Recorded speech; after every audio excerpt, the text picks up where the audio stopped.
Hey, how's it going, chat? What's up? We are live.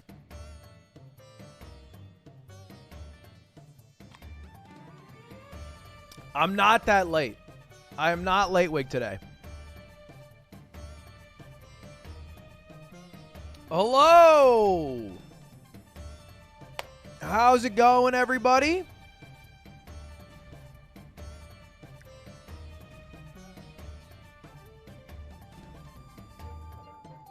Five minutes late. All right, 5 minutes late, I guess. Is this a real stream or are you going to do a bit? This is all pre-recorded. The entirety of this stream is pre-recorded. So everything you are seeing has been recorded by me 8 hours ago that I'm now releasing as a live product, but I'm actually pretending to be live. So occasionally I'm going to read a chat message, but it is a made-up chat message that I am reading and reacting to, predicting what you would say to what I am doing in this video. Okay, you can't make fun of me without consequence. I will still ban your ass. All right. Anyway, boys, how's everybody doing today? Hello, hello. I did a little video shoot today, so sorry I'm a little bit late. But it should be a cool YouTube video when it comes out. And today, I kind of want to do the Ludlocke for a couple hours. I want to stream for like 3 hours today. Nothing crazy. I think my game plan, I want to do a little bit of Ludlocke, but honestly, there's a lot of YouTube videos I want to watch. I don't normally want to be a React Andrew, but I mean, damn.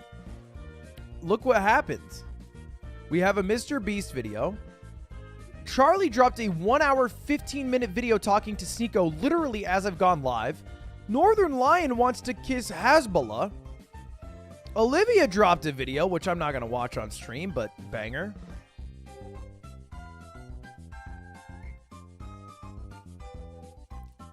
Apparently, Offline TV has a video that people keep piping up about.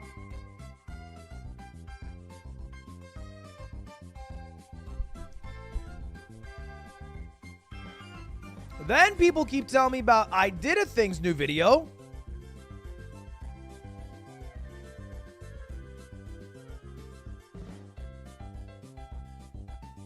What else?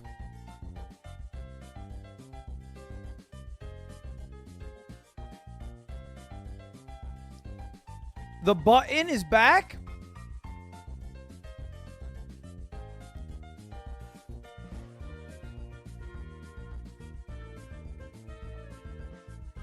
No, does Studson Studio have a new video out? Holy shit. Stop everything.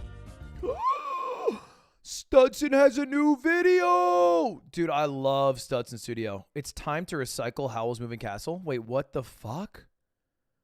Oh, it's an April Fool's video of him making the build in reverse. That's what that is. That's what that is. Hey, you're not going to fool me, buddy. You're not going to fool it. Snap like that. Snap. I fucking hate April Fool's Day. I'm not going to lie. Maybe it's because I'm old. I feel like I've seen every trick there is. But I cannot believe there are still YouTubers who will upload a video that's like, I'm quitting. Like, shut the fuck up. No, you're not. You make millions. Nobody buys this shit. Pisses me off. I get pissed off. Literally you? Did I do that? No, I never did that. Did I do that? I've never done that. Did I do that?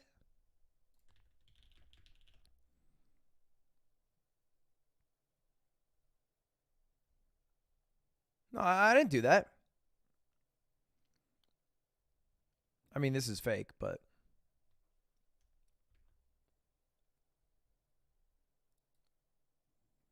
No, I didn't do it on April Fool's Day. I said I was quitting, and then I shot myself in the head, but... I didn't exactly... That's not it. That doesn't count. No, it doesn't. Obviously, that doesn't count. Obviously, that doesn't count. You got to check out the new game, Crab Champions. Dude, I'm not going to lie. They emailed me, and then I looked this game up. And I can't believe that it's real. Is it like a battle royale? They made a game, I think, based off how successful Crab Rave is, which seems like a weird, right? Like you made a viral song and you're like, yeah, people probably want to play a video game version of this. Is that right? Is that true? Or do they always have this planned? I don't know.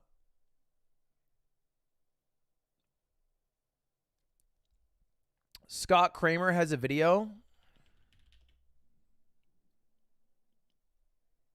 Wait. Behind John, the lie detector guy? John Grogan. Oh my God. Okay. All right.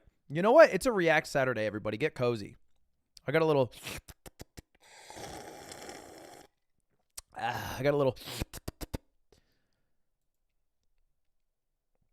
Have I seen the new Casually Explained? I watched most of it. I watched the bouldering section of it.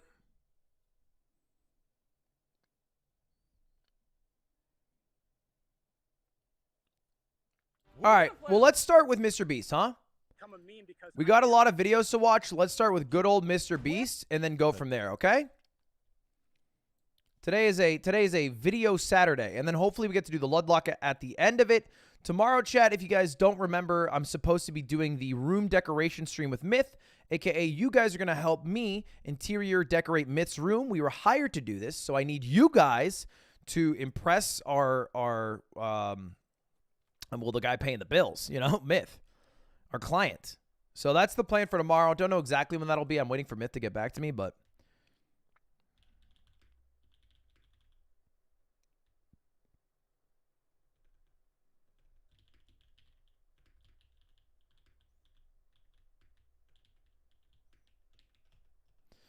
all right, I made my Discord message, so I'm now ready to go.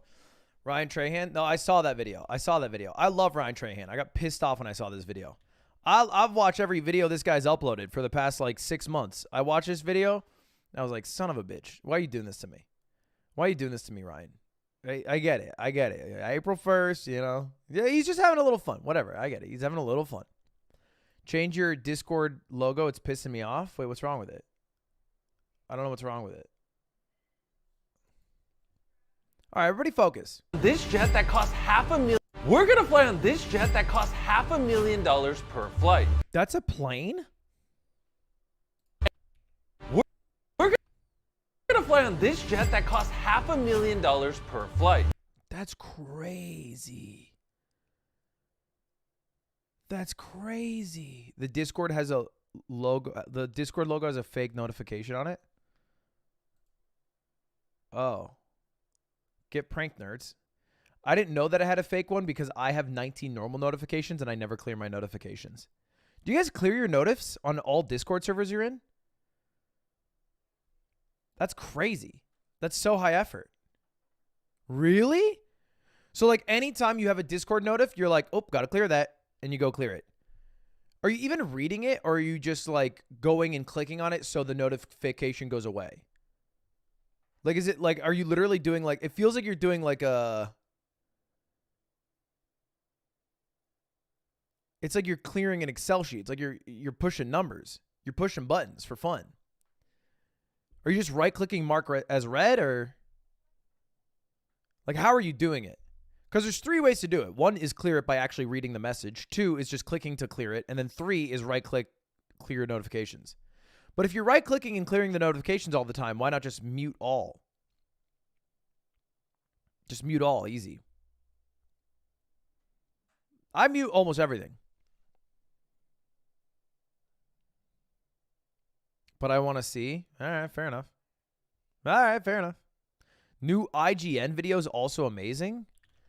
I can't believe that's a sentence I've just read. The new IGN video. The Last of Us PC issues. I'm just not believing that this is. I'm just not believing that this is a good video. Oh, you're probably referencing this video. Is this a meme that they're gonna recast? They made a meme that they're recasting Mario games with their voices. Mushroom Kingdom. Yeah, that makes sense. Okay, it's a good meme. Good meme.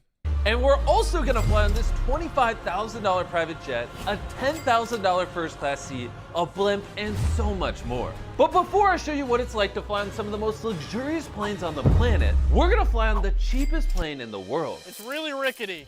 That's a dope plane. This looks super cool. Rickety. Here's the dollar. I'm very nervous. Nothing to be nervous about. I've done this half a dozen times. You've done this 6 times. Why does this sound like a lawnmower engine? Okay, I don't know if they're going to explain it in this video, but I only saw this on Twitter because Mr. Beast tweeted it out. Apparently, this guy built the plane in his backyard, which I thought was fucking badass. Time for a ride on the world's cheapest plane ticket. Oh boy. Oh my. Oh my God. Oh no. We're going so fast. That does not sound safe. Oh. They almost hit a camera. Whoa, Keep your seatbelt on. you just focus on keeping me alive, Doug. I'm trying. All right, he's in there. All right, dibs on the channel. I got what I need. You can land whenever. I got what I need.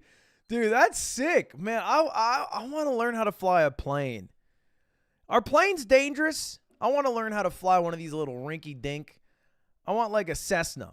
You know, give me a Cessna. Let me just fly in the air. It seems so tight. It seems so dope. Is it like, oh yeah, actually flying a Cessna is actually safer than driving a car? Is that right? I know people are going to spam that, but I think you guys are conflating commercial aircrafts with private planes, which I don't think are as safe. I assume small private planes have a much higher crash rate, like significantly higher crash rate than commercial airlines. It's not even close. But I wonder if it is still somehow safer than a car. That's what I'd be curious about. I don't know that.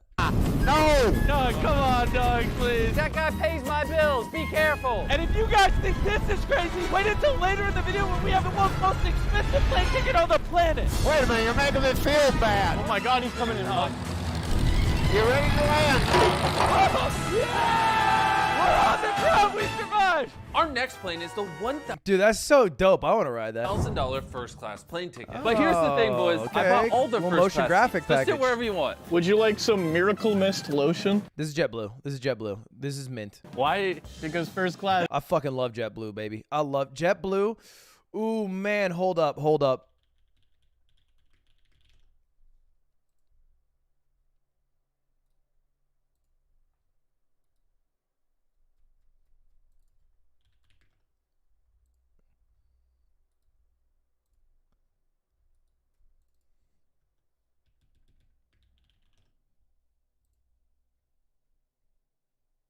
All right, let me get in there. How do I reset? Boom. All right, all right. Wait, I don't know any of these. Wait, hold up. Do I know any of these? Hold up. S tier JetBlue. Delta. Give me American at B. Maybe C. British is the same as American. They're partners. Give me Alaska at A.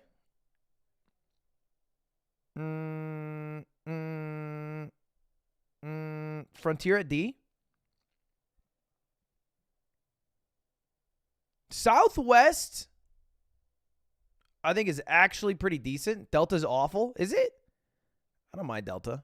I'll put Delta at B, respectfully. I don't mind Delta, though. I'm not that much of a Delta hater. I think Southwest is pretty dope. I'll put them at A. Southwest is awful. No, I like Southwest. Southwest loads super fast. You don't have to get to the airport that much earlier. You can show up like right before the plane takes off and you're fine because of the way the loading works. Also, the loading goes way faster because you don't actually go to your assigned seat. You just sit at a good spot. The only thing I hate about Southwest is when you're boarding, everybody sits aisle, window, aisle, window, aisle, window. And then you have a row of middle seats. And then there's a certain point where there's people in the end of section B who go on the plane and they're hoping that they can bank a aisle or window seat that hasn't yet been taken. So they all walk to the back, realize that there aren't any, and then somebody on the intercom has to go, there are no window or aisle seats left, and then they have to walk back to the front of the plane to load into the middle. So my broken strategy is I always show up late to flights. I'm usually one of the last people on. I go for the first middle seat available every time. Without fail, I beeline to 1B every time. Love that shit. All right, what else we got? Spirit. I don't mind Spirit. I actually think Spirit is decent for the price. The seats certainly aren't comfortable, but I got no beef with Spirit. I got no beef. I'll give it B tier.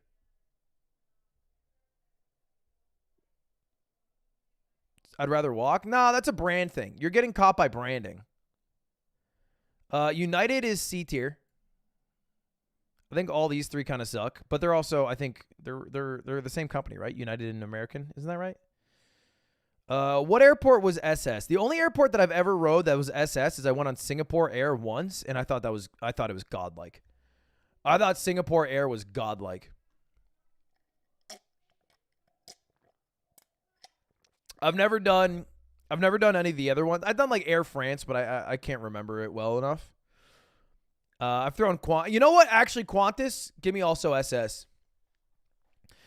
Give me SS for Qantas because they have the what is it? The spirit of their ancestors. Is this April Fool's? No. They have the spirit of their ancestors, okay? You have to understand that's a very powerful thing. I've never rode ANA. I've never ridden on ANA. Qantas SS. Stop saying that. It sounds sus. Okay, well, it's on the thing. Baby, fine dining, huh? Each of us had our own seat and TV. The ticket also comes with a decent meal, a free bag of toiletries, and pajamas. Do we get to take all this home with us? And during longer flights, recline. We should recline into a bed. I feel like I'm in a coffin, which I like. Yeah, this is crazy. And best of all, My favorite part about this $1,000 This seems like an ad for JetBlue Mint. plane, I don't need to speak to Nolan. I don't like this glass because it like separates. Me and Cutie took JetBlue to go to Boston to visit my mother because JetBlue is the main airline operating out of Boston Logan, and we had one of these seats. And if you don't know, Cutie's terrified of flying. Had an insane panic attack because our turbulence was nuts. She was losing it. So I snuck into her pod and I closed the door and I was just sitting inside of her pod as she has not flown since that flight. Since that experience, she has not flown. Plane, I don't need to speak to Nolan. I don't like this glass because it like separates me. I'm all alone back That is the exact reason why I like it. the only downside is that you don't get a lot of privacy. It's really awkward filming a video with all these people walking by. So let's see what a plane ticket that is 10 times more expensive feels like. And now the $10,000 plane ticket. Oh man. Holy shit, they have like a limousine-style minibar in Emirates? Yeah, this is nice. I have unlimited legroom here. Look, let's start off by analyzing what we get. A tablet, a giant touchscreen TV, my own in-seat drink bar, snacks. This isn't Feastable chocolate. I want a refund. We're getting connected to the Wi-Fi. We might have paid $10,000 for our seat, but we still have to pay $20 for Wi-Fi. It's not. That's why JetBlue's better. JetBlue, free Wi-Fi, and you can stream off the Wi-Fi straight up.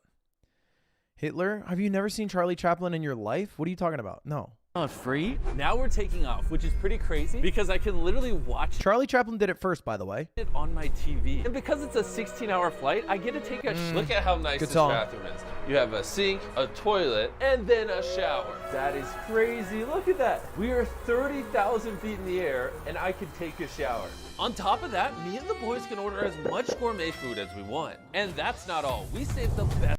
Dude, Me and the boys can order as much gourmet food. I just feel like it's shit food. Like, I know every Emirates flight has these fucking pancakes that you throw in a little creme fraiche and some caviar and everyone pogs and sugois. It seems so mid. It seems so mid.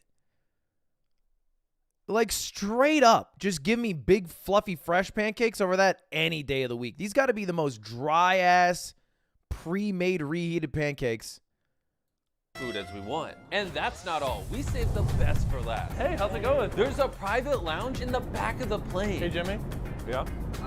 Ow. you're not dreaming. That was the 10,000 He's back. You know what? I thought Carl left, but son of a bitch, he's back. I can't believe it. He might have never left. plane ticket. Point the camera up and down. And now we're at the $25,000 plane ticket that is up these stairs. That's right, there's floors. This is insane. This is crazy. We're Singapore? gonna be sitting above other people. Oh my God. This is your room. For $25,000, you get 2 massive rooms. Oh, this is crazy. I've never seen anything like this. Holy cow. Our space on this plane is literally 4 times bigger than the last one. I've never seen a plane where I can comfortably do jumping jacks. Look at this. We also get 2 chairs, a ton of TVs. So I hate watched this YouTuber. I've no beef with this YouTuber, but I was hate watching the shit out of him. It was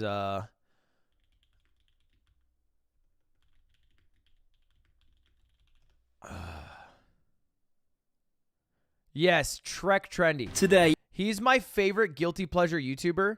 He speaks in this intonation that is like, it's like British. It's like he consumed British television and then his voice came out. today I'm flying the world's best first class for 9 hours from Germany to New York. I'll But he never breaks the voice. He never breaks the voice. show you exactly what it's like from my private double bed suite. And so me and Connor watch, look at this. Look at this. I'm telling you, like almost every one of his, we watched a shit ton of his videos. We watched, I think we went by popular. I watched probably like 10 of this guy's videos just in a row over the course of like 6 hours. They're fire. But the thing is, he never cuts the voice, and he'll do it. He'll be like, they're serving caviar, but it's not that good. He'll do that. He'll be like, about a 7 out of 10 for the caviar. And I'm like, first of all, I've never known to rate caviar differently from other caviar. He has that level of classiness. Second of all, he never breaks talking about anything. The poshness holds. Isn't that just a YouTube voice? It is, but like, for narration after you're watching someone for 6 hours, it blows my mind. Today I'm taking this ultra luxury cruise for 5 days from Florida to the Caribbean. Balsamic vinegar. I've also opted to continue the champagne trend. It's Anyway, let's go back here. There are more TVs in this one room than all of the other planes we've been on. Food served by a personal flight attendant. Why is it that after a certain price point, they always give you caviar? I think it's like the most expensive food, I feel like, right? That you can serve cold. Like, what is more expensive? It's just gold leaf shit, but like that's not even good. I think caviar is like per pound, it feels like the most expensive thing you can eat. I guess there's like, I think it's probably more expensive than Wagyu per pound, no? I guess truffle, but you're not just going to eat truffle. Saffron, true, but you're also not just going to eat saffron outright. What's it called? Ginseng root. And a bathroom. Can we talk about something? This bathroom is like a disappointment. No shower, no heated floors, half the size. I think the $10,000 flight was a better price point. No shower for $25K is crazy. Would you pay this kind of money for a single flight? I wouldn't recommend this. I would recommend a car. Buy a car instead. And now the best part of the room. A queen-size bed. Ooh, why don't they just make every seat a bed? Bro, instead of 3 seats side by side, just put a bunk bed with 3 beds. Instead of 3 seats side by side, just put a bunk bed of 3 beds. Yeah, no, math does not add up. Math does not add up.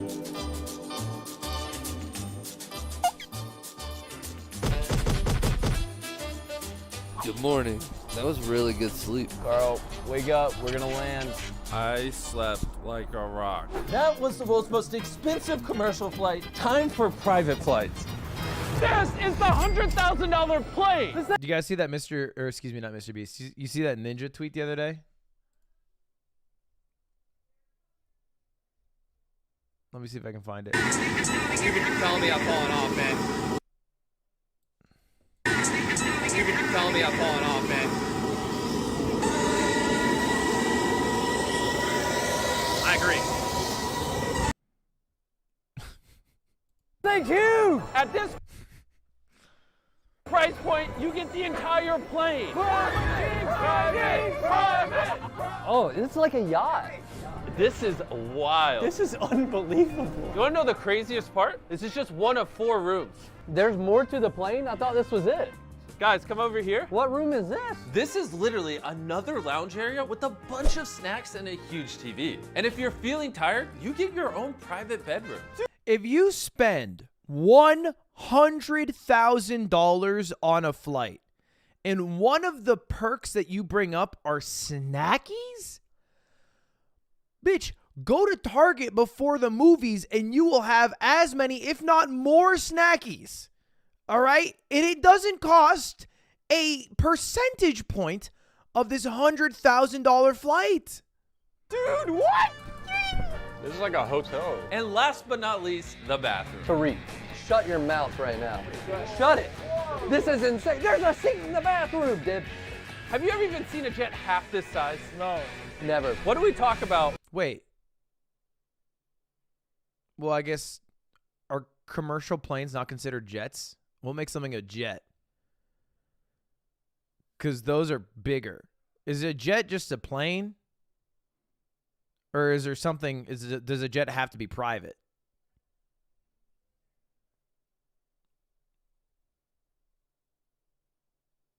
While on our private jet. Well, I'll tell you, last year I sold the Smitherman's account. geez. Oh, wait. I just realized I'm taking off backwards.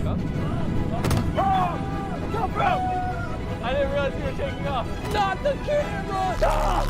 This is crazy. Bro, flew. Oh, my God. Wait. He had to have jumped to the left, right?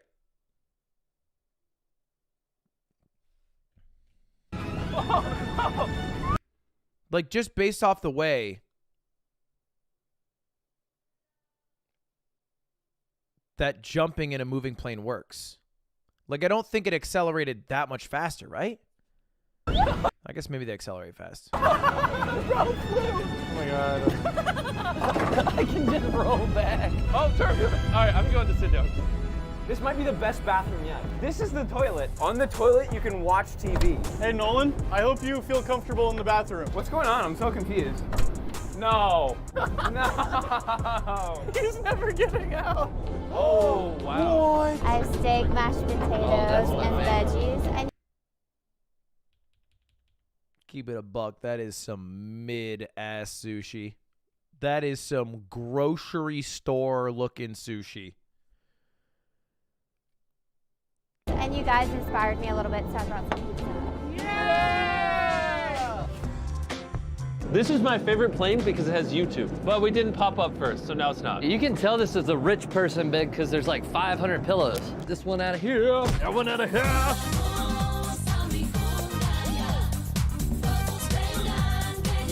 Did they film this during the World Cup? Is that how old this is?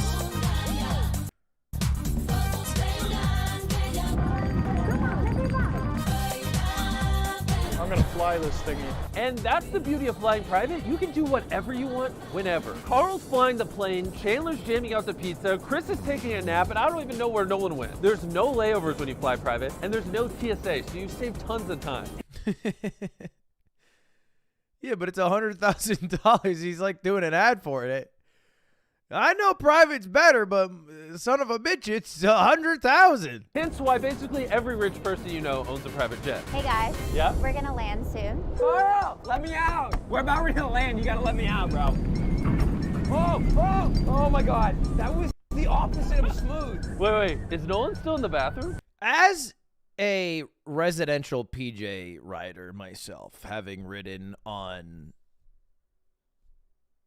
2 PJs, I can confidently say if it is smaller, it's scarier. Like, if you're kind of scared of riding planes, it is way scarier to ride a private jet because they get fucked up by turbulence. They're not like turbulence is like, imagine you're cutting through air. Like a big plane just goes, and a smaller plane is like Like we were riding to the you remember that Mr. Beast, the League of Legends thing, Mr. Beast versus Ninja? We rode a private jet to that. Dude, it was terrifying. There were several people who started to get plane sick on the flight. I started to get plane sick myself, which I've never gotten before. It felt like seasickness because of how much turbulence there was just driving, like riding 45 minutes from LA to Vegas. So I don't know. Carl, go let him out. All this CO2 being released, knowing Mr. Beast, who, you know, he's on his PR behavior. He probably at the end of this video says, we offset all the carbon in this video that we took times 10. All right, goodbye. And then it's going to go, Mr. Beast 6000. Whoa. I'm betting you right now. To make up for all the carbon that we use riding this, we planted 1 million trees and donated $400 million to carbon offsets. Mr. B 6000. Whoa. How was your mark my fucking words. You're gonna watch and see that. Still better than the $1,000 plan. And now the $300,000 blimp. I'll unblur it in a second. Before I remove your blindfolds, what do you think is on the side of the blimp? Is it Nolan's Mr. Beast phone number? logo? Did you do Nolan's phone number? That would be funny. Next time. Take off your blindfolds. Turn around. Carl's mom? Oh my. Why? He really loves my mom. No, Carl, he hearts your mom. He doesn't love your mom. That'd be No, weird. I love her. Oh. Dude, am I pushing it right now? Oh, it's like moving. This giant aircraft can literally just be pulled by a rope. And you might be wondering, how did I afford this giant blimp and pay 6 figures to wrap it? ZipRecruiter, a recruiting platform that I use to hire people like editors, cameramen, and accountants. Let's see if it stops floating when I get on it. That's gains, dude. Does that mean I'm fat? It means you work out a lot. How do blimps work? How do blimps, like, are they lighter than air? Do they have to be held to the ground?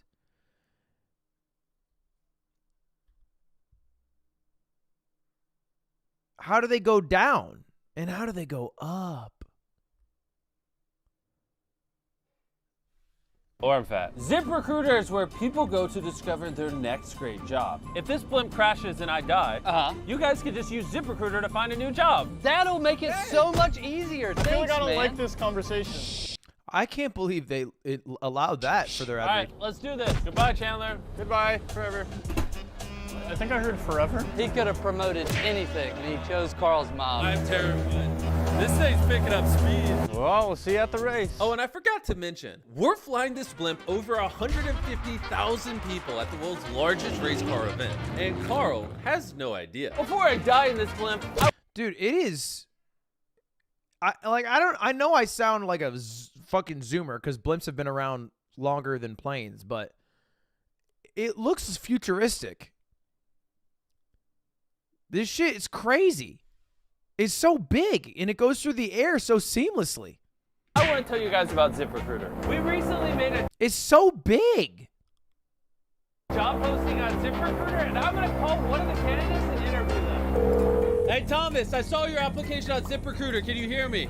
Yes, I can. Is this Mr. Beast? Yeah, I'm Mr. Beast. I guess it doesn't look futuristic. It looks like, maybe I'm thinking like cyberpunk, you know? It doesn't matter. Sorry, I can barely hear you right now. Yeah, because we're on a blimp. How long have you been an editor for?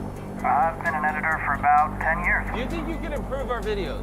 I think with a strong team and a little creative innovation, I can definitely make your videos better. Okay, not bad. Send me some examples of your work. If, like Thomas, you want a shot to come work for us, click the link in the description or go to ZipRecruiter.com/MrBeast. We're going to look at every single person that applies. Steampunk, not cyberpunk. Yeah, you're right. We are now over the Daytona 500, which is one of the busiest events ever. You couldn't have put something better on the blimp? No, this is perfect. This is wrong. Can they see us? You can see them. Carl, I can confirm everyone loves your mom down here. I love Carl's mom. Everybody's like, we love Carl's mom, if I you're love watching, Carl's you're a lovely mom. lady. You're a psycho. For your mom. And now, the most expensive private plane ticket on the planet. All right. Hi, welcome aboard. I suggest you taking your shoes off. The carpet's actually $2 million. That was not really a suggestion then. That was more of a coercion. It's like I suggest it really hard. And by square feet, this is bigger than our houses. It's almost impossible to imagine how big this jet actually is. Right here is a bedroom. Wow. A bedroom. Another bedroom. Another bedroom. Keep going. This is for the crew. Another bedroom. What'd you find? My dibs. The bedrooms on this plane are way more extravagant. Gold-plated sinks, They're playing Winter Vivaldi at 1.4x speed. Is it the Lud and Schlatt version, you think? I can't tell. I don't think it is. I think it's just another version of it. I don't know if I'd have the ear to tell, though. I don't think I have the ear to tell.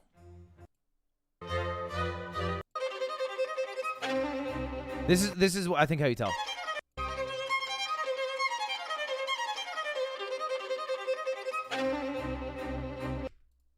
multiple showers. This is for the crew. Possible to imagine how big. And by square. That carpet's actually $2 million. She's like, I suggest it really hard. And by square feet, this is bigger than our houses. It's almost impossible to imagine. No, I think it's different. I think it's different. I think it's a different version. How big this jet actually is. Right here is a bedroom. Wow. A bedroom. Another bedroom. Yeah, I think it's different. It's different. It's also like so. It's like it feels like it's pitched up, sped up, and then the song itself is edited. Another bedroom. Keep going. This is for the crew. Another bedroom. What'd you find? My dibs. Why would you need this? I think you have to recognize there are a very small number of people in this world, but a still sizable amount of people who don't operate through life in a sense of why would you need this? It's, do I want this? And that applies for every single purchase and decision they make, no matter how extravagant. So maybe like you operate from like 500K, who needs this? Some people have enough money that they never have to ever be concerned about needing because they will have more money than they can spend in their life. Who would want this then? I feel like that's a dumb question, right? Like, I'm not saying that everyone's wishing to ride a private jet, but if someone was like, hey, what do you want to fly? Would you rather fly on Southwest or would you rather fly this plane? They're both the same price. Every human alive would be like, yeah, I'll take this one. Right? Like nobody's going to be like, you know what? I actually really like the free snack bar on JetBlue and the free internet, so I don't think I'm going to ride it. Rooms on this plane are way more extravagant. Gold-plated sinks, multiple showers. Wait, what's in there? That's the toilet. This plane comes with its own theater, a lounge that can seat up to 12 people, and then over here is the living room. This is like a bigger couch than what I have in my house. I just want you to know, you've only seen a third of the plane so far. There's more? What? Oh, got some good stuff. You can call a flight attendant to your bedroom. If we could do this every time we fly, I'd live in the air. Whoa, what is that? Sorry, I'm turning the lights on and off. How did I miss this room? Like, we walked around the whole plane. And in case you thought you saw everything, there's also massages on this plane. How is it, Carl? It's amazing. So I really just shouldn't. Gentlemen, how were we able to afford this plane? I would say only our fans. And because of that, we invited a bunch of random subscribers on this $500,000 plane ride. Have you ever flown on a private jet before? No, this is my first time. And it's the most expensive one on the planet. I've never seen anything like this on a plane. Like, this is crazy. Ma'am, what is this right here? That's gas station chocolate. Can you just throw it? I didn't think she'd literally throw it. This is the chocolate you need to serve from now on, okay? Got it. It's called Feastables. It's the highest rated chocolate on the planet. What the heck is over this way? Yo, this has got to be a secret room. That's where the crew is. We just got a bunch of funny looks. Attention, boys. We're about to take off. Fasten your seatbelt and stop being hooligans. Thank you. Typically, what kind of people fly on a plane like this? Business people? How do my dumb friends compare? That's pretty dumb, I guess it's Damn, bro, shit.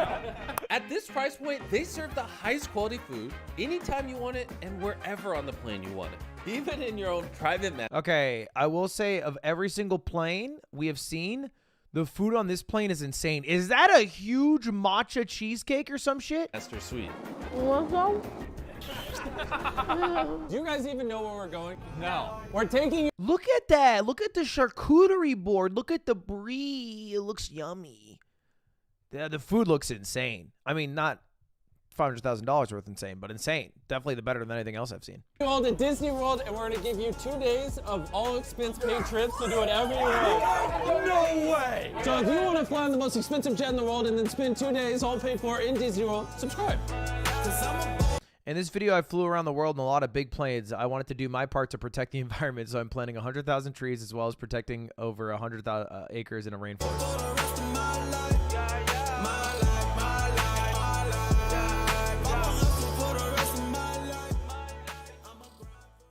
Wait! I was wrong.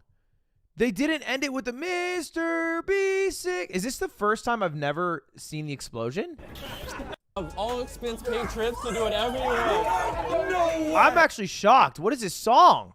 So if you want They to didn't play the outro or do the explosion. fly on the most expensive jet in the world and then spend 2 days all paid for in Disney World, subscribe. Mr. Beast. Okay. Last to leave the circle. Last to leave the Lambo wins a circle. What? What? We're about to blow minds like no one has blown before. I put 8 people in this circle. Last to leave wins this car.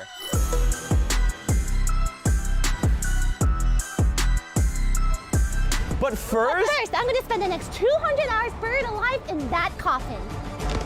Also, I'm gonna count to 1 billion orbits. 406,231? 2? Oh God. and to kick things off, I want to see how long these people can stay in this circle. Touch the red line and it's game over. I don't care how long this takes. Last person to leave this circle wins that car. I literally cleared my week for this. Hours, days, weeks, I don't care. Whatever it takes, I'm getting that car. Yvonne, how long are you staying in this circle? I took off work until January 1st. And to kick the stakes up even more, This video is pissing me off. The boy yo-yo-yoing sound effect was too much for me. I don't care until January 1st. and to kick the stakes up even more, we're not giving these guys any food for the remainder of this video. But the human body can only go 3 to 5 days without water. Bummer! So every 24 hours, we'll be giving them 1 bottle of water. Careful, not drinking water can really drain your spirits. He reminds me of more of shit. Who's the art guy? He's like the paintbrush art guy. I'm blanking on the name right now. ZHC. He reminds me more of ZHC right now than Okay, let's take a little break and let that sink in. Okay, I'm about to spend 200 hours buried alive, and I'm a little nervous. And if Lily tries to leave before the 200 hours are up, then we're gonna sell her dogs to complete strangers. Hey Lily, how you doing down there? Yvonne, are you above me? Yeah, I am. Can you feel this? Guys, stop, I'm not gonna be able to breathe. Lamau, she said she can't breathe. Let's pour some prime energy down her breathing tube. Okay.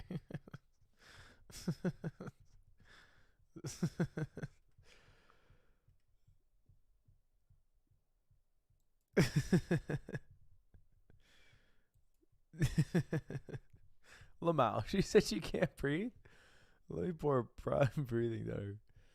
Chibli, did you see the video? Speaking of Tyson, did you see the video of Mike Tyson picking up Hasbullah like he's a little kid and then just, like kissing him on the neck and then like, tickling him?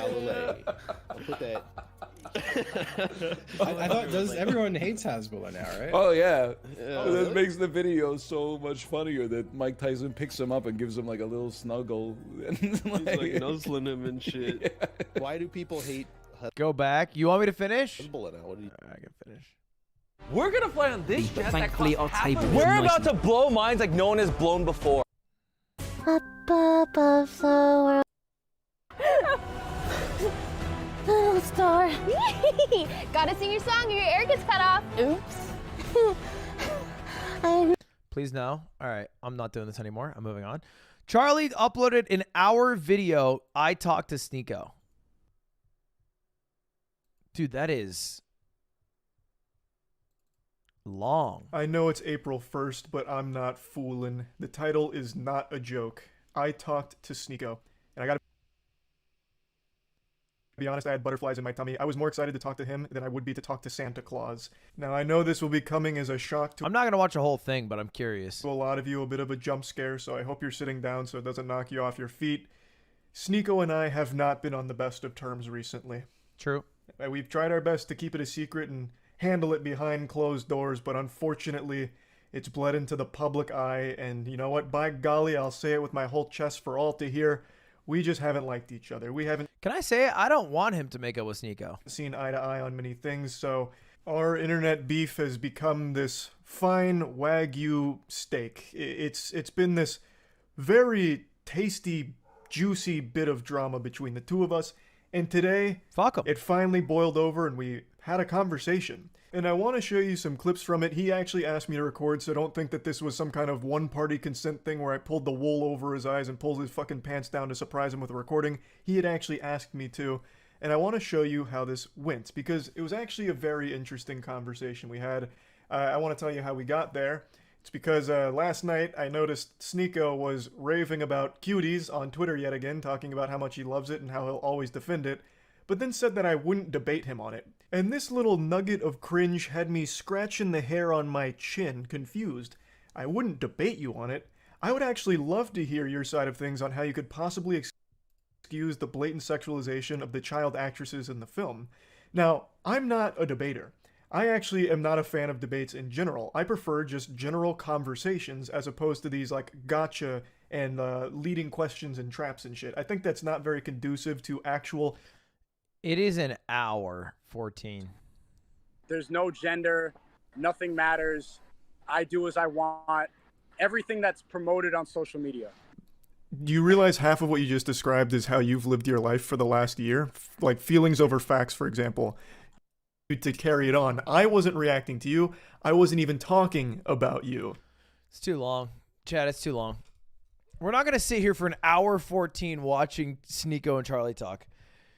It can't be good for the brain. This is like a 1.5x second monitor video. This is not like a React 1x speed video. I want to know the conclusion, honestly. One thing that happened that I still can't believe is real is during our conversation, people came up to him to talk to him, and me as well during this. It comes from a place of cope and of jealousy because they see people who are living a lifestyle opposite of them, and instead of admitting that there's a different path or admitting that they could have a good point, they try to bring down their character. That's the common theme I see with these people. So the intentions that I see from these people in the collage, they're not pure, they're not good. It's jealousy and it's hate. And again, that is still something they could say about you as well. Ooh, I did a thing. How you going? If you've ever used a pressure washer, you've probably had the same thought as me. You turn it on and you feel the power and the speed of the water running through your hands. And that makes you think, what would happen if I put this in my oven? He's done that, right? Didn't he already use a power washer as a bidet? And then, after that, you probably want to know how many pressure washers it would take to get you in the air. So today, I'm going to find out. Okay, when you search online, you find a bunch of fake videos of people flying. Like this one by Zach King. Oh my gosh, it's flying! Or this one by these two goofy guys just mucking around during work. With these two pressure washers conveniently faced perfectly towards the camera. And surely, if it was this easy, every tradie in Australia would be flying to work. But maybe it is. Yeah, if it was that easy to fly on a pressure washer, well, one, you would have to have like over 180 pounds of pressure. And so that'd be like 100 pounds of pressure per washer being pushed out. And you would need insane strength to be able to control that, right?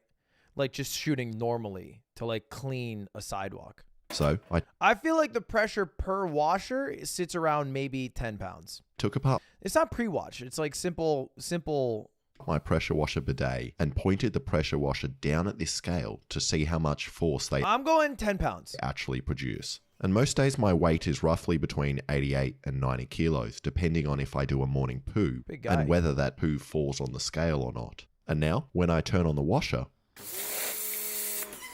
I weigh 1.5 kilos less, which means that unless those goofy men weighed 3 kilos, the video is fake. Oh, way less. And this than is I way thought. less power than I was hoping for, and means I would need 80 of these cheapo pressure washers strapped to every part of my body to cancel out my weight, Get a really nice one. Get a nice pressure washer. I feel like a nice pressure washer is 10 pounds. which would cost me $16,000 and is not going to happen. So I need to find a stronger power washer. And I don't really understand the physics and maths behind it, but I think that if I weigh 90 kilos, I essentially need 90 kilos of upwards force every second to get my big booty off the ground.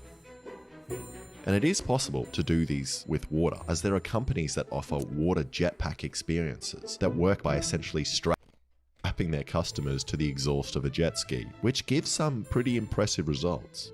And jet skis have a flow rate of 4,000 litres per minute, which is heaps.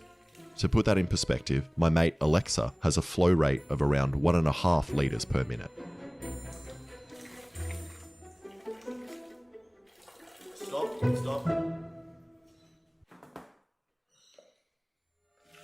Compared to a normal pressure washer, which has 8 litres of flow per minute, so that means the jet ski has 500 times more water flow than a pressure washer. But using a jet ski is cheating, and I want to find a pressure washer strong enough. Fair. So I attempted to modify my existing pressure washer so it gets more flow. He's always got a cheeky way. He'll never just find like a nicer pressure washer with a higher. He'll just rig his own. I respect By it. drilling out the nozzle and removing the filter. But I broke it, which gave me the idea of breaking other people's pressure washers. So I borrowed a 3000 psi, 15 litre a minute pressure washer. And even though I won't be able to get the same flow rate as a jet ski, I'm hoping I can get the same force by having a much higher psi. And I got on the scale again after eating a big lunch and a bunch of fishing sinkers, and now weigh 95 kilos. And this time it looks like I'm losing around 3 to 4 kilos. This is like, okay, am I dumb? Why doesn't he just spray the scale directly? I feel like this is the least scientific way to do it, and I have to stare at his dogs, which I'm not loving the look of right now. But it's hard to tell from all the water spray. And I really thought it would give me more lift, as it feels like it has more than 4 kilos of kickback. But maybe it's not transferring It would break the scale? Really? into lift, as I'm not holding the hose tightly against my body. Okay, yeah, now are we really worried about it? Was the reason because he was worried about danger? Look at the guy. He looks like he's about to slice a toe off. Then I figure I might get more thrust if I take off the nozzle, resulting in more water flow. Nah, now it looks like Alexa. The pressure washer needs the nozzle to build up pressure. Then I thought I might be able to make it stronger if I opened up the handle and lost these tiny screws in the grass. Which didn't help either, and looks like I'm only getting 5 kilos of thrust. So I'm going to need more power.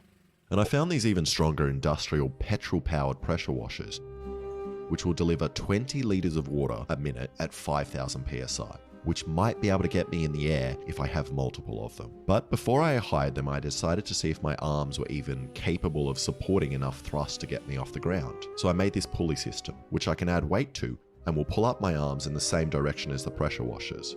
Now if I want to get off the ground, I need to be able to support 45 kilos of upwards force in each arm. But first, tried out the system with 20 kilos.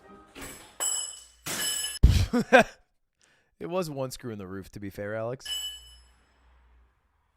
Now, some of you have probably noticed that I've moved house, and this wasn't my choice. And it turns out landlords don't like it when you film yourself destroying stuff and blasting holes in your ceiling. And the new garage is nice, but doesn't have the crappy DIY feel of my old place, so I made sure to replicate some of the most recognizable features, like this blade fan, and some of the holes that my old place had. So, let's just hope the new landlord doesn't watch this video. Also, lucky for me, my grandpa died. Aww. So I got a bunch of his tools from the 50s to Nice. add to my garage, like this drill press, a cool vise, a nice big tank of gas for the welder,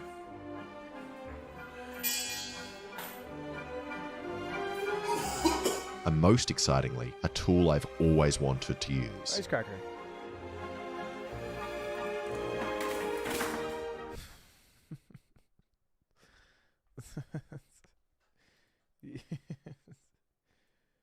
Okay. Child labor, which should allow me to make things much quicker. Yeah, okay. Okay, so I went outside Chat, in Australia, it's legal. They've legalized child labor. and added 40 kilos to the rope, which was really hard to support.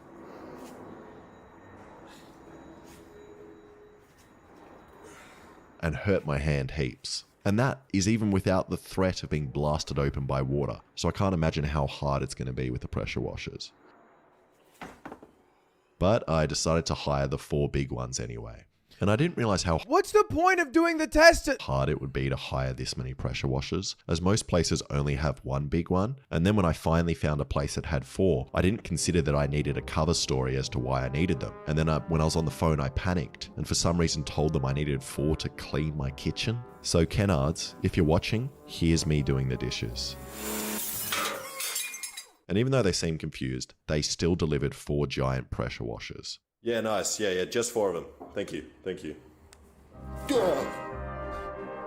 You don't think you could just be like, hey, I need 4 for a video? Okay, before I put them all on me, there are a couple of things I still need to do. Obviously, I can't hold 4 pressure washers, so I need to make some kind of brace for my arms, which will help me stabilize them, but also means I'm attached to the pressure washers, so I'm going to fly wherever they take me. Oh, this is stressing me out. Yeah, do you think if he ever hurt himself in a video, he would still upload it, or do you think he would just not upload it? And I made the brace out of this square bar, which I cut into arm-sized pieces.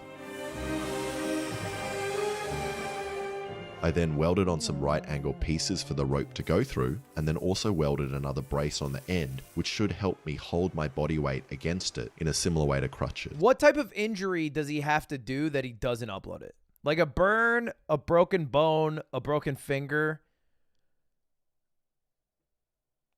What level does he have to get to? Dead? Yeah, that's fair. Then I tied on the pressure washers, creating this almost illegal looking device. And then comes the most important step, which is dipping the end of the brace in the sponsor of today's video, PayPal Honey. Honey is the #1 shopping tool in America, but I like to think of it as being more similar to an online sidekick inside my computer. How do they have so much money? How does Honey have so much money? What is the end game? And is always trying to find me great deals on the things I'm buying. Simply, Honey automatically searches for promo codes so you don't have to. And when you buy something, if Honey works on that site, it swoops in to help you find a great deal. It doesn't matter what you are buying, as Honey works on many of the sites you are already using. There is really no reason not to use Honey. It just sits there and helps you. For example, I was buying these pressure washers online and Honey found a coupon to save me $10. I find that when using Honey for online shopping, it really takes off a lot of the pressure.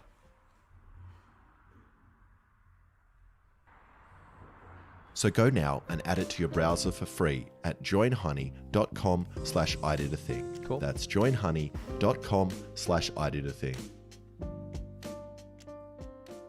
Okay, back to the pressure washer gun. So I put down some plywood and some mats so I don't hurt myself when I fall down, and then pulled out this old record player to use as a platform. Then, because I only have 1 hose, I borrowed some more from my neighbor who was strangely supportive of what I was trying to do. And now I have 4 5,000 pressure washers hooked up to 4 separate water supplies with a combined pressure of 20,000 psi and 80 liters per minute flow rate, 80 times more than my mate. Okay, now before going straight to the 4 pressure washers, I just want to see what 2 feel like without an arm brace.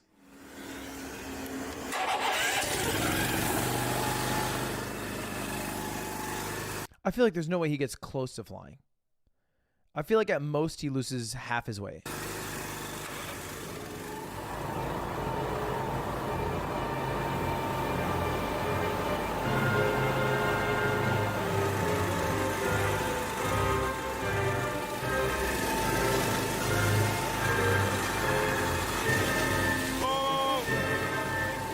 Would it slice off a foot? Or would it cut you? Like if you water, I don't know what 5,000 PSI is, but if you water pressure your foot, is your foot fucked? It probably doesn't cut it clean off, right? It would just like fuck up the skin. Holy sh! What was Okay, that? so the bad thing is, it's like getting electrocuted because when it pushes up to this position, I can't let go of my grip. It's pulling away so hard into my hand that it's gonna fly away. So I need to grip it. That's insane. That's fucked. This one is 1,000,000 times stronger than this one. And that wasn't a good idea. But luckily the nozzles want to fly up away from my feet. Although if they do cut them off, I will weigh less. Also, the scales weren't displaying much more weight loss than the... It's the worst. It's the worst way to measure the success of this. It's like you're getting fucking 2 kilograms. 3,000 PSI pressure washer. But then I realized something. These pressure washers are rated to a flow rate of 20 litres per minute, but my neighbour's garden hose only outputs 8 litres per minute. So unless these pressure washers pull out more water somehow, they aren't producing as much power as they could be. So I got this external pump which has a flow rate of 7,200 litres per hour, which is 120 litres per minute, and then got these old sewerage hoses which were a little too small, so I used this heat gun to loosen them up before shoving the pump into the hose's urethra, which now pump out heaps more water. And after connecting the new hoses, I tested out the braces with 2 pressure washers. Why would you jump to braces after that? I figure I should test with just 2 first. Just considering how much one of those kicked, like... Pretty terrifying. It might be impossible to control. You also look like an orc. I feel like a Vietnam War guy. Which side? To flamethrowers and shit. Which side is funny? Which side? Oh, yeah, great. The losing side. At least you're on the correct end of it. I'm going to be turning the stuff on over here. I'll be like directly down the nozzle from it. Okay, yeah, you can turn it on.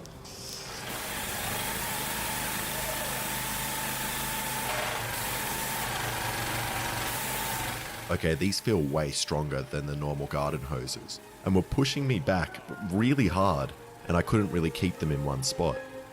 And even allowed me to do this, which doesn't look very impressive on camera, but felt very cool in my head. That's impressive. No, it looks cool. It looks cool. No, it looks cool. It looks cool. Now it's time for all 4 pressure washers. But before I did that, I wanted to see what would happen to my head if the 4 pressure washers somehow did slip out of my hands and pointed directly at my face. Okay, so in this order, we're going to turn these ones on first.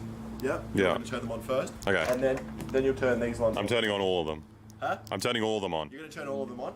And then if I want you to stop, I'll point at one and then go like this. So go like... Your hands are... You're going to be holding these. You can't. Yeah. I'll just turn them all off. Yeah, I'm glad you told me before I tried to... You'd kill me.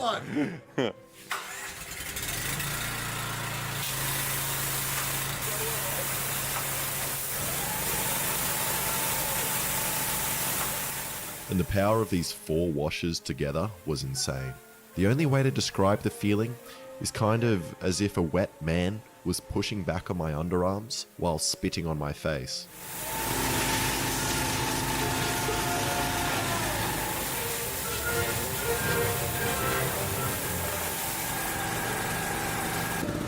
What the...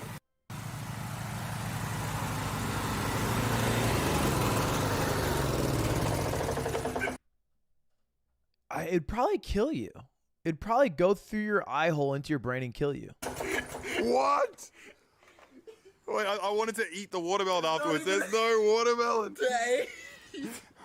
What? Well, Is it any good? I did not expect it to look like that. It's a watermelon. Dude, it's like, it's turned into a milkshake as well. It's so frothy. It's like a slushy. That's delicious. It's actually not that bad. It's a watermelon. Good way to eat watermelon. That's amazing. Tastes a bit like pool water. But yeah, it's full of chlorine. And after a snack, I had enough confidence to continue. So with the wheelchair on standby, we were good to Oh, man. Okay. All right. go, and Alexa turned on all 4 pumps.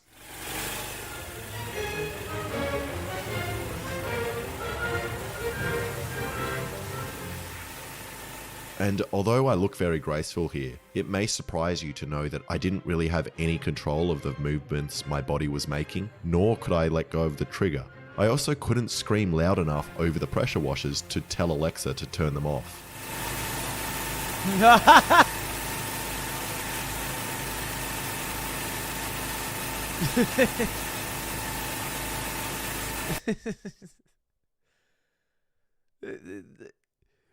This is such a fun. At the crux, we're trying to find out how many pressure washers does it take to fly. What we've discovered is that if you give 4 of the most powerful power washers you can rent out to an Australian duo, they will do things that are close to killing themselves. And I don't feel like I'm closer to knowing the answer. I guess we found out the answer in the first couple minutes, which is like, you know, whatever 40,000 units of water pushed out, whatever the fucking jets are. The ski jet. Jet ski. You're telling me to turn it off and you're shooting at the machine that I meant to turn off. I'm like... Oh, I couldn't really control it. It's bad because you start off with like strength, you know, but then the longer you're doing it, it's just like, I don't know, holding 15 kilos up. You get really, really tired. Yeah. And then you just start to go, and then once you go a bit floppy, your arm just keeps going. So I decided to have another go, but this time with the washers closer to my body and securely in my underarms, but also with a scale to see how much force I was getting. All right, let's do it. Let's do it. I'm guessing 10 pounds.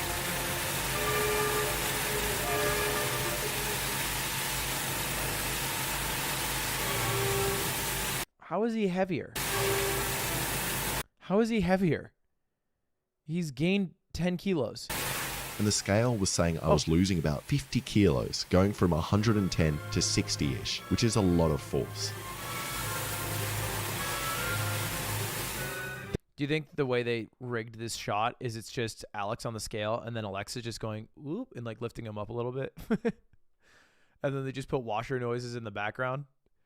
They're like, all right, I cannot hold this by myself. How do we do this? And he's giving him uppies. Then I decided to try jumping.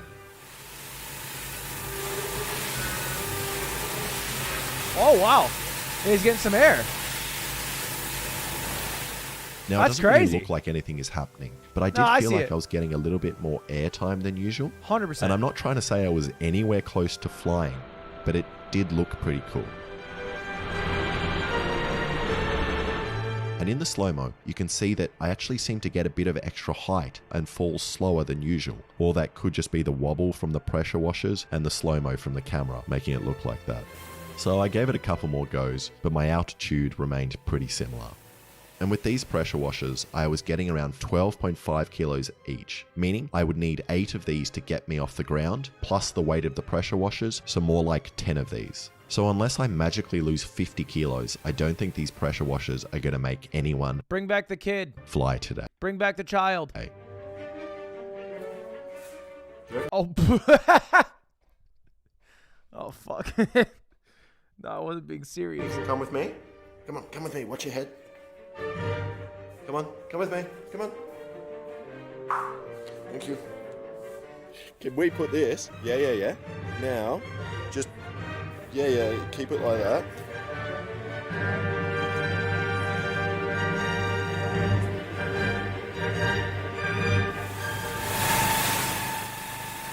Thanks for watching. If you like that, please subscribe and check out some of my other videos. Good video. The dark truth behind the lie detector guy. He does all of the lie detector. John Grogan. He does all of the lie detector stuff for like every YouTuber. How can there only be one guy that does lie detector stuff? We need to know more about this. I've looked into this more than I've been leading on. I've definitely like researched this. You got to make this video now. Yeah, I think I will. Really? It's a good topic. This is deep. It goes deep.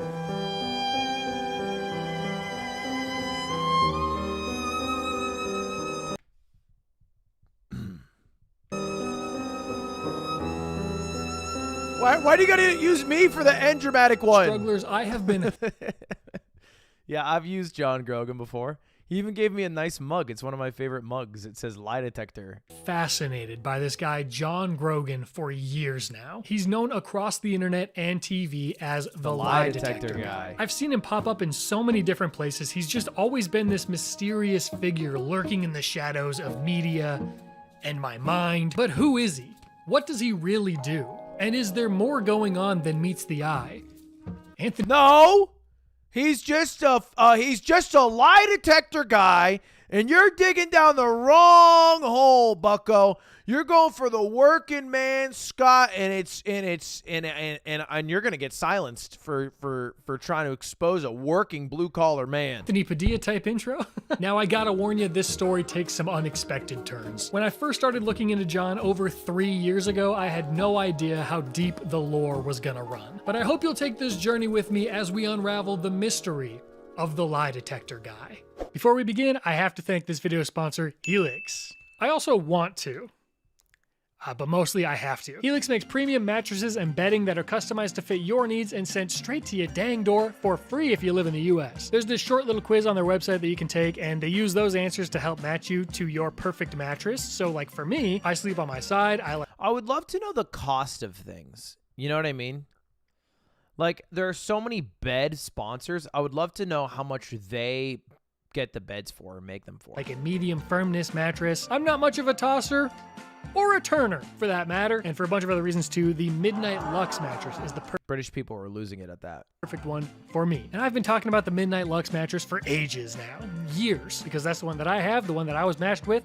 But what about somebody who isn't me? Like, I don't know. Maybe somebody who matches a description of somebody that witnesses identified as being at the crime scene on October 16th. You didn't know that we had witnesses, did you? Oh, you are a coward and a fool and the walls are crumbling down. So like somebody like that might have a different mattress. Helix has been sponsoring my videos for years now, but I don't know that I've ever mentioned my favorite part, and that's you don't have to go to a store and have some guy follow you around the entire time. Helix also offers financing options and flexible payment plans, so getting a new mattress can be as accessible as possible for you. It also comes with a 10-year warranty, and what more could you ask for? You greedy little worm. You want more? Okay, fine. How about a 100-night sleep trial as well? Don't say I never did nothing for you. Now I'm Guys, sold, if I know Scott. advertising, and I think I do, there's one thing that I know for an absolute fact, is that if you're not convinced yet, about 20 more seconds of this, that'll put you over the edge. So look at this mattress. We've Caroline, had this taking for a the 10 couple of months? years. I've taken a number of naps on this thing. It's not Seems like it's fine. I use an 8 sleep. I don't love it. I like it. I don't love it. I wouldn't recommend it. Don't get an 8 sleep. not necessarily in our bedroom. This is our guest bedroom, but the guests that sleep on it love this thing. Every time I've slept on it, I love it. I wake up feeling rejuvenated and refreshed. I'm a big fan of this mattress, and thank you so much. So if you're on the hunt for a new mattress, you can go to helixsleep.com/Scott Kramer. How long is the ad? 20% It's off 90 your new seconds, Helix chat. mattress, You're losing your plus mind. 2 It's free 90 pillows. seconds. Thank you to Helix for sponsoring this video and many others in the past. You guys are the best. Thank you to you guys as always for using my links right, when I it's have 2 them. It helps minutes. me out a It's ton. 2 minutes. Now let's jump into this juicy little video. Oh, it's just leaking with juice.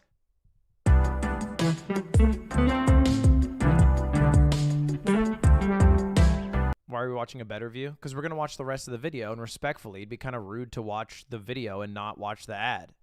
You guys don't have good etiquette, okay? I understand you would skip it maybe in your private time, but I'm not going to skip it. We're going to watch through it respectfully. Have you ever been watching a movie or a TV show and randomly noticed this guy just hanging out in the background? This is Jesse Heyman, and he's credited as being in well over 100 different projects, usually relegated as an extra just filling space in the background of a scene, but sometimes getting more of a focal role. Still have nightmares from this. Oh! Whoa! Yeah! Go Daddy! This one in particular, he's been in such a variety of different things that it's almost impossible for you to have not seen his face at least once at this point. Apparently there's even a documentary about him called Jesse Heyman, World's Greatest Extra, starring himself and James Franco? What? I don't think this ever got released because I cannot find any clips of it anywhere. All that exists is this abandoned Kickstarter page from almost a decade ago. But anyway, the whole reason I bring this up is because I think there's a new sheriff in town, Jesse. While many people may... I've used him in a thumbnail. Oh, yeah, I think I used that picture for, like, Ludwig viewers. Recognize Mr. Heyman for his appearances across pop culture. For me, it's all about John Grogan. Have you ever watched a YouTube video? And don't lie, because I already know the answer. Well, there's a reasonable chance that you may have seen Mr. Grogan appear at least once. A lot of the biggest channels on the platform have utilized his services for content over the years. Logan Paul, Dixie D'Amelio, the Try Guys. These aged hilariously, by the way. Have you ever pictured anyone at the office naked?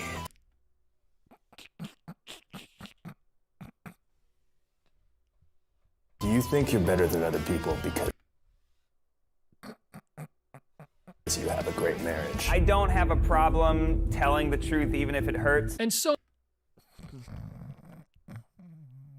so many others. If there's a trend to hop on, people are gonna hop on it. I don't know where I was going with that. I thought I had an expression. And even before every single channel on YouTube started making lie detector videos, John was the go-to guy for television. From Survivor through many legal shows, Nancy Grace, Swift Justice, Divorce Court, For the Love of Ray J, Tool Academy, Flavor of Love, and just on and on. If there was a need for a polygraph examiner in the Los Angeles area, John was the guy. I don't watch online pornography.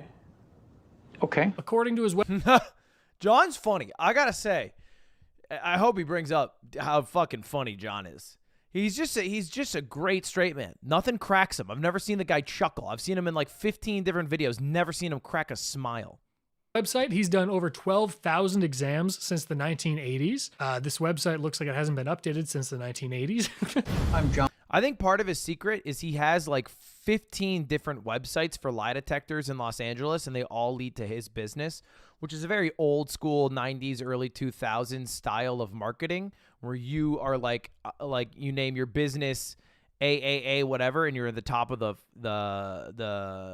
phone book, you know, or you have multiple website domains that all lead to you. That's still a strat that works, by the way. A lot of software engineers still do that, but John, Michael Reeves talked about doing that. The lie detector guy. I've been testing since the 1980s. I've tested over 8,000 people. If I see one of them lying, I will let you know. God hates liars, and I hate liars. All right, calm down, John. He started in the 1980s, and this video was from 2017. So if he had done 8,000 tests up until that point, he's done over 4,000 since then in the last 6 years.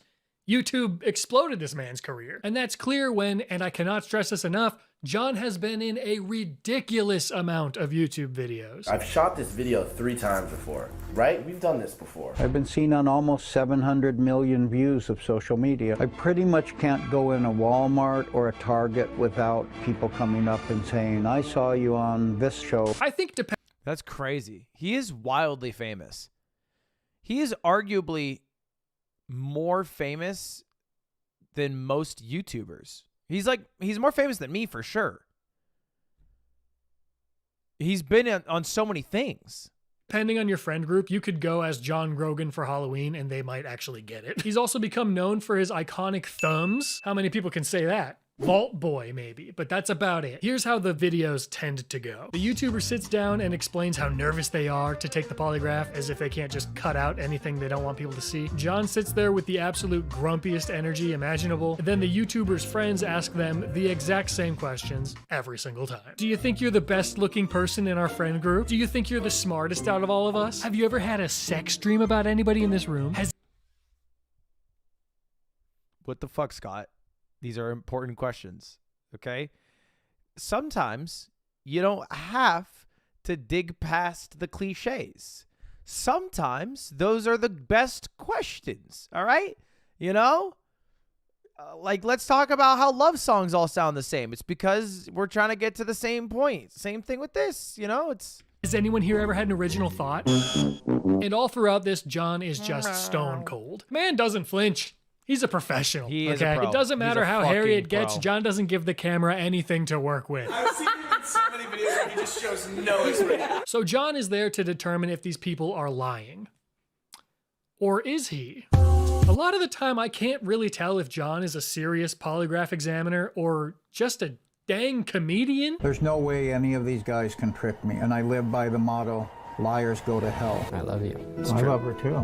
I'm very disappointed in myself. Now you know how your parents felt. Have you ever let somebody poop on you in a sexual way? No. It's a goddamn lie. I'll kill you right here. Margot Robbie needs my knobby. It looked like I forgot about that. I forgot that he said out loud, Margot Robbie needs my knobby. That might have been the single craziest sentence uttered on my stream. I'll kill you right here. Margot Robbie needs my knobby. It looked like someone just stuffed fish in a suitcase. I hear they taste like penis. I'll stab you in the eye. Like someone just stuffed fish in a suitcase. I hear they taste like penis.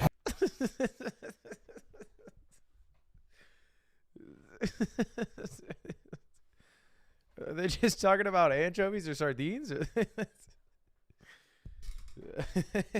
Where do you hear that, John? I'll stab you in the eye.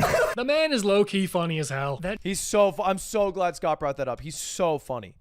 He is so funny. Dry, deadpan humor is so good and so confusing. It's not a problem for him to be funny. That's not what I'm saying. It's kind of like John is the one that's getting most of the laughs and not the actual YouTubers. John is subtly doing a lot of the heavy lifting to actually add humor to the videos. He does think she's the best looking and she will leave for more money.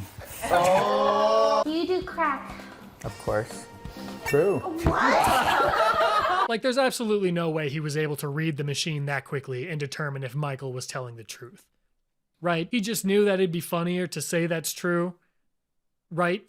Yeah, I think he's like just been in enough spots, you know?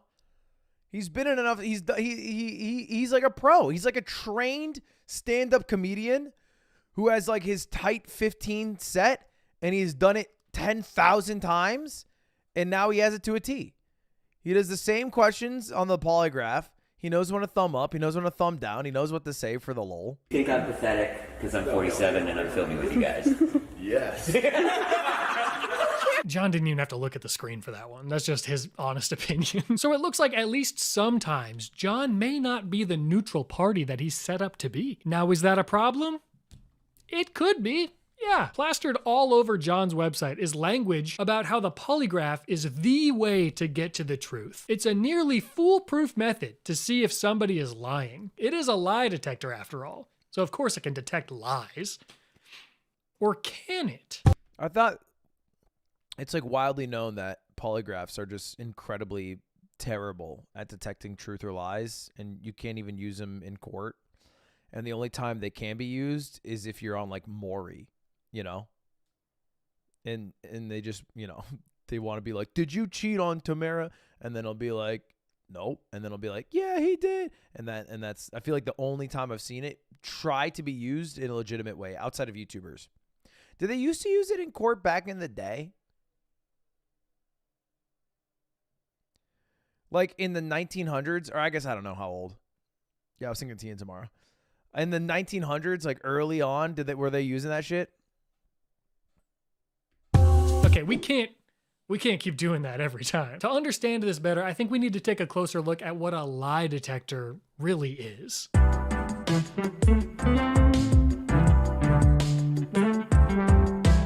I suppose I should let you hear John's explanation for what a lie detector machine does and how he uses it. Polygraph examiner determines if somebody's telling the truth or not based on their microscopic changes to blood, sweat, and breathing as they answer a series of yes or no questions. Questions of importance are surrounded with questions we know you're telling the truth, so the computer can see what your body does on things we know for sure you're telling the truth. So each line has a different read to a part of a body? Yes, some people's lies show up in their sweat, some in their breathing, some in their blood. When you lie, your body knows you're doing something bad, and we see it. Not only did your breathing go up, but the sweat at your fingers went up. So the machine is measuring people's bodies, specifically their blood pressure, sweat levels, and breathing. I don't know why I know this, but I know that, like, is it from a movie where they put like a thumbtack in their shoe and they would step on the thumbtack to like change how their breathing was when they wanted to have a question come up false or something? Where's that from? I know this is a thing, but I feel like I've made this up in my head. It's an Ocean's 11 thing, Ocean's 13. Yeah. The theory. Yeah, that's my Mythbusters tried that. Did it work? What did the Mythbusters say? Busted?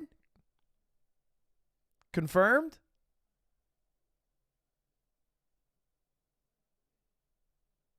Is that when people are lying, those bodily functions behave irregularly. So maybe your heart starts beating faster, maybe your palms get a little sweaty, maybe your knees get weak, arms heavy. There's also some basic behavior that's expected of the person taking the test, and I'll let John explain that. To do your best on a polygraph, you need to answer yes or no with just your mouth, not your head. Yes or no with your mouth only, not extra loud or strong or extra soft underneath. You need to sit still like a statue. Really got to sit like a statue if you can. And answer with his mouth only, no nodding. Even the tapping of your foot and hand can give you enough bad boy points to fail the test. Everybody gonna have to take it seriously, or else it's just gonna keep coming up as Bye. And there's also some more information written on his website, including what the results should look like, how you get hooked up, and many images stating that you should never test in your own home. Unless you're a YouTuber, of course, then like everything else in life, the rules do not apply to you. And I know I briefly mentioned it earlier, but I cannot move forward without showing you just how unhinged this website actually is. I'm just gonna throw up a scroll through of the entire thing top to bottom. Feel free to pause. It's avant-garde. It's, you know what? It's actually Eastern style websites. Most Japanese websites look like this. At any time and just soak it in. It's just one massive... It's a lot of information. Look, he tested Howard Stern and Nick Cannon. Page with hundreds of deep fried images. Look at that. There he is with Roger Matthews and JWoww. And memes pasted everywhere. Nobody's gonna read all this, John.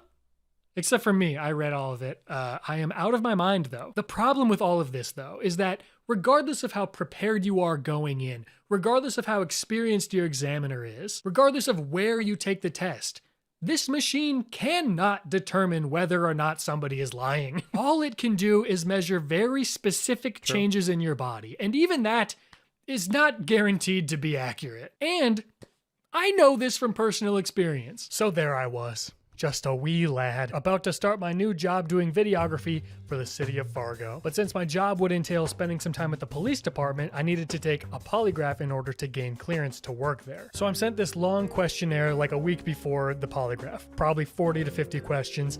Have you ever stolen from work? Do you have a history of violence? Where were you on October 16th? Standard stuff. And one of the questions reads, do you take any illegal drugs? And I answered no, because that's the truth and I'm an honest boy. Fast forward to the actual date of the polygraph exam, right? I'm in this tiny little room with the examiner and she tells me we have to go over all the questions again verbally and just verify that what I said on the paper is what I believe to be true. So we go through them, piece of cake, no big deal. Yes, that is what I said. Yes, those are the truth. I'm an honest boy. So now I'm hooked up to the machine, okay? I'm strapped in. And she's reading through the questions again. I'm answering yes, I'm answering no. And then she gets to the illegal drugs question and she says to me, she says, have you ever taken any illegal drugs? And I'm like, hold on a second. That's not the way that that question was worded on the questionnaire that I filled out, ma'am. On the questionnaire, it said, do you take any illegal drugs?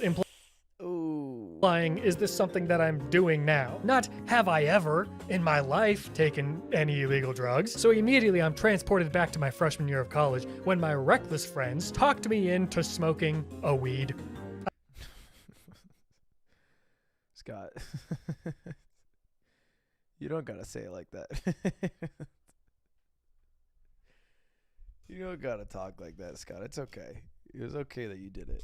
I toked the devil's lettuce. How dare they convince me to break the law like that? Those criminals. So anyway, all of a sudden I'm at a crossroads, right? Like, do I answer the question honestly, or do I answer the way that I answered on the questionnaire as to not raise any suspicion? And I was like, well, I guess I don't want to cause any problems. I go, no, I lie. I'll just say what I said on the questionnaire, even though it's not technically true. Well, needless to say, my body was like, warning, warning, you are a liar. I'm freaking out. I'm breaking into a sweat. My heart is pounding. Liars go to hell. Right? But was I lying?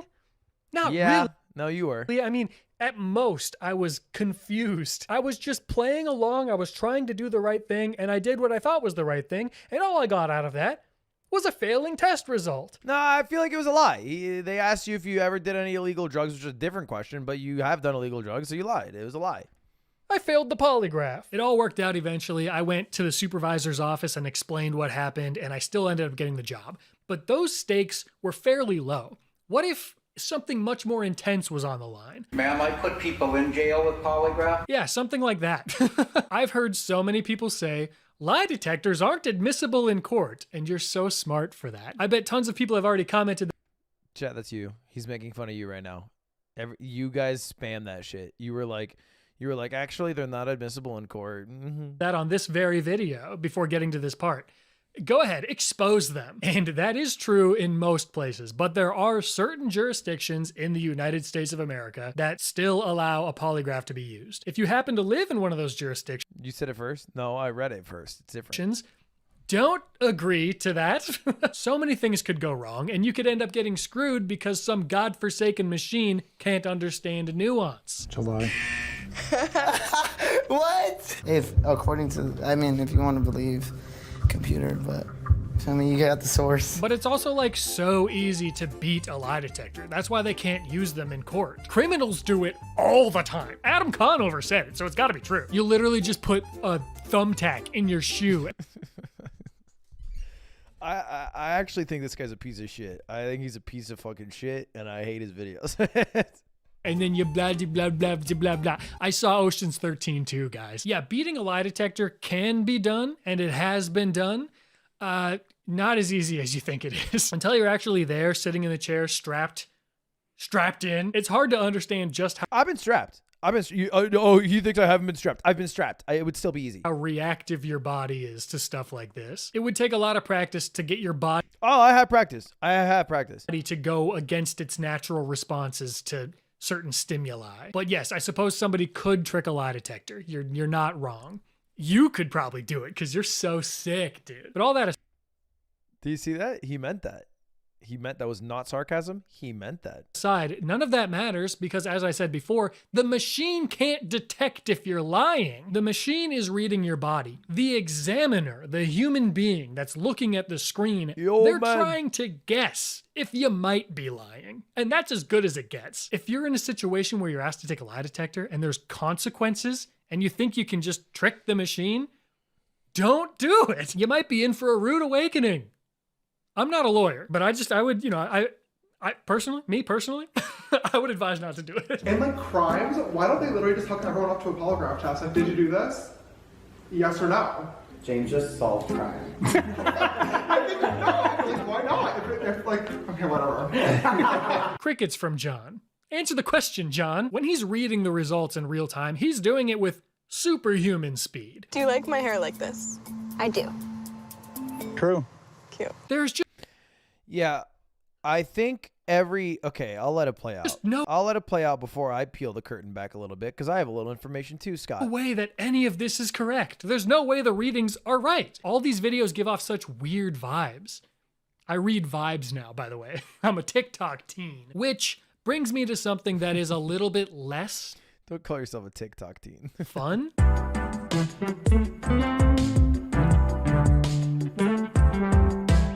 So this is where things get a tad dicey. On more than one occasion, John has been accused of faking his polygraph results. I know, guys, I know, okay, I know. I saw this clip of Trisha Paytas talking about working with John in the past. Can I just say one more thing about the lie detector guy? I've been hooked up to him. Like, check out me on his videos. Like, I've been hooked up to him, and he literally will say, like, oh, I can give you whatever answer you want. Dude, I knew that guy was such a scammer. Obviously, he's in, like, everyone's videos. But he straight up just says, you can say whatever you want? Yeah, no, he says, oh, tell me what you want me to say. Nope, not for us. He said, my name is John, and I'm going to do the best job I can. I really believe in ethical polygraph tests. What? Yeah, oh, That's for sure. so lame. When I got hooked up to it, he literally was like, oh, what do you, like, they're like, no, say yes to that, say no to that. Like, I'm like, okay. Now, Trisha has said some wild stuff over the years. So at first, I wasn't exactly sure how to feel about these comments. Like my main man. You can't trust her. I'm not poisoning the well, but how are you going to trust her? John? The thumb guy? Isn't the #1 authority on truth? How dare you? How dare you say these things? But then I saw this video from James Corden's show, Late Lie Detector with Chris and Kylie Jenner. Bro, James Corden stays biting my shit, all right? Which is actually the most insulting thing I've ever said to myself, but... segment, James asks Kris Jenner, who's hooked up to John's polygraph, whether or not she was behind the release of Kim and Ray J's sex tape. A rumor that has been floating around since Ray J started it. And here's what happened in the interview. Did you help Kim release her sex tape? It's okay.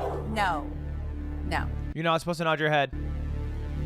True. Of course it's true. Thank you. Of course it's true. Okay. Oh, I Here we like go. that. We cleared that up. Right, but did we though? Yeah, no, we cleared it up, Scott. It was in the lie detector. John said it. Because Trisha said that John will just respond however you want him to, allegedly. So it'd be kind of tight though if somebody was like, like take it to the extreme, right? EDP 445 keeps trying to come back. He comes back and it's a John lie detector video. And he was like, were you going there to deliver a cupcake? And then John's like, true. Like, how far do John's scams go? Where are his morals? Will he be like, well, hold on, EDP, I don't know about all that, or can he be bought out from anybody? Can anybody buy out little old John? So this could all just be some PR stunt by the Kardashians to cover up some dirt. I know, guys, I know. I didn't believe it either. And that's exactly what Ray J said. Ray J accused John of being a, quote, fraud, and that it was all totally faked. Really went off on his Instagram after that clip came out. And of course, Ray J is going to say those things. This show makes him seem like the bad guy. But these statements might actually have some merit to them. I don't know why Ray J is so worried about that. He's got Raycons, and those shits are popping off. I know. Ray J, right? John was featured on a reality show with Ray J in the 2000s called For the Love of Ray J. So they've worked together, and there's no way that shit was real. So maybe Mr. J does have some more insight than the rest of us do. I don't know. But I have also been holding on to some information for a few. Ray J owns Raycons. Where do you think the Ray comes from? Years now? Ever since I first took an interest with John, and this is a little bit more serious, so I want to be abundantly clear here. I am only reiterating the claims that other people have made. These are by no means my accusations. I am merely showing what other people have said. I'm not a lawyer. I stumbled across these blog posts from 2007 and 2008 where multiple people accused John of a lot of unsavory things. And, you know, they kind of got receipts. Oh, look at the receipt. They said that John ran a polygraph training course filled with inaccurate information. They said that he intimidated and harassed them when they tried advertising their own services in his territory. They said that he's not even technically certified to be a polygraph examiner. He allegedly told them to never charge less than the industry standard of $395, which is odd because on his current website, he boasts a lot about being way cheaper than that and undercutting other examiners. He allegedly encouraged at-home testing regardless of how dangerous it can be, which directly contradicts what's posted on his current website, and the website directly contradicts nearly every YouTube video he's ever been in. They point out how incorrectly John goes about administering tests, allowing people to just move around freely and talk as much as they want, and he allegedly created a digital empire of sorts, buying up dozens of website domains. Yeah, that's what I was talking about. He has all these websites, and they all lead to John Grogan. That all redirect customers to his business, essentially making it near impossible for other polygraph examiners to get business in the area through SEO. Despite the inaccuracy of John's dated machine, we had to go with him since there weren't any other operators in the area. And I could go on, but holy crap, that's a lot of stuff. And this leads me to the most confusing discovery of all. On John's own website, it says a note about TV and entertainment polygraph exams. Some are real, some are not. Plus, many have scripted, predetermined, entertainment, or known solution results. I'm sorry, what? So when it's on the website. Never-ending webpage talking about how your tests are the best there are. Absolute Chad levels of confidence that nobody can beat your machine. There is absolutely no way you were telling the truth on the 2 questions you failed. Real-world consequences on the line. And Trisha Paytas was right all along. Unreal. This eliminates any and all credibility, right? How could it not? Because there's never an indication of when something is real and when it's fake. Are we just supposed to figure that out on our own? Like, yeah, maybe some of them are a little bit clear. This fake Logan Paul thing, probably not a real result. But did they fabricate the results on Dr. Phil? Because those were pretty serious. Were they just making things up on claim to fame or when the Dolan twins came in? I don't know why they would, but it's not like it's off the table. It's on the website. We can fake stuff. The court of public opinion is so real, and whether or not John is doing it on purpose, he plays a massive role in shaping that. Also, John, he straight up says that people are lying all the time. That's a lie. What? Liar. He's lying. I knew it. That's a lie. That's a lie. That's a lie. It's not even like standard for polygraph examiners. They're supposed to say, oh, there's possibly deception take. Scott, you're so lame, okay? John has bands and he's got bitches, okay? That's what John has. So he walks in, he whips out his laptop. He says, all right, well, a normal polygraph test would have to be done in a different location where you cannot move your body at all, and we would have to get the test results over a period of hours, and I'm assuming you want this for content. And then the YouTuber, hypothetically, would be like, yeah, And then he'd be like, okay, so the way that this is going to work is that I'm going to tell you a test, and then I will default to truth, and you can tap my foot, and if you tap my foot, it will come up as a lie. And then you would then hypothetically be like, okay, cool. And then he'd be like, all right, let's begin. And you would do something for show that gets a good amount of views. This is a hypothetical of how this would work. Now, I've only ever worked with John in a very legitimate, truthful way, right? A very legitimate, honest, to the point way. I would never lie. Boy Scouts honor. So, but I can imagine for some other people, he maybe fucks around a little bit, you know? Taking place. That's about as far as you can go. You can't say somebody's lying. How accurate is this thing? It's reading his body responses 100% accurately. Bruh. Okay, he just made that up. It's reading his body responses 100% accurately. We have gained 99.9% of his body control. Look at how expertly he danced around that question. It's reading his body 100% accurately. I love that, dude. Bravo. Oh, you baked grandma's famous cupcakes. Are they as tasty as when she makes them? I put the ingredients in a bowl 100% accurately. But what do they taste like? They taste like shit. Also, the reading your body 100%, that's not even true because the polygraph doesn't read your body 100% accurately in the first place. And also, the guy is like moving around and talking during the test. So that's not even true. That is a lie. That's a lie. I would have to imagine a main reason that a lot of people are hiring this guy to do their polygraph exams for their YouTube videos is because they think he's doing it right, at the very least. Yeah, a lot of YouTubers will do anything for the sake of content and entertainment, whatever. But if they absolutely knew that none of this there's nothing trustworthy about the results at all, would they still pay for it? I'm not. Wait. Scott, you don't think the YouTubers are in on it? Do you think the YouTubers are just YOLOing? Do you think John is just like kind of guessing whether to say truth or lie? Saying that you can't or shouldn't pay John to do your polygraph exam. Now, to be clear, I hired John to do a lie detector stream a few years ago. The reason I hired John was not because I thought he was the best or I thought it would be the best results, is because I, like probably everyone else who hired him, saw a video where he was in another YouTuber and it was successful. And I was like, oh, they did it. I'll do that. And I looked up the guy who was in the video because that was easy. As opposed to like researching and trying to find the best 5 lie detector people. Now, when John came over, I was ready for it to be 100% real. And it was.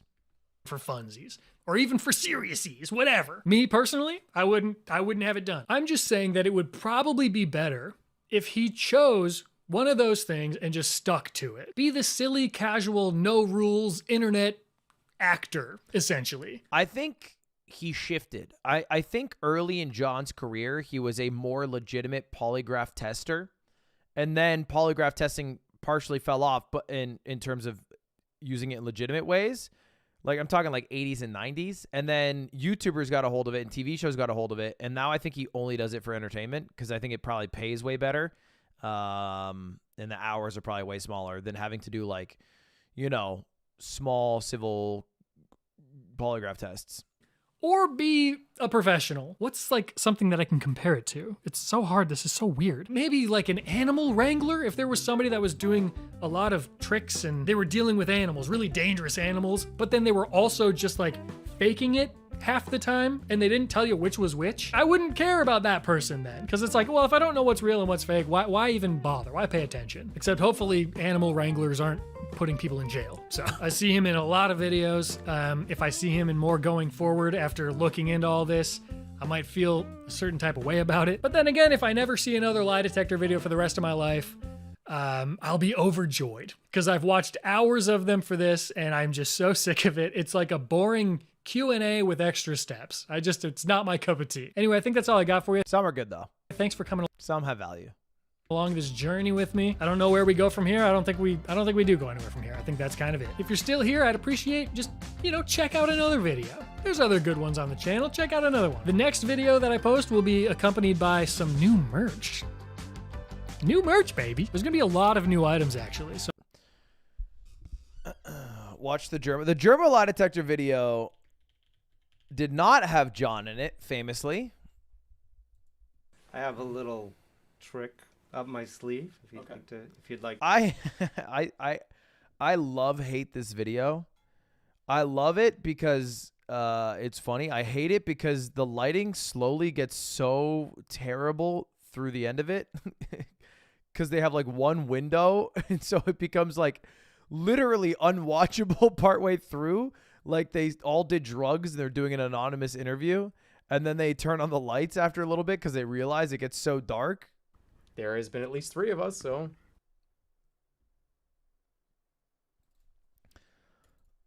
Ludwig lie detector. All right, boys. So today, the plan is simple. Okay, to be fair, in my video, it's live, so there's no way for it to be faked. Oh, because today the plan is, and we do the plan. Super not complicated. Because there's a guy here. We have John, lie detector test. All right. It might be slightly larger than some other people. I should. Hasn't been real fun. I think it's time we cut it here. Shoo! You're saying this is fake? No, this was, guys, real. All right? I did not cheat on the lie detector test. Folks, there was no foot tapping. Anyway, let's do a little bit of Ludlocke.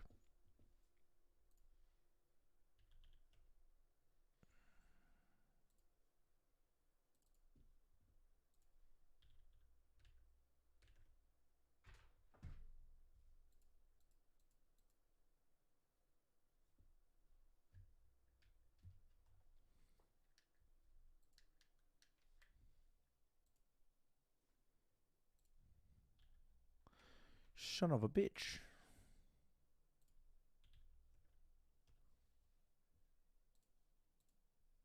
Okay.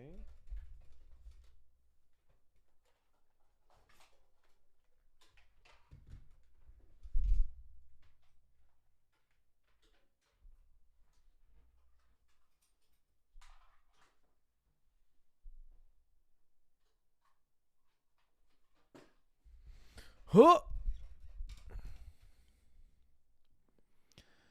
All right. Anti-load.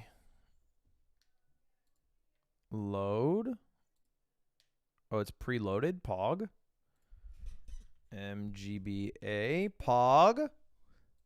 File load recent ROM. Pog. Green screen game.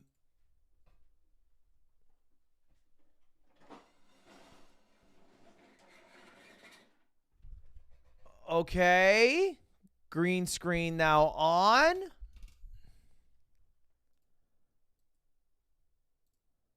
I'm swagging out.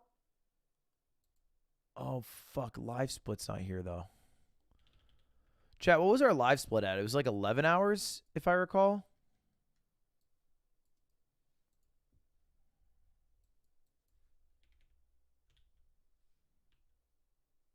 $12? No. Is that right? I thought it was like 11.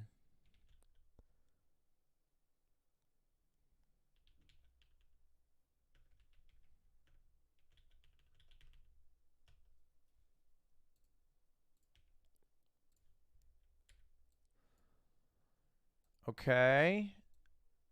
The only other thing.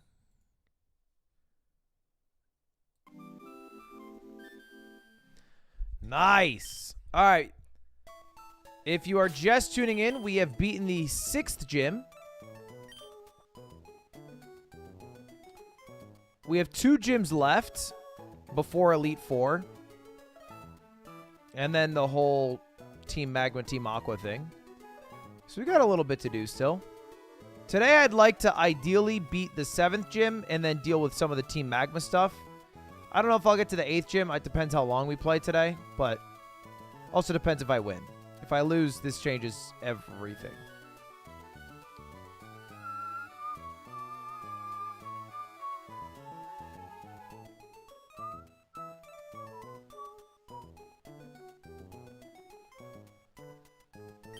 All right, you should go to every sub-city in LA and rate it based on food, living conditions, and culture. It's not a bad idea. Okay, if I recall, after beating the 6th gym, I'm allowed to teach a Pokemon fly, and I'm allowed to use that outside of battle.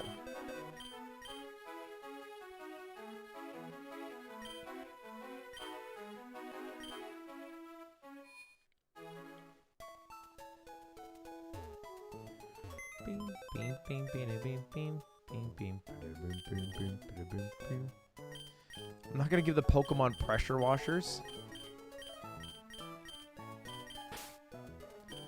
All right, let's get rid of you for now. See you, K-Way. Chat, tomorrow at 2 p.m. is when we're doing the myth stream. 2 p.m. How do you get your chat overlay to look how it does? Truffle. Truffle people did that. Maybe Otto did that. Try giving fly to Gyarados. I honestly did, and it didn't work. So I had to whip out the Pidgeotto. Fly over Gust, sure. Okay, all right. So now... Hey Lud, long time YouTube Where do I go? watcher, first time stream catcher. Hello. Been super cozy to fall asleep to. Keep up the great content and good luck with the run. Thank you. I think I'm supposed to say thank you to that. Or I'm supposed to be insulted. But I think I'll say thank you instead of being insulted.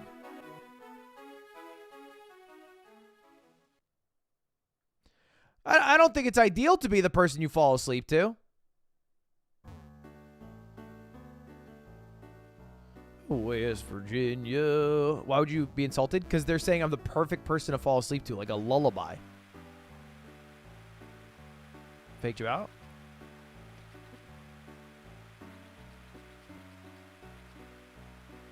First time tipper, how do you like your pizza?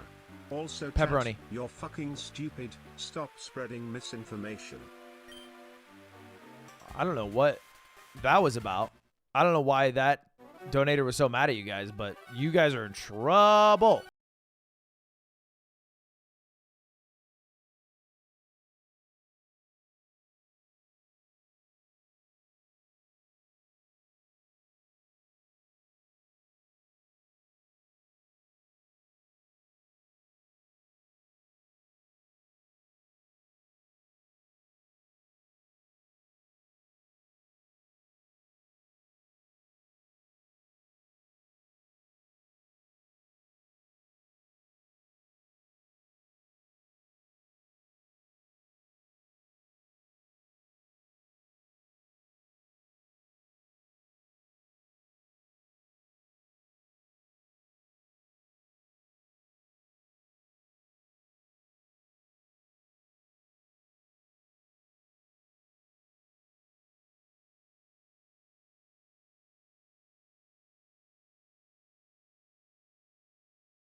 Kind of unlucky.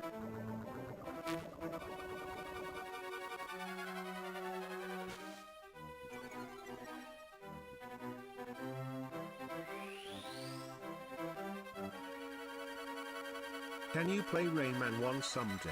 I don't think you'd be able to beat it, but I think you'd find it fun since it's a precise platformer like Jump King, etc. Rayman.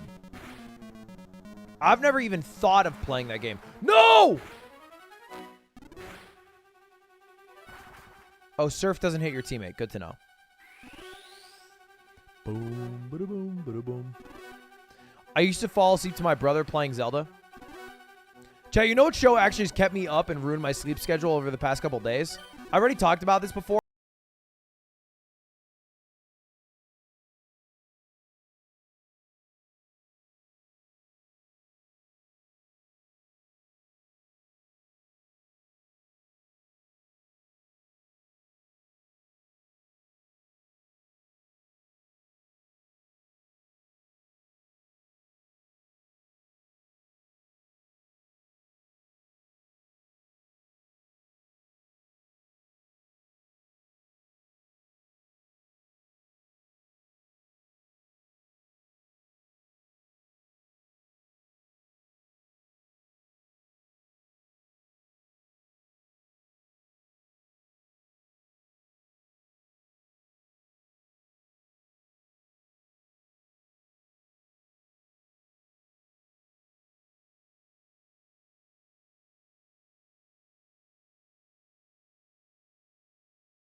Stream is.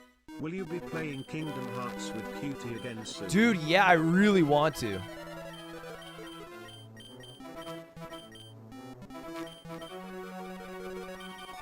So we've been talking about doing it. Let me wing attack the Absol, I guess.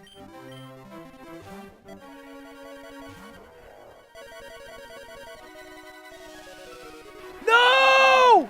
It's a bird, you fool!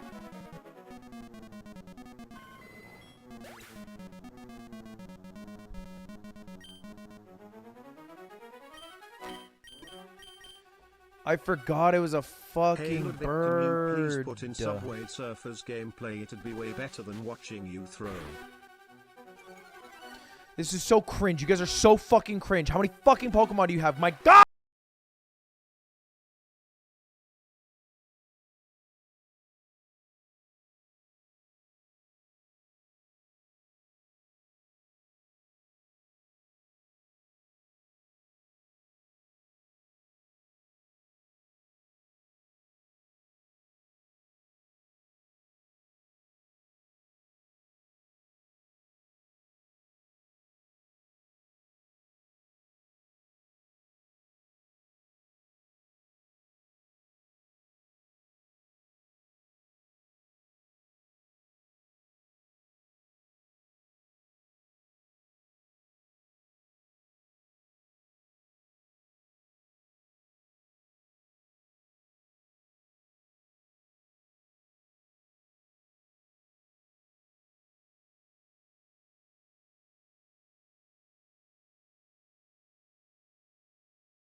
I didn't want to fight to them. Oh my god, I'm poisoned. I'm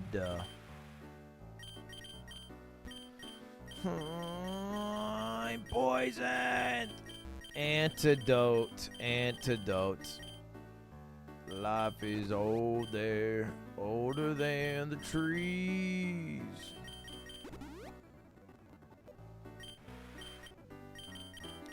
Dude, I'm so fucking sad I lost my Makuhita. He was so good. Where I belong, West Virginia, Mountain Mama, take me home, country road.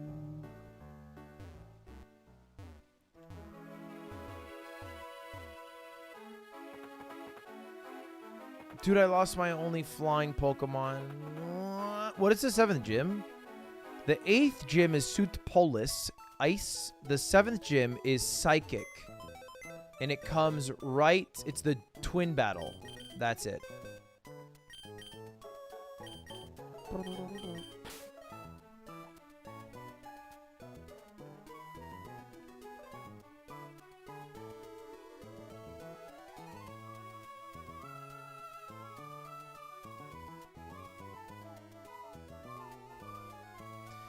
Alright, well this means we do have to ban Makuhita.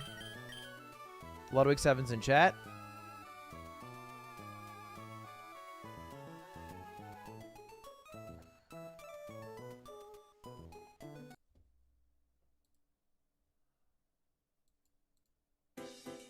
That's not really a sad song.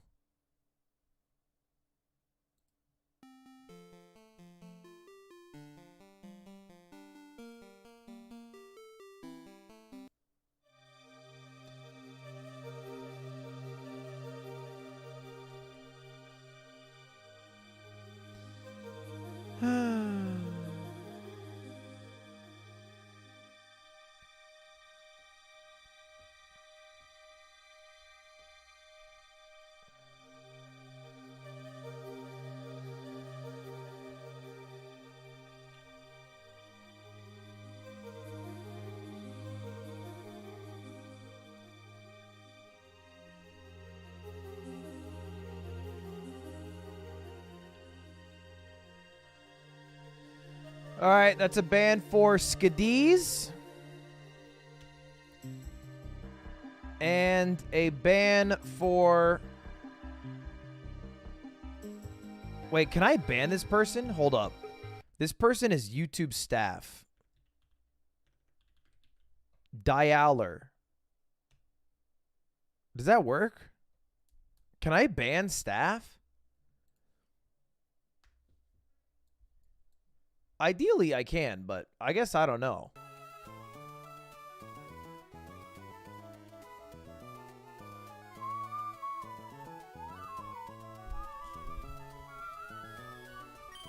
All right, I gotta think now. I gotta think. I lost my fighting. Oh, man.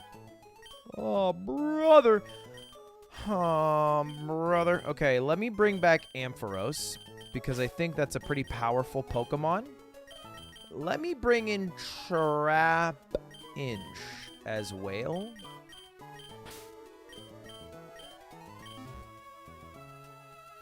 Honestly, Trap Inch, Gyarados, top 2 for any double battle. Surf, Earthquake seems like the best strat. I'm going to raise the level to 30. Let's get rid of Crunch. 6.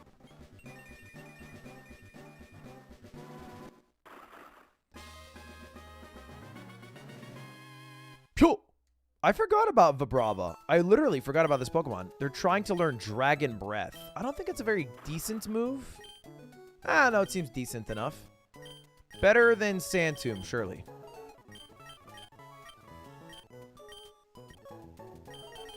What is the typing? Ground Dragon. That seems like a really decent typing.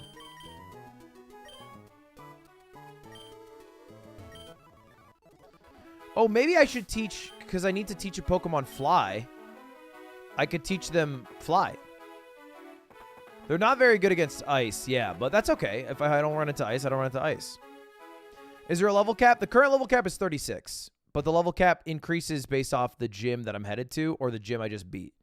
So the gym I just beat was level 36, so anywhere around 34, to 36 is ideal.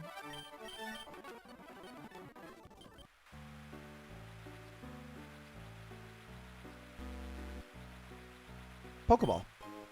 Wait, I'm allowed to catch a Pokemon here. No, I'm not.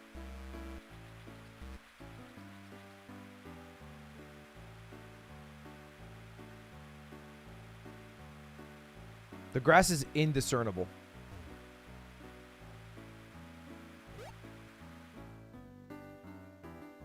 Country road, take me home to the place where I belong.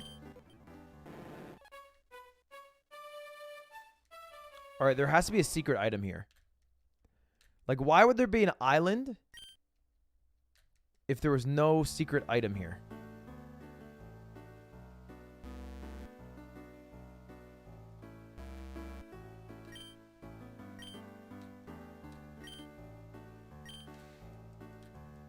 It's just a really inaccessible secret base.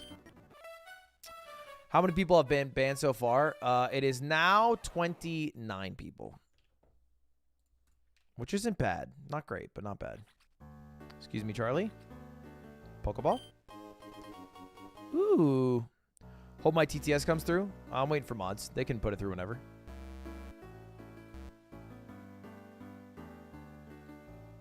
Wait, ready? Timing, timing, timing. Huh. Oh, I love this place. Being the YouTuber that people fall asleep to is a crazy good play for video watch time, especially if autoplay is on and it keeps running through your videos. Did that with Northern Lion for years. Oh, you know what, guys? Then please do fall asleep. Dude, Is this a I new just area? want to thank you for teaching me poker. I won a 16-person tournament today. Remember, chat, your next big win is the next one. True.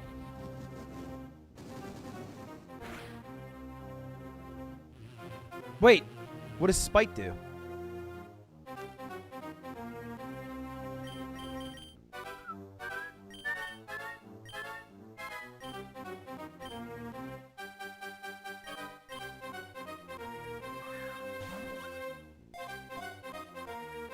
This Pokemon looks racist?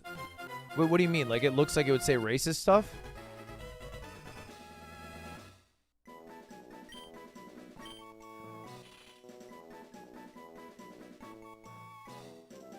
It looks like my cat. My cat's not racist.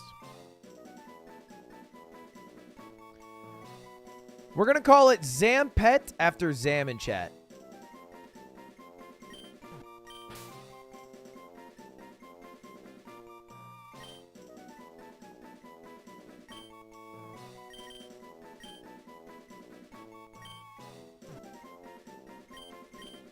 Zampet. Coots is not a little racist. Okay, we're to move to Mount Pier. All right. That's the Savari zone above me. Below me is the ship to Mount Pier. Do I have to sail the ocean blue? Hey, Ahead Art, looms Mount Pier. long-time fan.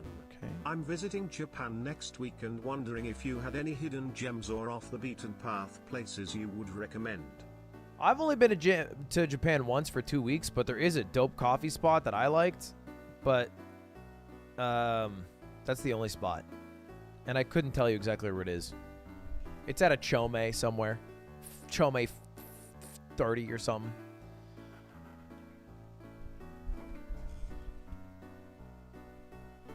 Oh, I did think, shit, what do they call that? Ludwig, my man, going Yo. back to beginning a stream, you like the middle seat walk playlist. No. I don't like the middle seat. If I'm flying southwest and I have to pick late, I would rather just get a middle seat than do the whole song and dance to go to the way end in the very slim hopes that I happen to get one of the remaining aisle or windows.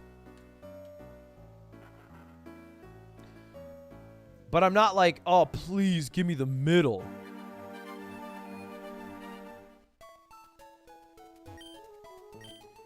You don't book ahead? What do you mean? That's not how it works in Southwest.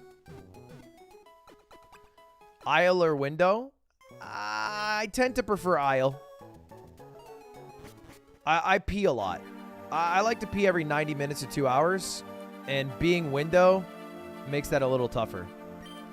On our honeymoon, we vowed to see as many rare Pokemon as we can, so we're delighted to see a rare Pokemon as we arrived. I mean, we are totally happy. We just arrived here on our honeymoon vacation. We happened to see a Dragon-type Pokemon flying in the sky. Do Pokemon like that live in the Hoenn region? Cool.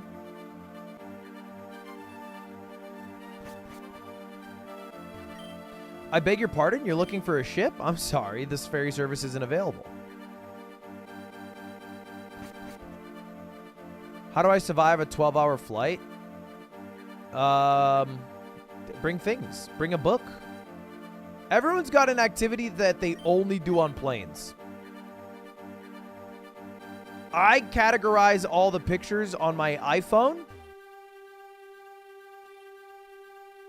And I make to-do lists. I never make to-do lists outside of planes.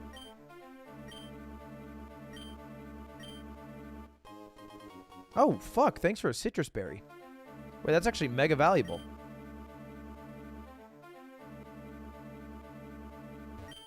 Do you think Hikaru stays with Kick if they don't do anything about Aiden's violent rhetoric? Not sure if you or the chess crowd cares about optics in this scenario. Do you think Aiden stays with Kick if they don't do anything about Aiden's violent rhetoric? Yeah, bro. He's getting paid millions. I think it's... I think people's morals... I'll battle with you. No! What? Battle with me so I can check out your Pokemon. No. Oh, why? Coots, haven't you been raising your Pokemon? That's not a very good showing as a closer. What the fuck, dude? How are you gonna dog me like that? Fine, I think I have to battle. Alright, let me get everybody to level 34 at least. Imprison's a decent move.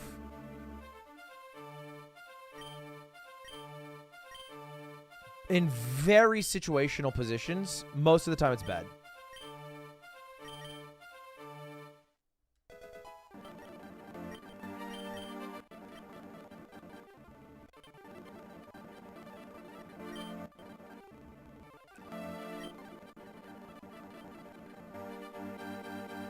Should the boxed chatters be banned on a failed run? Also smiley face. Do all the box users get banned? No, only the people in the party is generally how this operates.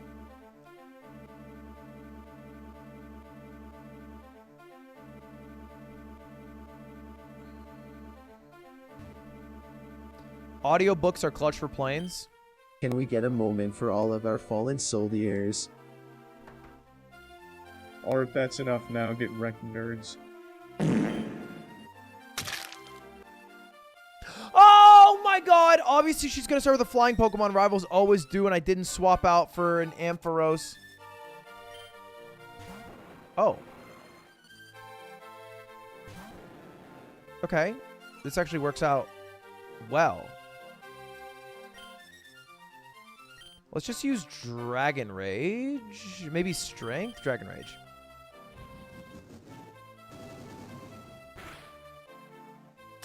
Oh. Okay, let's use Strength maybe.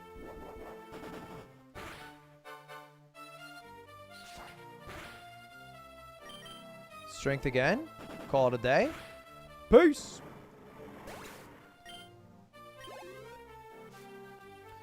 Okay, next. Typhlosion. That seems like a mistake from you, not gonna lie. I'll hit you with a Surf.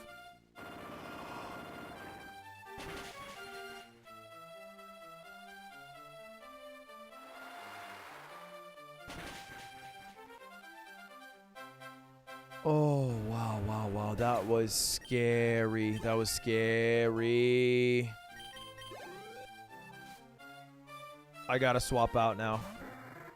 Wow, Pelipper really can't do shit to me, but I think I have to stop and swap. Alright, we have a water flying. So I should swap to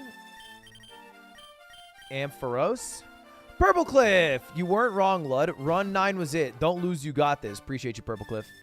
You use Protect. Okay, kind of bold. How did Protect fail? Because I didn't use a move? Thunder Punch. Nice Protect. Any tips for how to choose a new pet? Like in life? I don't know. Whatever makes you happy, I suppose. Only checkmark subs get red.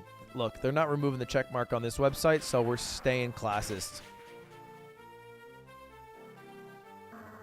Hopeless, think of the 16. Bad Gambles, think of the 14.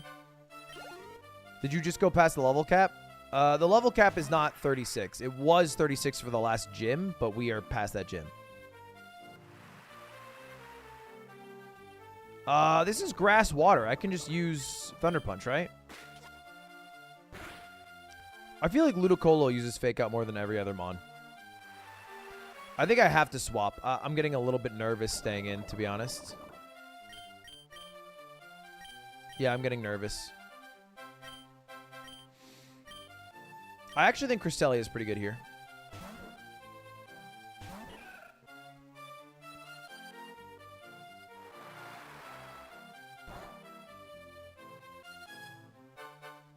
We just have such different opinions on what not very effective means. Such wildly different opinions.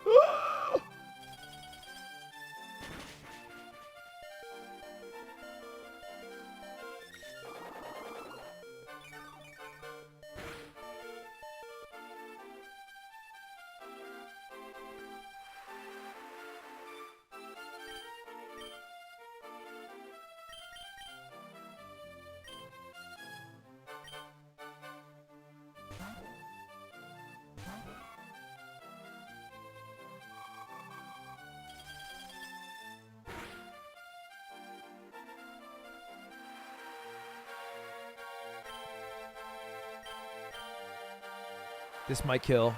No, it shouldn't. Dude, oh my fucking god. Jesus Christ. How are you one-shotting everything?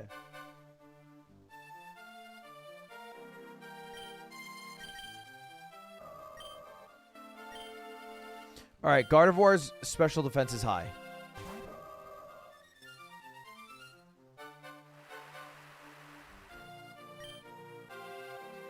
Do I use Psychic? Yeah. Please don't do more than half. Please don't kill me. Less than half, Pog. Kill. Huh.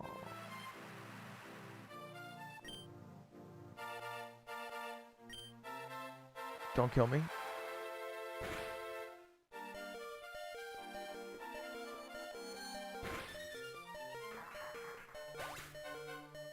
I should have shockwaved on my first turn. That way I would have had 2 hits without the stress of... Oh, yattara, yattara. If that crits, you probably wipe. If it's in butts. I've caught a decent group of Pokemon, and my Pokedex is coming along, so I'm gonna go home to show Doc. What are you gonna do, Ludwig? I'm gonna go to the fucking Pokemon Center and bury the person you murdered, you absolute son of a bee.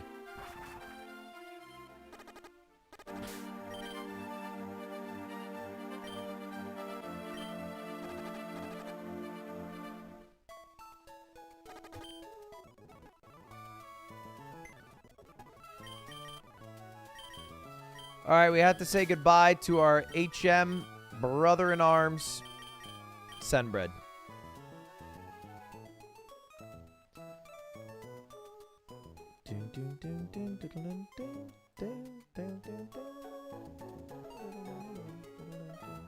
Which is Banana Bread 04 in chat.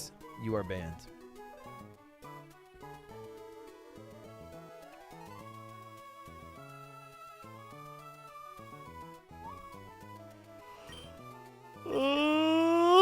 Okay, let's bring Shuppet into the squad. I think folding in a Shuppet is a decent play. I also kind of want to swap out Roselia. I think Roselia, all things considered, was a very valuable Pokemon coming in. But now, I actually think she's too weak. her defense and health are so low. I love the moveset. I just cannot risk somebody who is that weak. It's a liability. I much prefer somebody with just a higher overall health.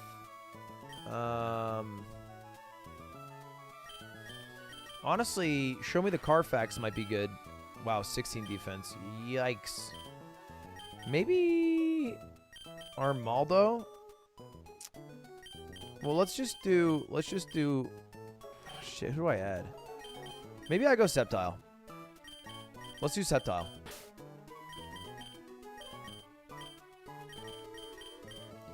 Let's get Draco in. Let's get Draco up to level 36 and evolved. Let's evolve our starter mon. Screech is not a good move. Do you receive EVs when you use rare candies? Not. Also, my mom finally gave me back my Cap'n Crunch flavor vape. But turns out my stepdad Randy was ripping that good while she had it. Please advise. Honestly, I would try to chief more with Randy. That way you guys are on a good side together and you're one, you're on the same page. So if you can chief with Randy, that'd be tight.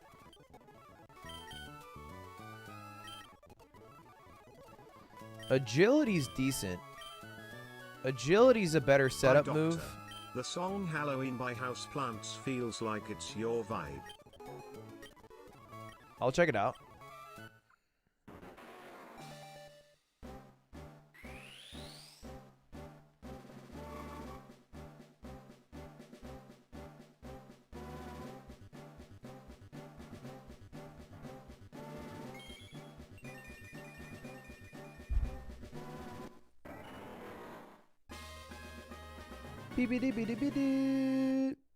Whoa, he is smoking the shit out of that Captain Crunch flavored vape. Dragon Claw is definitely better than Dragon Rage. Is this a grass dragon type? Oh, wow, it is grass dragon.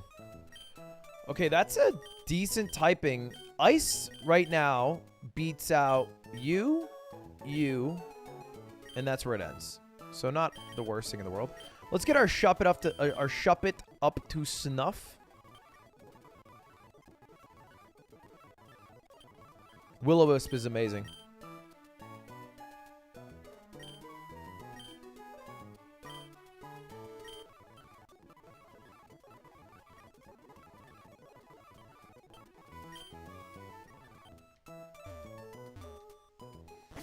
Ice is neutral against Gyarados, right?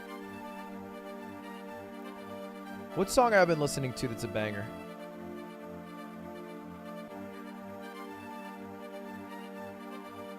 I think it's...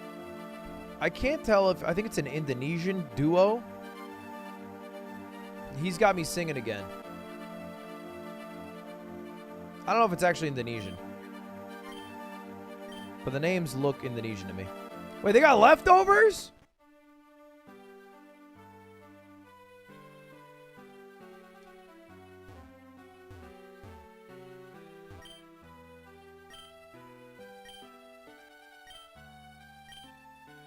Have you any interest in paintings? Yes, I do. Excellent. You do like paintings. Then I may ask you to come with me. Okay. This is our special exhibit hall. As you can plainly see, there's not a single painting. I don't wish to exhibit works of so-called classical art. Such classical works you can see on our ground floor. I wish to exhibit works that is far different than the classics. Art, after all, is not restricted to old famous works. I wish to fill it with modern and vibrant artworks of Pokemon, seemingly ready to spring forth into glorious life. I beg your pardon, I didn't intend to monopolize the conversation. Is this the guy who wants me to do the dancing contest with my Pokemon?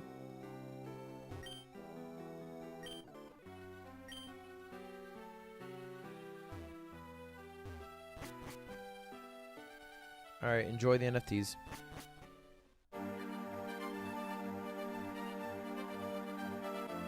Oh, we are at 30 bands, that's right.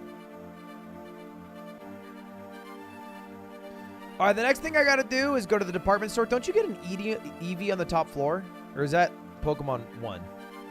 Oh, isn't there a lottery ticket here too? Lottery corner. Yeah, let me draw a lottery ticket.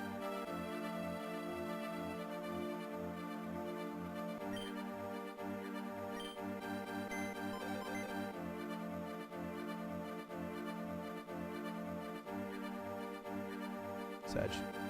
It's 32 bands? Is it? Are you guys right about that? I think you're wrong. It was 27 when the day started. I haven't had 5 bands, have I? What? Okay. All right, what do you got for me? Welcome. How may I serve you? Buy. I would like to buy from you. Ooh, I'll get some hyper potions. What is that? 200 HP? Yeah, that's more than enough for now. Let me get, let me get 10 hypers. I will get actually some. Nah, max repels are a quality of life. Unnecessary to have that. From you, I'll take. Let me get 7 ultra balls. I don't want to spend too much here. Recovers half the HP of the damage this move inflicts. Wait. That seems amazing. Is it what is it? Grass? Recovers half the HP. What is that? Ultra Drain? Is that Giga Drain? I guess I already have Giga Drain, so I don't need it again. Hooks and slashes the foe with long, sharp claws. That's Dragon Claw? Dragon Claw is decent. Okay, probably not worth getting, but, you know, good to know that they have it here. How may I serve you? I would like to buy... Ooh!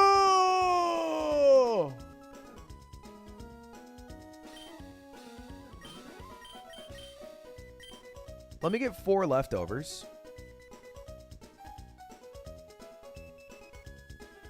Maybe 3. Nah, I'll get 4.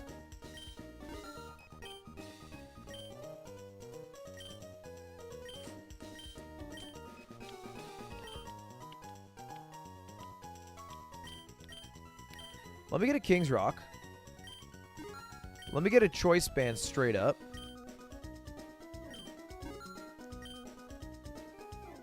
Let me get a Focus Band. Seems kind of YOLO. Seems kind of fun.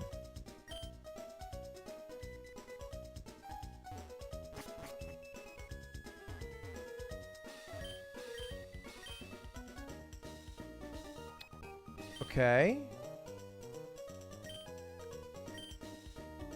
These are like, this is like Thunder, whatever, like the 70. Yeah, okay, I know those. It's like the Thunder, the Blizzards, that's not Ice Beam, that's Blizzard, right?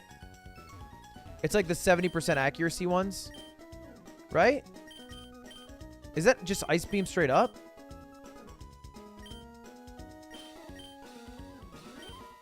Well, I'm fucking broke, so GG.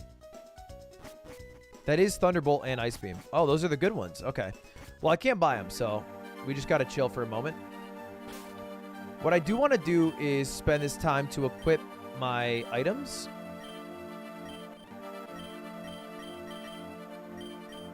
So let's give lefties to Gyarados.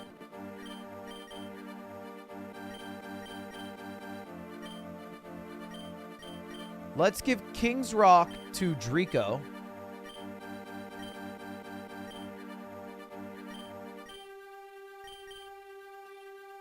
Let's give a Choice Band to nobody for now. Let's give a Focus Band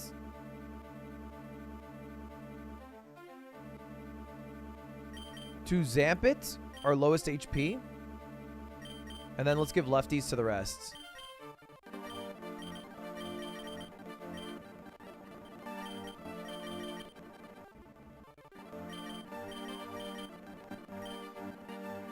You can sell all your Zinks. Oh, that's actually a good point.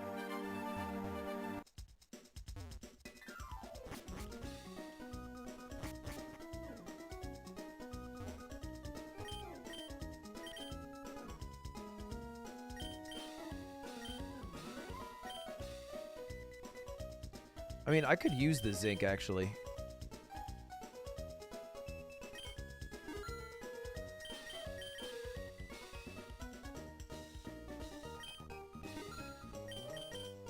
Yeah, the moment I went to sell it, I was like, you know, low-key, I could kind of use it. I mean, if I really wanted to cheat, I could just sell...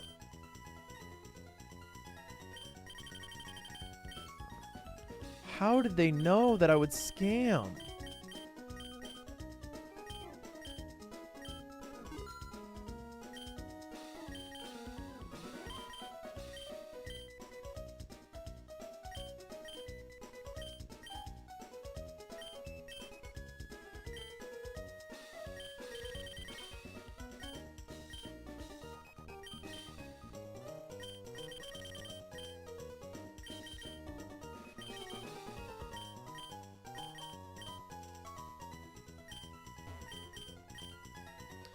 All right, let me just get Ice Beam for now.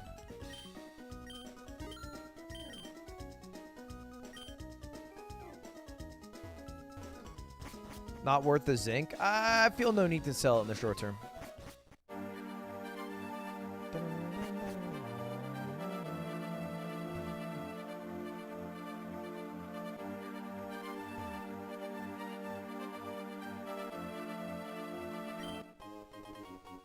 Pog.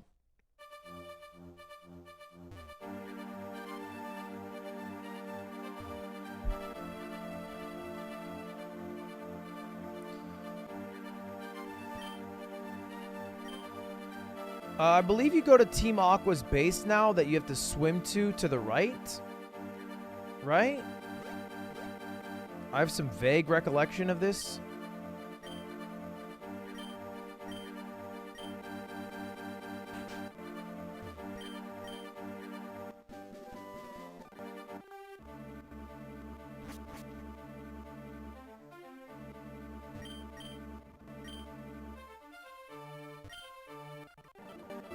You got to do Mount Pier first. Oh, yeah, you're right.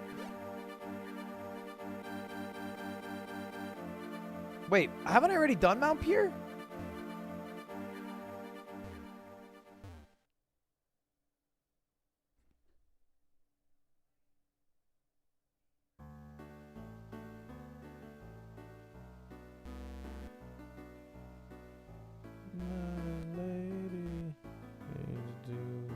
I should actually probably go to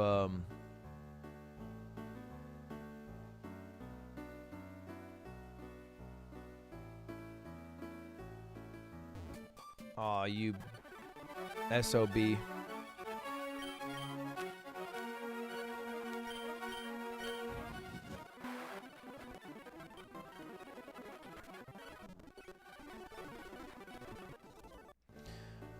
The Safari Zone. Let me catch some Pokemon at the Safari Zone.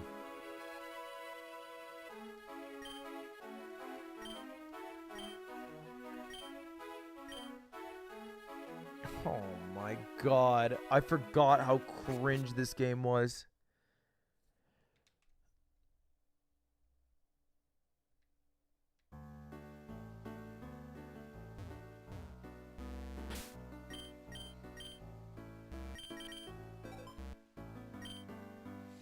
Alright, let's check the Hoenn map. Is this Mount Pier? Where is Mount Pier? Younger than the mountains, roll like a breeze, country road. Take me home to the place. Do I just swim down?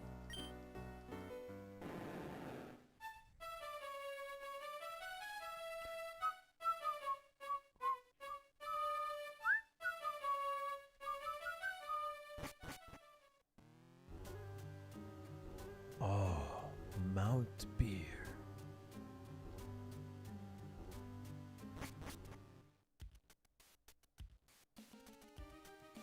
So any Pokemon in this area is a new wild encounter.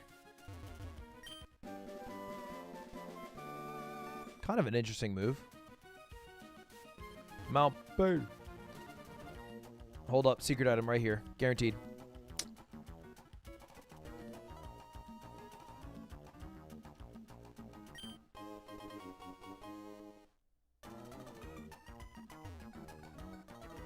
Pronounced pyre like fire? Is it? I just found an Ultra Ball. Why is membership only $1? Because, you know, I don't need to make money from members anymore, so you might as well make it $1. New encounter! Okay, never mind. It's a repeat. I do not have to capture it. It does not count as my encounter.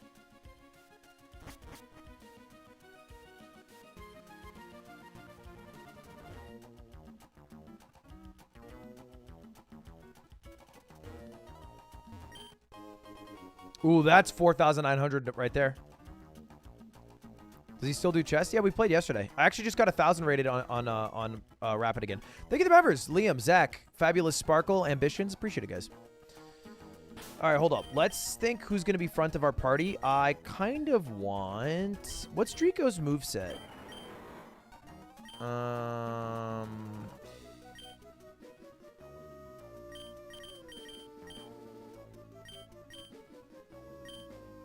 me Gardevoir for now. Wait, Dark is good against Psychic, right? Dark is good against Psychic. Yeah. Yeah.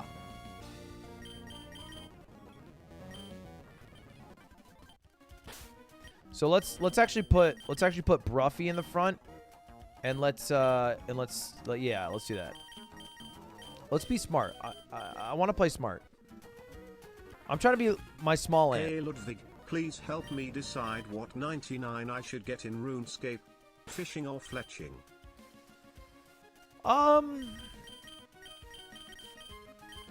Why get 99 of something in RuneScape when you could get 99 of it in real life? Let's get 99 lifting, you know what I mean? Let's get 99 IRL cooking, huh? Why not? It's the same thing. No, I'm not saying work on getting 99 hoes. I'm just saying that generally, the same way you grind skill sets in RuneScape, you do in real life. And you would probably, at the end of it, be happier if every minute you spent working on your fletching in RuneScape, you spent working on practicing the piano. You would, knowing piano probably would give you greater happiness than having 99 fletching. But I am admittedly a MMO hater. I used to play a shit ton of MMOs, and now I cannot play them. I feel like I'm ruining my life. 99 didn't ask, bro. Okay.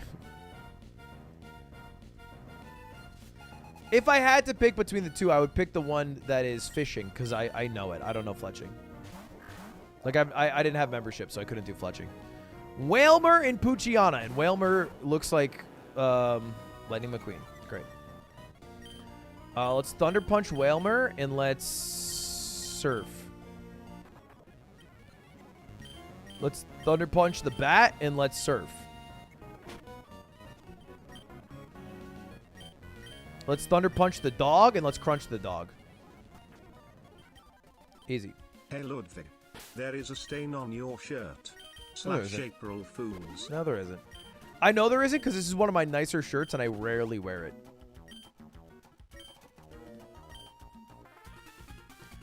Hassan, Team Magma stands got ahead of us, but we also got what we wanted. The red ore preserved at Mount Pier. I, Hassan, now have it in my possession. Yes, and now we can bring the world back to normal. Okay, team, we're pulling out.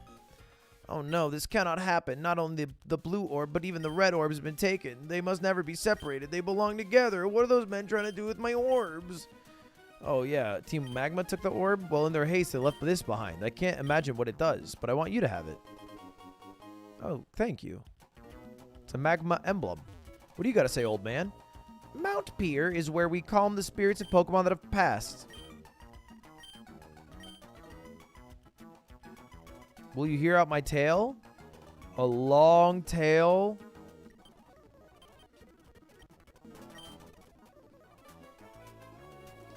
Okay, great.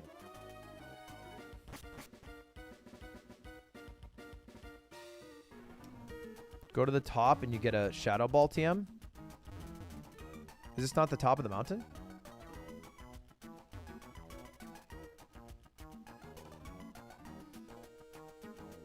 Hey lad. Here's my lunch money for next week. Rather pay you than eating. You get no bitch's toe. JK moi. So much of that was a confusing situation for me. I would say definitely work on eating food and not paying me. I get paid. I get paid by you watching. You don't actually have to give me your money. It's actually kind of dope. It's kind of a dope breakdown I have.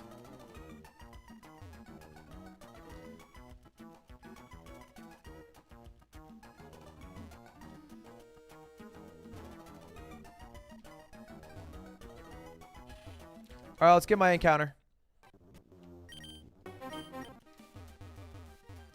I wish they would stop giving me Shuppet.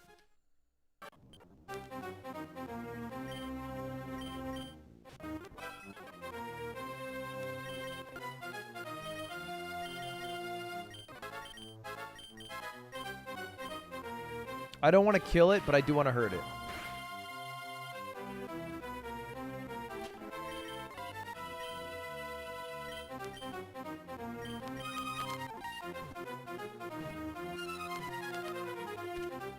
Dusclops is one of my favorite Pokemon.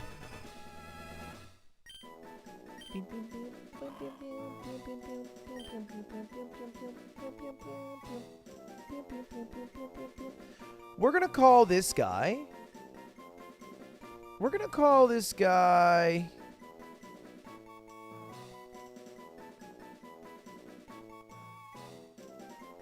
Dusk Lilac after Fake Lilac.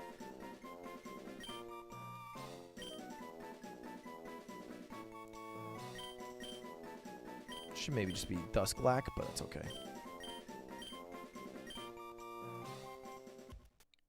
Boom, boom.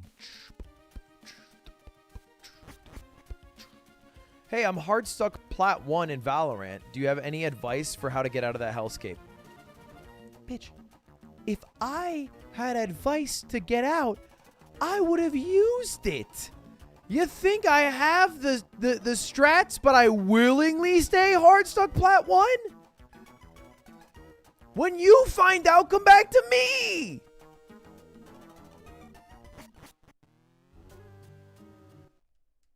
So far, it literally feels like a coin flip, and my performance actually has very little to do with the outcome of the game. The biggest factor is whether or not I am playing against someone who's going to drop 35 kills and then call me a slur in all chat. If I do avoid them, I win. If I don't avoid them, I lose. Now, actually, I did hear about this insane website that apparently lets you see everybody who you're playing with, even if they have like streamer mode on. It's like Blitz, but for Valorant. And so I think my new strat is to use that to successfully suss out who I'm up against. Chat, is this a new area? Am I allowed to catch this Whalmer?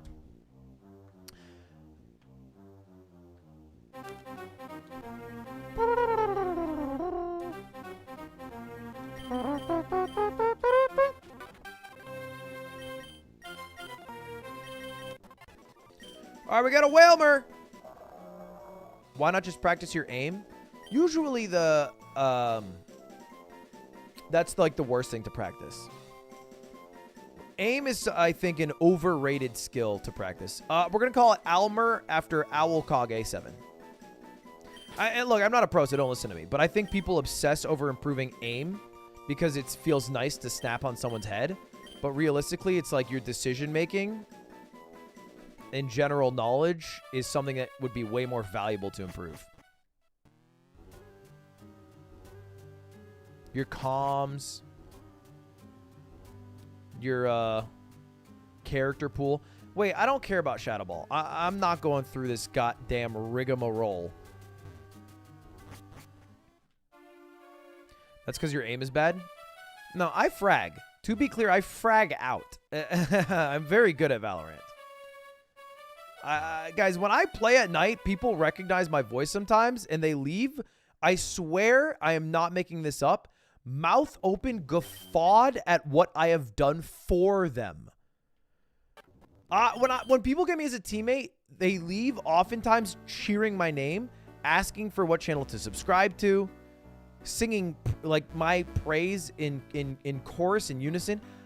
Bro, I'm regular IGL and top frag. I'm like if Sim and Flya could be rolled into one person for plat players. Not on stream? No, on stream I'm actually way worse. I think it's because you guys hurt my feelings too bad. I can't emotionally get over it. Dope. Why are you hard stuck plat 1?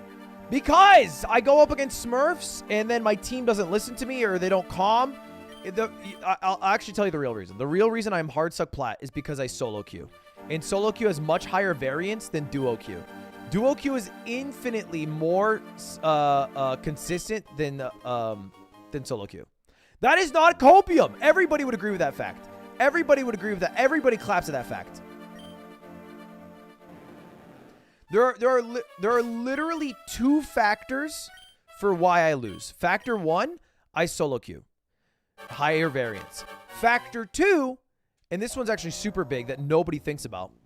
I play at 11 p.m. after stream. And everybody who plays at 11 p.m. on West Coast servers, no comms. It is 0 comms. They are high half the time or drunk with no microphone in sight, insta-locking a duelist, and basically feeding.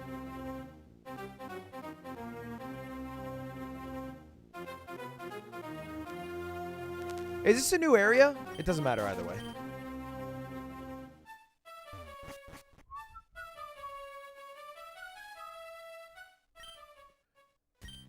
I hear Team Magma's trying to awaken and pog Pokemon at their hideout, but where might their hideout be? What? Are you Team Magma Grunt? I hear Team Magma's after an awesome Pokemon at Mount Chimney. Wait, I thought I was supposed to go here. No, I'm not going to play Valo tonight. I'm never playing Valo on stream again. Ding, ding, ding, ding, ding, ding. Woo! Whalmer, leap out the water now! Huh? What do you want? You're messing up our training. Can you get lost? Wait, I already was at Mount Pier.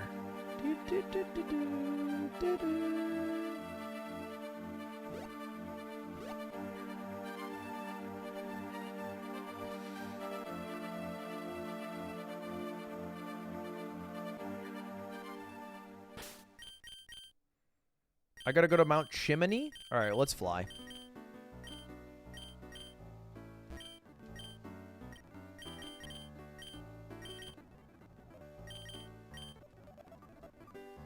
Let's go to Faint Attack.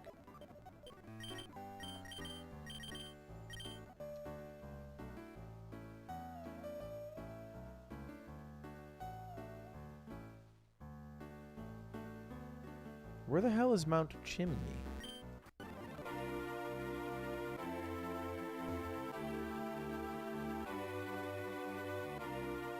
Don't talk to me about Extra Tim.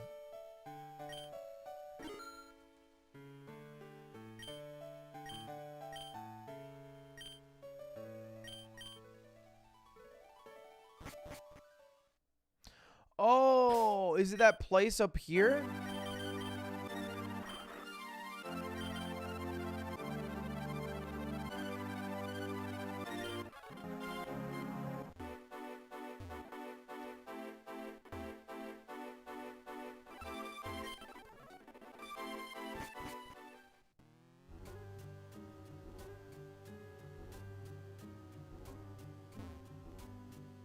Okay, there's definitely...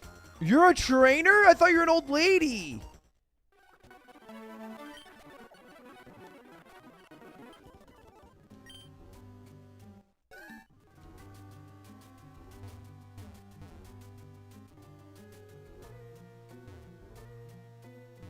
I'm not saying that old ladies can't be trainers. Don't start that. Don't start that narrative.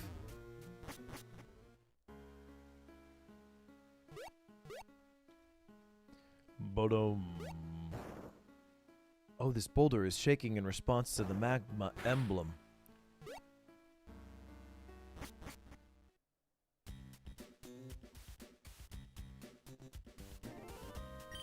I do have strength. Nya, nya, nya. I don't remember any of this. I think this is only if you've played Sapphire version. If you've played Ruby growing up, you would not know this area. It's exclusive. Maybe I'm wrong on this, but I feel like it's exclusive to... Ooh, Graveler. Ooh.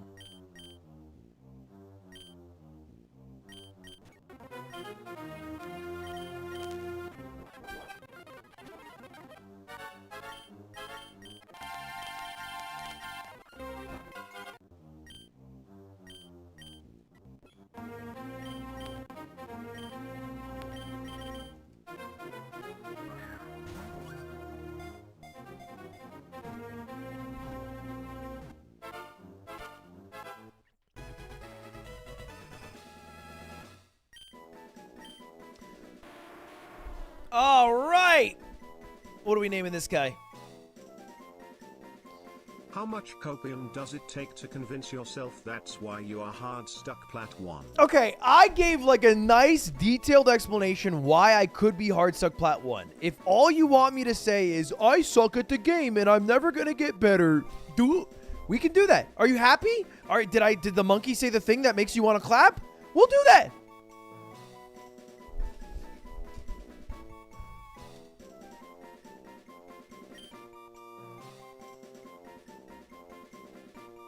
We're going to call it I hate that name, actually.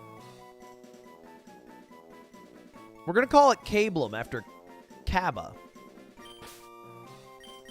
Maybe Cablum? Cablum.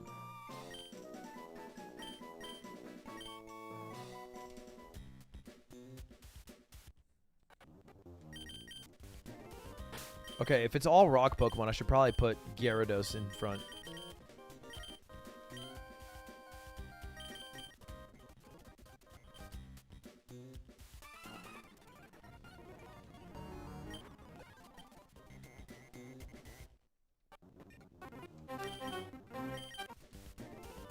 Oh, there's an exit.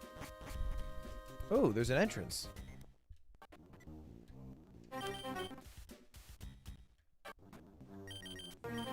Damn, I'm getting bogged down with fights. Do you think he fights me from here?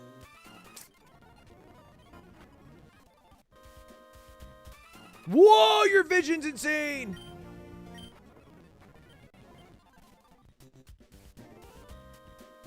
I'm a little worried about Gyarados getting over-leveled in this area.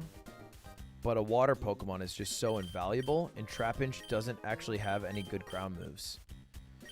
So I don't know who else I would go. You should have gotten Tortle. What was that? TP line towards me!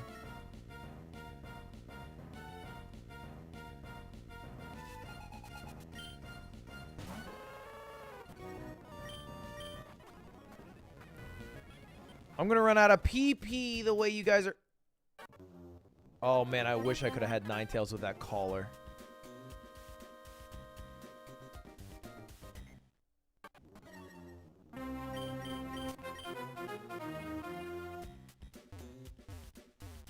Because it's cute. It's a cute collar. Don't. I don't like this narrative that you're spreading. I just think the collar looked cute. I can think a collar looks cute. That ain't weird. Wait. This is Magma Hideout, and this is Magma Hideout. Okay, that's the same thing. PP Max. I don't have a history. I don't have a history.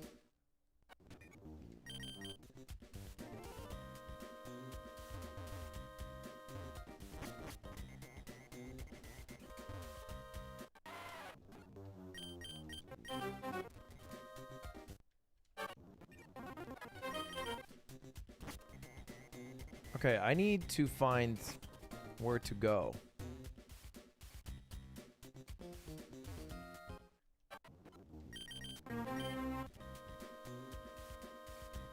Okay, if my gamer knowledge is correct,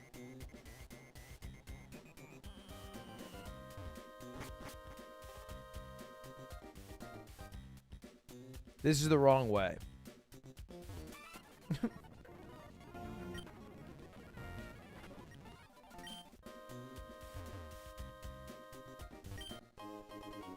That could not have been more useless.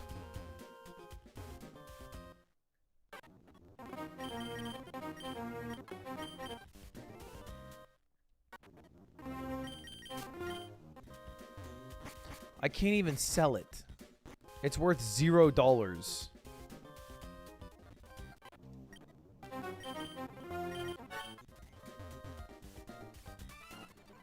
Double battle! That's all right.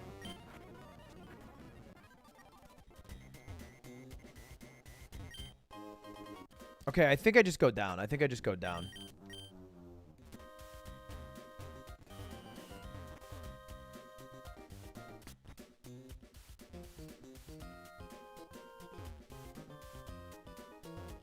Dude, everybody is the fucking greatest eyesight known to man. Nugget.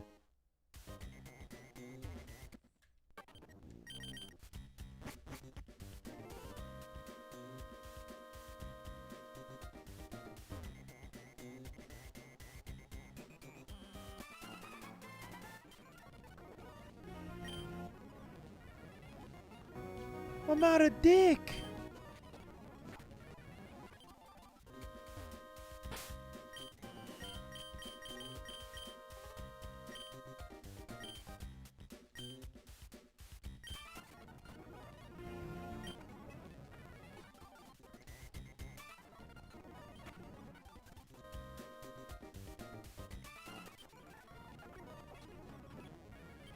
What?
This is so fucking annoying. This whole section is annoying.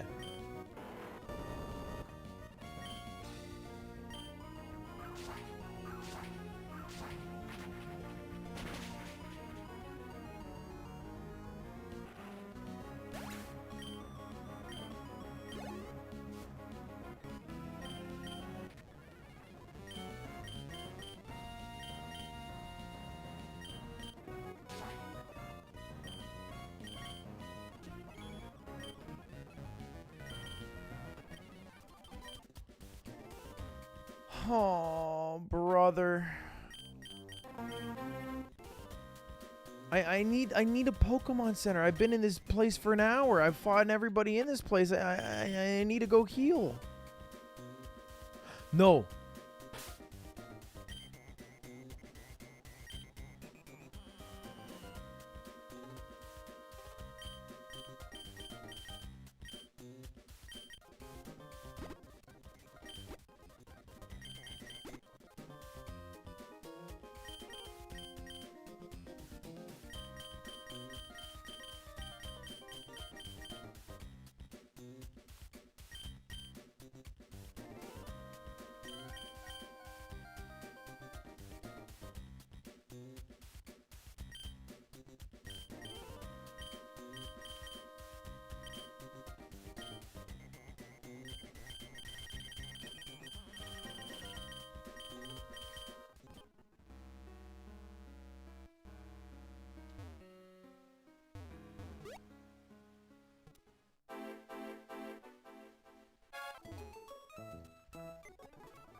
I can't release them yet because I might need to fly somewhere, and conveniently I would like to use a dead Pokemon to fly around, but we do have to do a ban, our 33rd ban, towards a valuable member of the team who is no longer with us.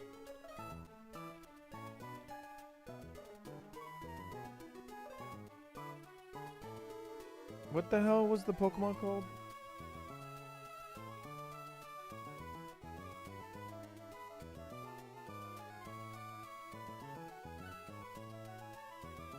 Trapinch. Antaginator 104. There's nothing cheating about using a dead body to fly around.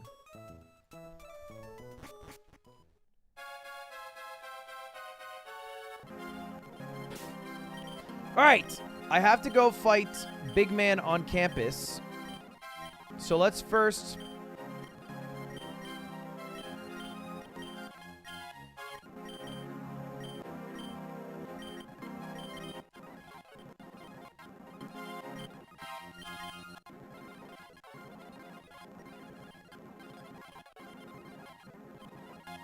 get Golem up.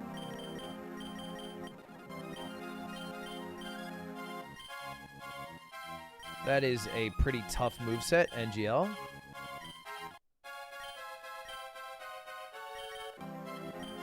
Let's choice band this guy.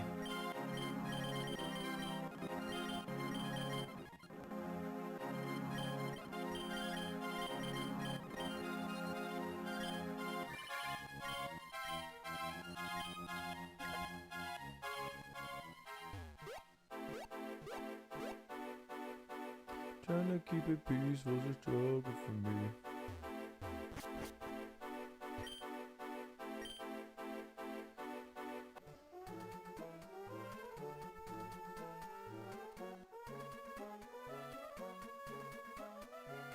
You're very over-leveled for this match, true. I don't think so. I mean, my Gyarados is for sure over-leveled. And I accidentally leveled Bruffy. I meant to put it on the Golem. But the guy we just fought had a level 36, and it was a Grunt. He had a level 36 Charizard. So I don't think, like, my peak level is too high, but maybe if you're concerned about my overall levels. What's the level cap? The level caps are only for the gyms, so I don't have the level caps for, like, specific fights. It doesn't have, like... What the hell was that? It doesn't have, like, specific level caps for each big battle.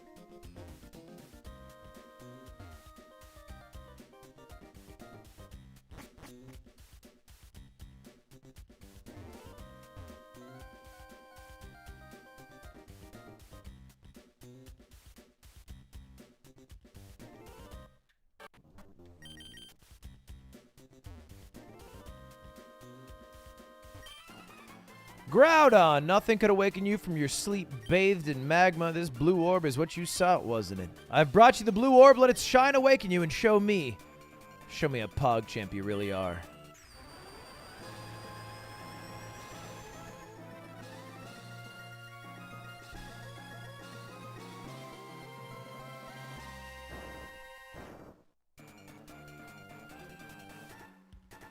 Groudon, what's wrong? Wasn't the blue orb the key? Groudon, where have you gone? Oh, so it was you. I've seen you snoop around this place uninvited. I get it. You must have done some cron shit. All right, Sans. Sans' model looks so good. I am not even close to over-leveled. Holy shit. Holy shit, I'm not even close to over-leveled. I'm under-leveled, you fuckers! Okay, well, I have a choice-banded Golem with Magnitude. And this is 4x effective because Arcanine is Electric Fire. So this should one-hit KO.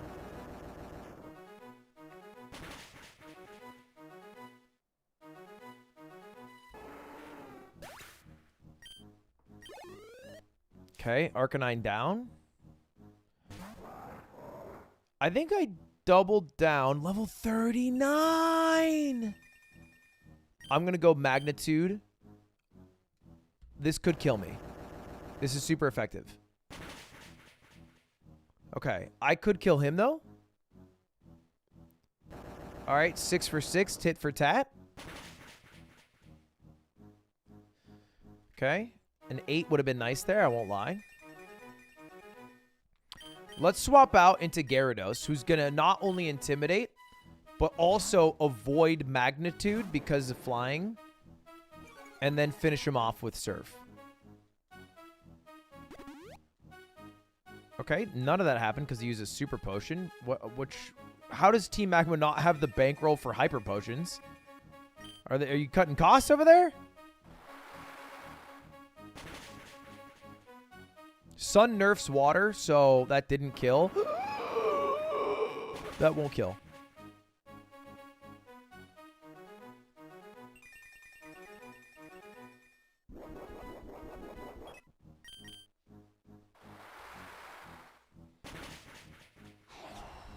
Okay. Next up, Noctowl. This is flying fire, so Surf again.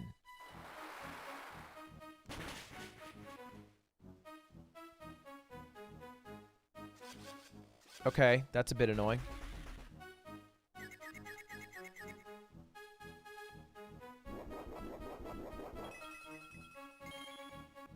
There's a kid mad at me for watching this while playing Valo. Well, you can't leak that you're watching this. What an insecure Super Potion. What?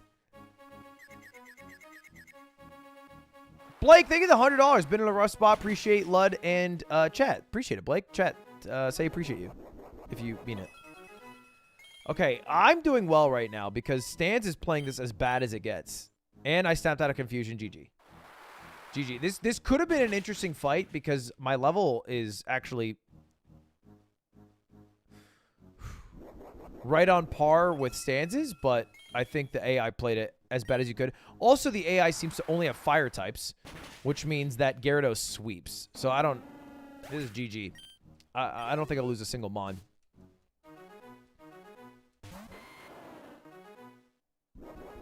Is that a giant watermelon on the back?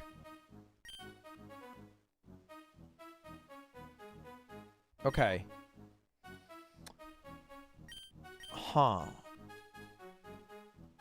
Let me switch into Draco, who is 4x defensive to grass. And let me use Dragon Claw.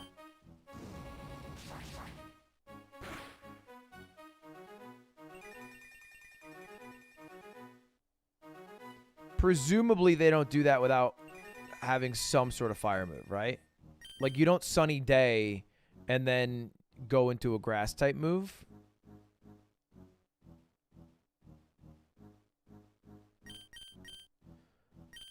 Let me try out. Oh, Solar Beam.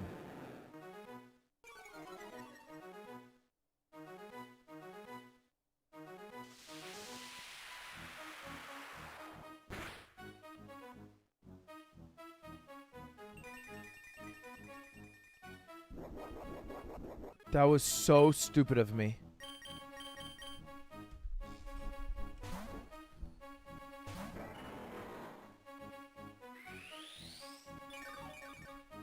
All right. Okay. So I know the whole moveset. Sunny Day, Leech Seed, Solar Beam, Synthesis. So I actually cannot lose if I just spam Dragon Claw.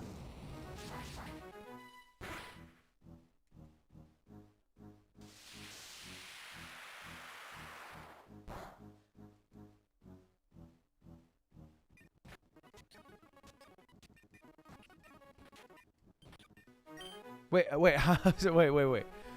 How am I not winning? What's going on?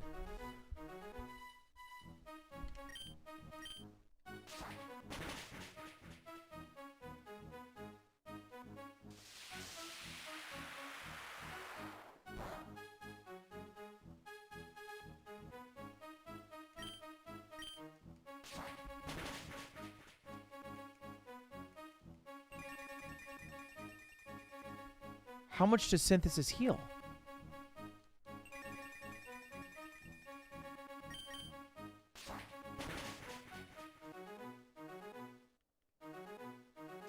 $14 damage. I should be at 42. 41, higher roll. I live a crit even. A crit should do no more than 30.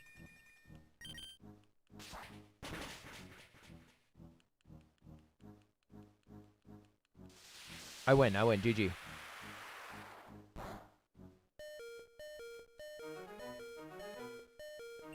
Fury Cutter has a chance of missing, so I should swap to Dragon Claw.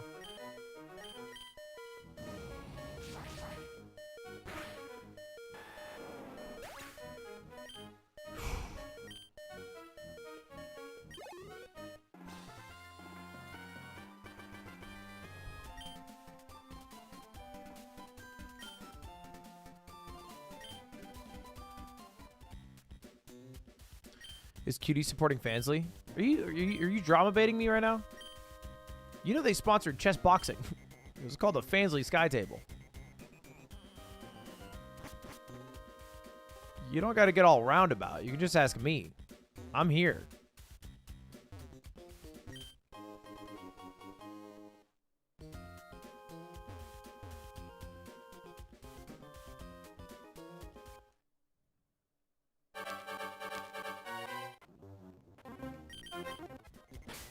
I should heal.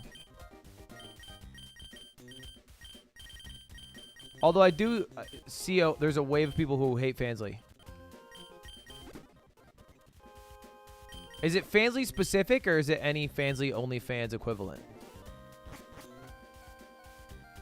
Like, did Fansly get into some drama that I don't know about?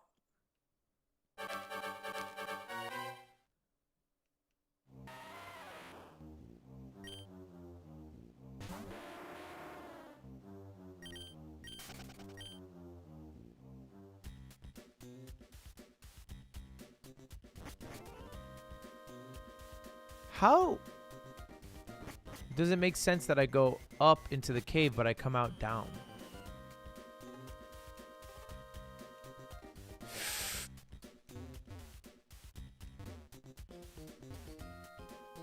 Is Fansly porn?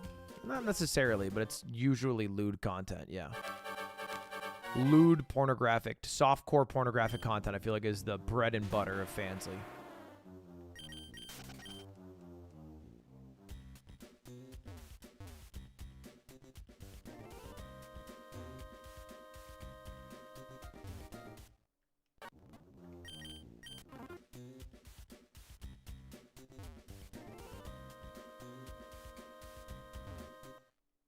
How can you support consensual sex work and also not like women being unconsensually objectified? I do feel like that is some people's take.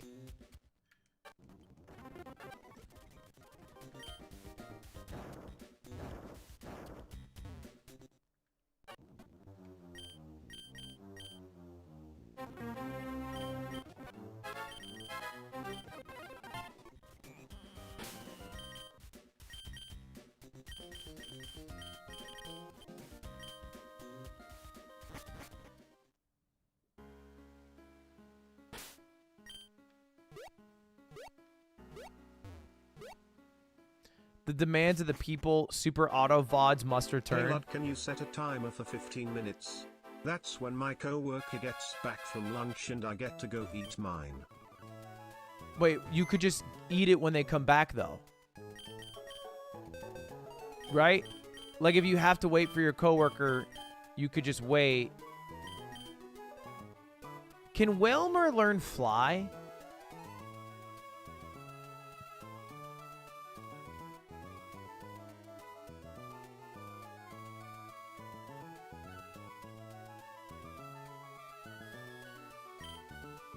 No. Okay.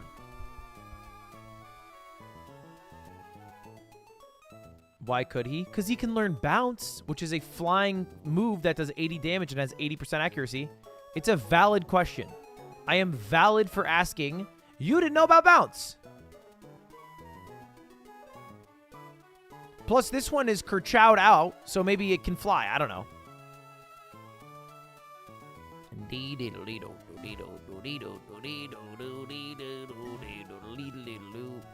Can whales fly? Can mythical creatures called Groudons create volcanoes out of thin air? Like, what are you asking me? Can sentient rocks kill themselves through a move called self-destruct? Like, what?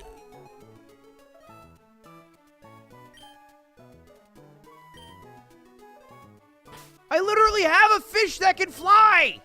It's called Gyarados. Except it can't actually learn the move fly. It's just flying type.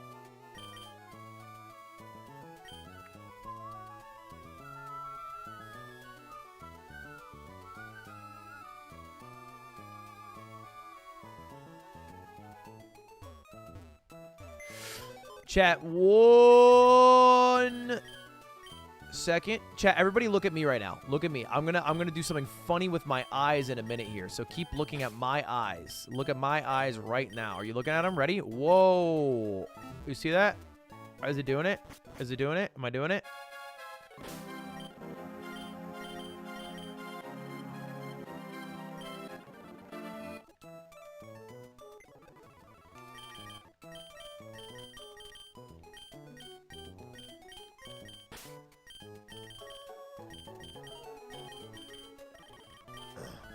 Anyway, if you guys missed, because the eye thing was distracting, we took the teleporter that is in Slateport to get over to Lily Cove City. So now we're in Lily Cove City.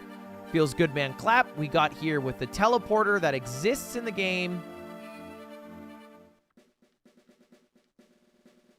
I'm pretty sure this person here gives me the thing I need to get into the... Wait, who gives me the fucking Pokeblock blender? You? You. You. The people at the front desk. You.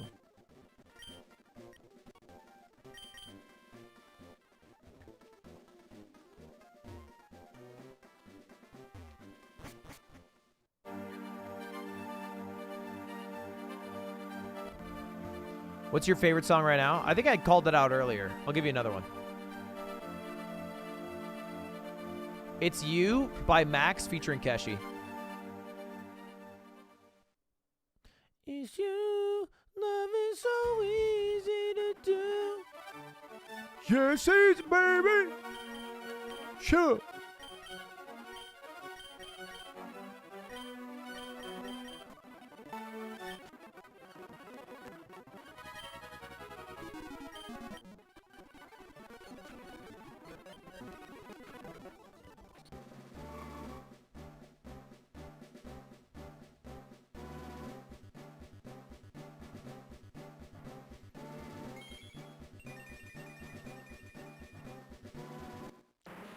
Golem!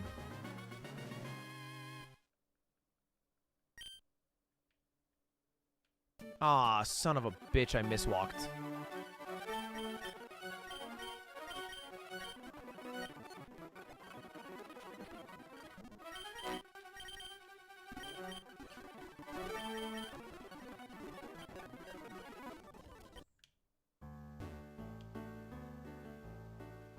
Where's Virginia? I'm trying to run to the,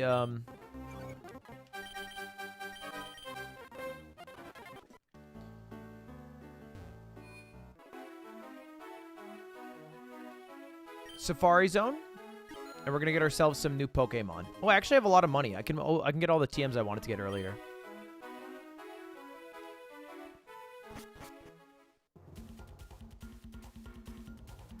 I should save. It's been a while. I can't save in here.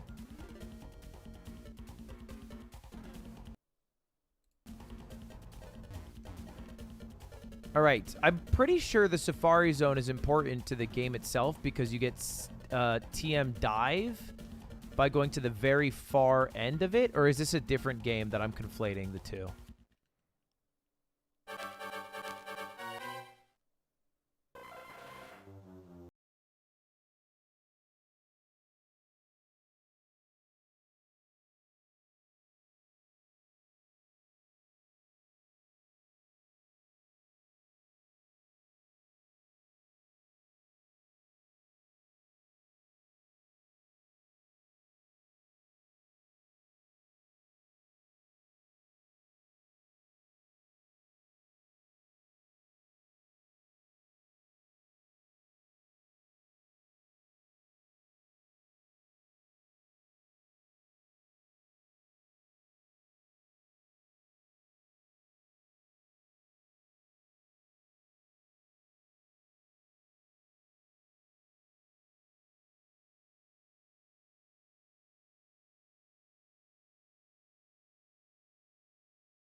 All right, I will catch the first Pokemon I saw.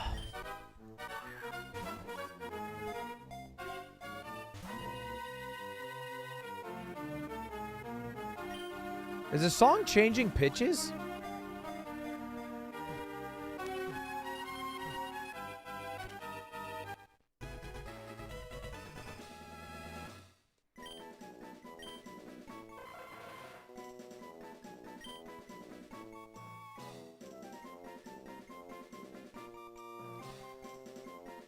All right, I'm gonna call it. I'm gonna call it. I'm not gonna call it extra cute.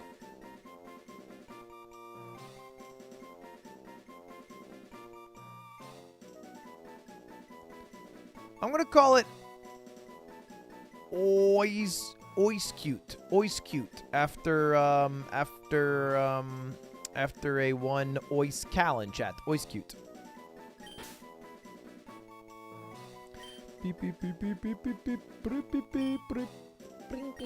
Chat, I actually threw the game against Exer yesterday. I don't know if you knew that. When I lost to Exer, I was no cap throwing. I'm not even capping. It was literally a throw, no cap.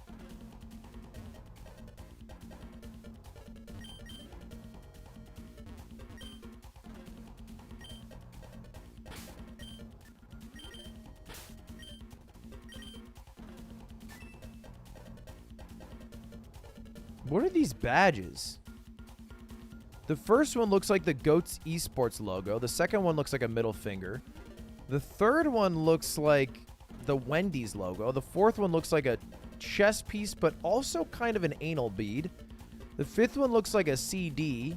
And the sixth one looks like a GameCube controller.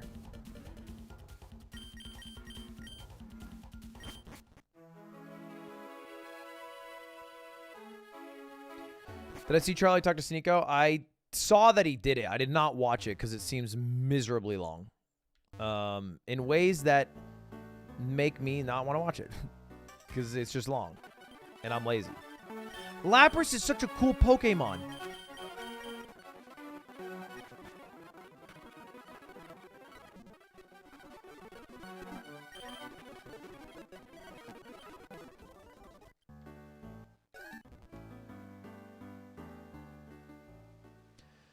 You know how they keep saying... did you guys see that?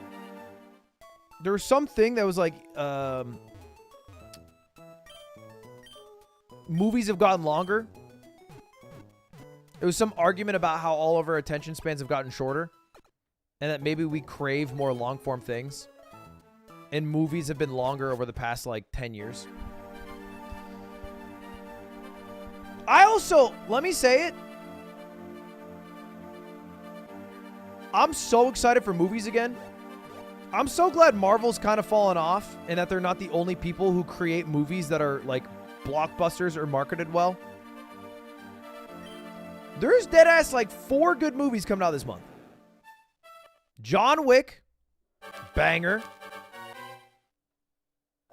The new Dungeons and Dragons is actually fire. Or supposed to be fire. I didn't watch it.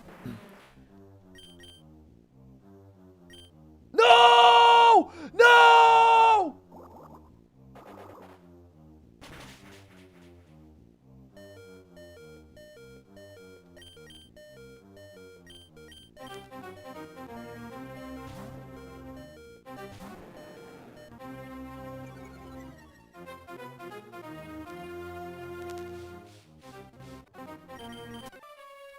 Oh my God.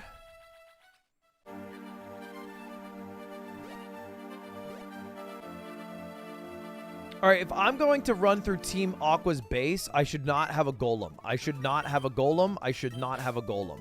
Instead, I will bring out my green chow.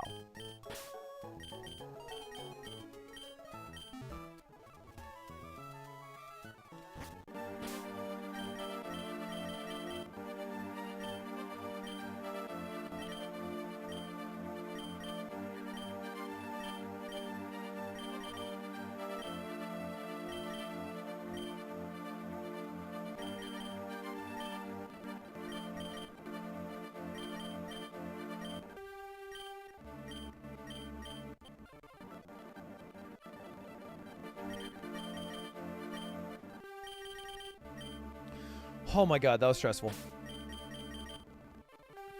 Okay, the four movies, John Wick 4, Dungeons and Dragons movie, the new Mario movie, and what else comes out? Suzume comes out.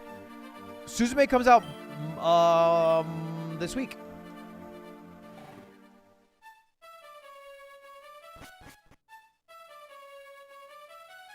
Wait, Suzume comes out in 2 weeks? Oh, I'm going to the early screening in LA. XD? So I'm going to watch it, I think tomorrow or the day after.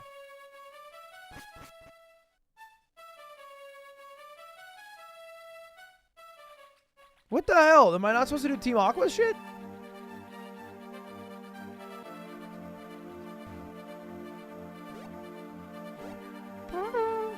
Also, the Wes Anderson movie. Dude, I saw the trailer for that, and everybody was flaming it. They're like, this looks like a Wes Anderson film.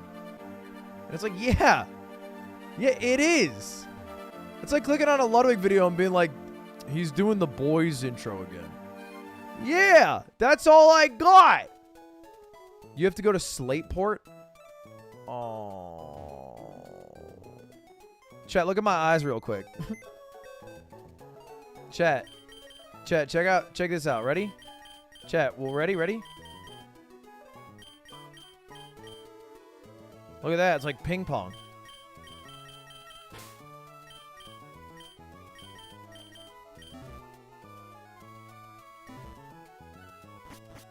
Wait, I'm not done yet. Check this out. Guess whether this is my middle finger or not. Do you think that's my middle finger? I'll show it to you again.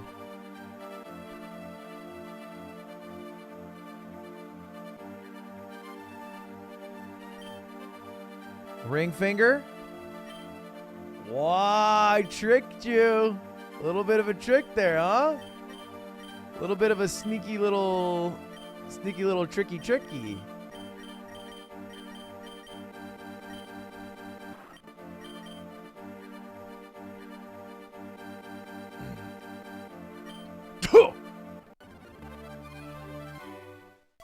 It was your ring finger at first? No, I did not lie to you and deceive you.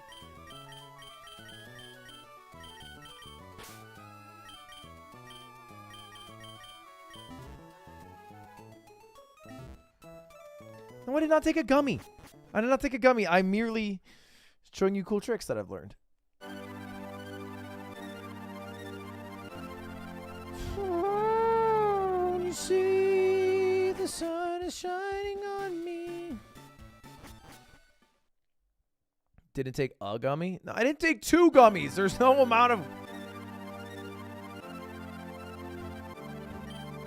Yeah, indeed. We intend to move ahead with our exploration. That's wonderful, Captain Stern. Thank you for taking the time for your busy schedule to talk to us. We hope we can interview you again with the news of more discoveries. Wow. That was my first time being filmed for TV. That was nerve-wracking. Coots, you look great. You look really good, man. You look... Wow. So you look big. We made a huge discovery in our last seafloor exploration, but... Woo! We found an underwater cavern on Route 128. We think it's the habitat of a Pokemon that's said to have been extinct for a long time. Foo. We of Team Aqua will assume control of your submarine. Your objections are meaningless. We expect total cooperation. Foo. Where's the voice coming from? What was that all about? It sounded like someone was using a megaphone. Wait! But... Coots! If we're here, then who's riding the boat? Have you been working out with your weevies? But now no one can stop. No one. Will you follow us back to our hideout in Lily Cove City? Fwahahaha. I have to go back to Lily Cove?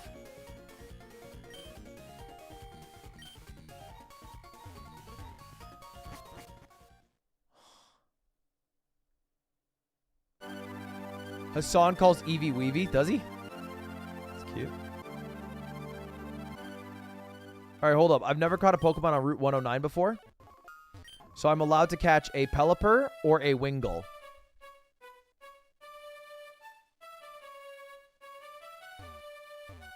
I've also never caught a Pokemon in Slateport.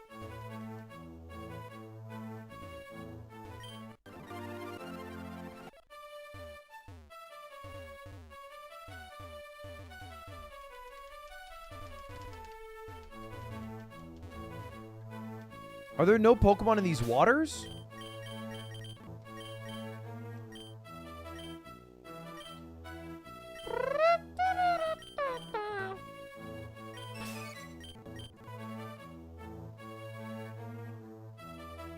Give me a Wingull!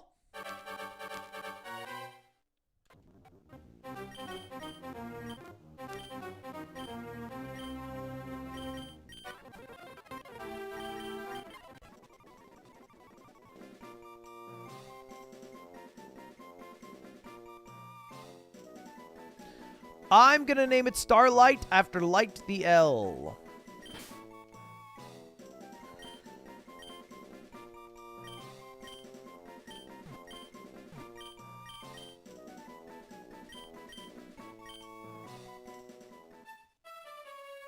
All right, now I have to catch a Pokemon on 109, and the dream is Wingull. Wingull, Wingull, Wingull.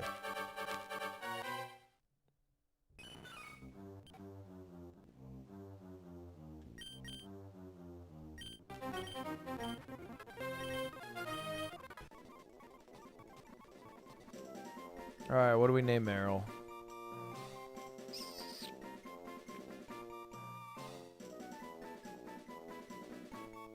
I'm going to call it Larry after Jamie Larson.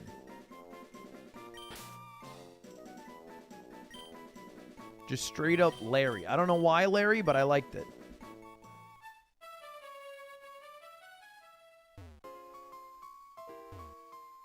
Is this a different route? Man, how do I... Oh, you piece.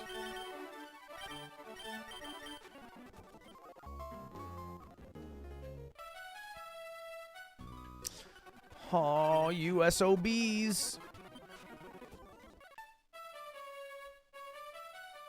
Is this a green shard or some shit? PP up. Oh, I like that.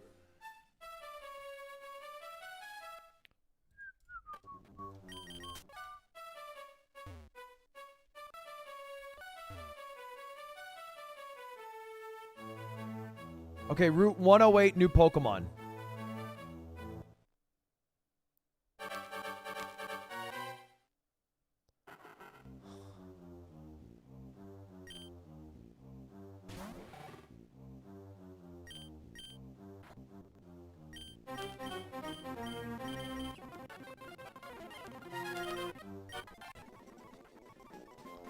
All right, we have a core fish that looks like a pirate.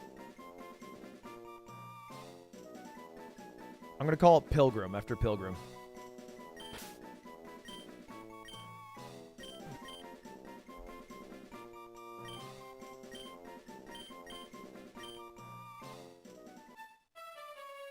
Wait, I can catch Pokemon on this boat.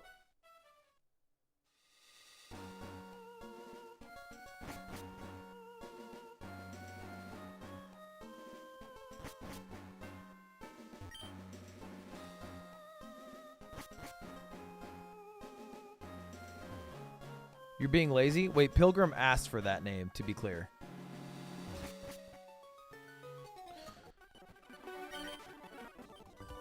There's nothing to catch in the boat? Wait, actually? It's purely cosmetic?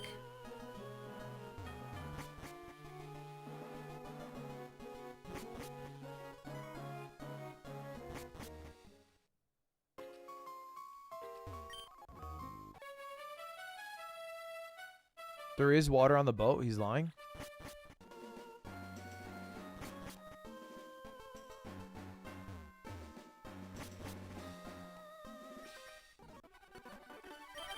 The Spheal has a little ball.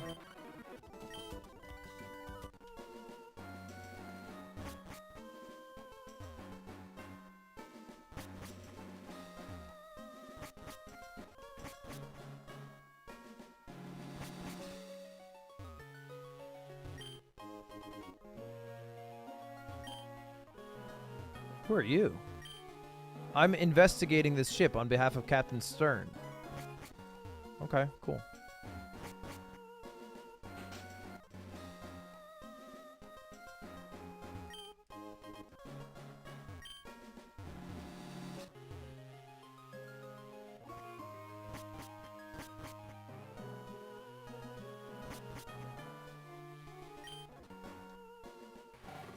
Okay, give me a Wingle.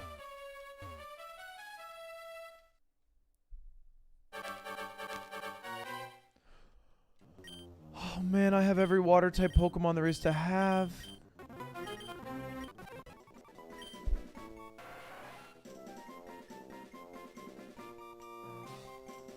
We're gonna call this guy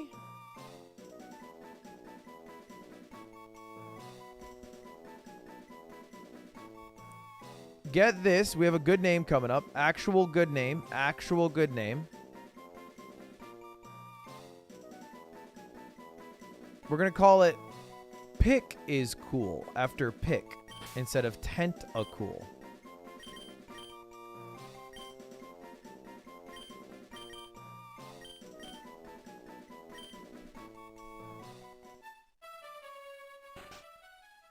That's not awful. That's not awful. That's a good name. That's a good name. Pick likes that name a lot because Pick is cool.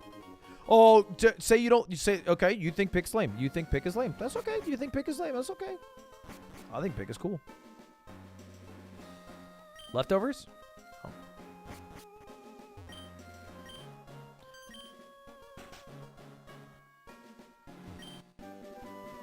Oh, why'd I buy that shit? Are we getting Moist Moguls merch? Moist Moguls merch will likely come in 2 months. I would say by June is the goal. Because June is when playoffs start for Valorant. So, ideally by then. But, you know, it's a process. Takes a bit of time. Oh, Corsola's good. Wait, Route 107. All right, new Pokemon.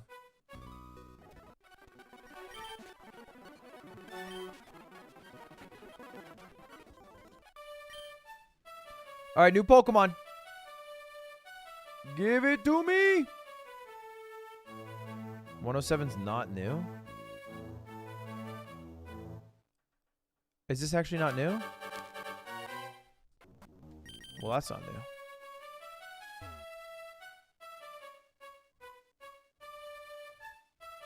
No, this is to the right of Dewford. I never went to Dewford. I never went to the right of Dewford.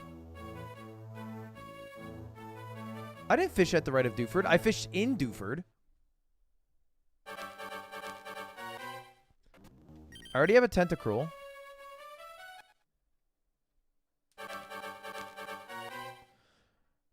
You did? If you find the clip, I will literally, on stream, give you the key to it, my kingdom.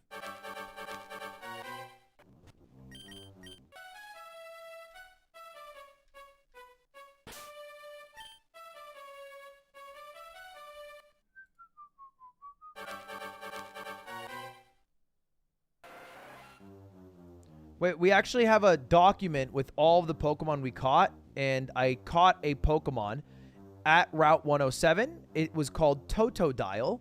This was on Run 2, and I named it after Cotton Eye Joe, and it was called Toto Joe. And in my 10th or 9th run, I have not caught a Pokemon in this area. So you're probably conflating Run 2, which was our second most successful run, with Run 9. Is there anything that's not a Tentacool?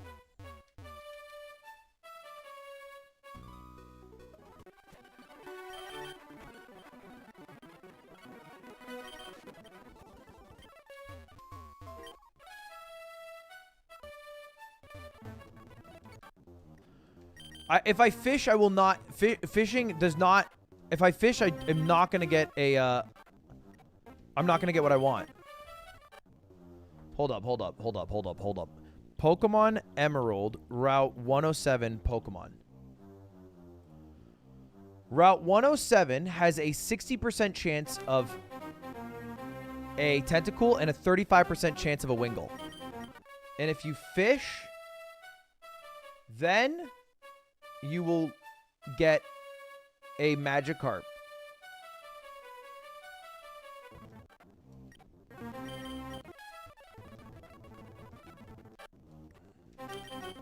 It's changed. Did you just remove the fucking Wingull? Did you just remove it?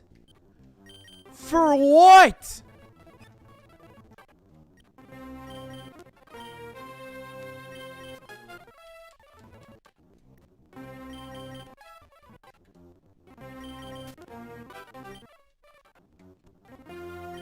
You were scared of Wingulls?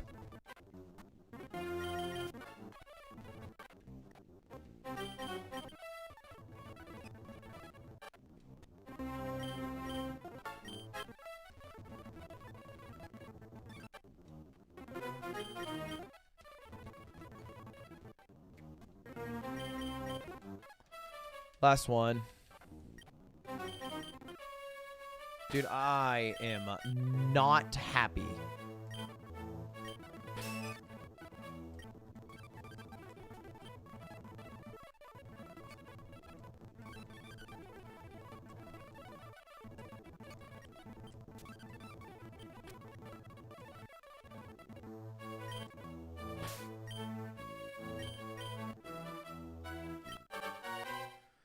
Oh, I don't want a Totodile.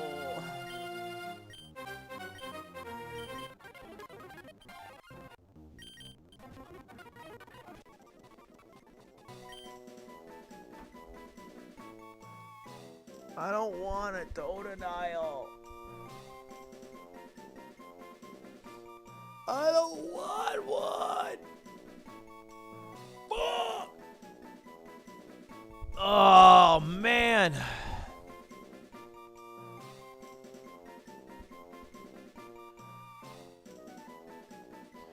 I'm going to name it Guckadile after Guck Truck.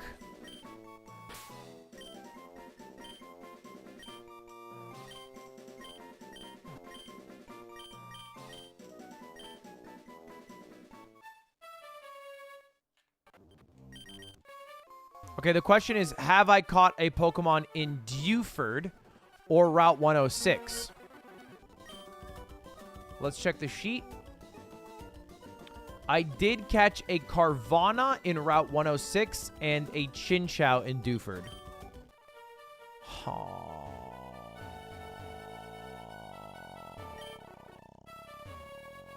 Just out of curiosity. Would have been a Whopper. Wait!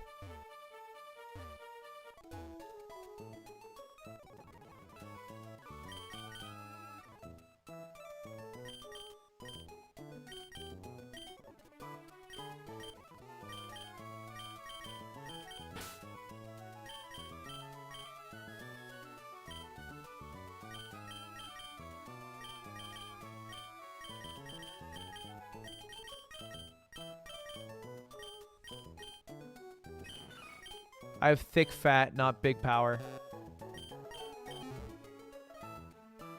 I can get a Venomoth.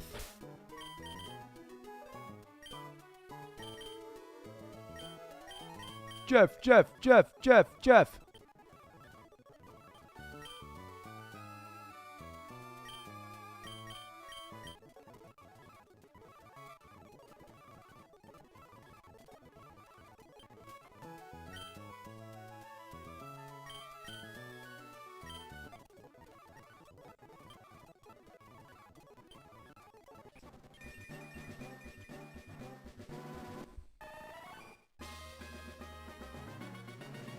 I don't know why I didn't think of this earlier.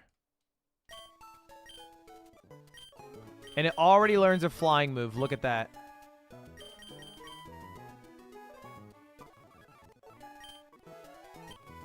Let's teach it fly and get out of here.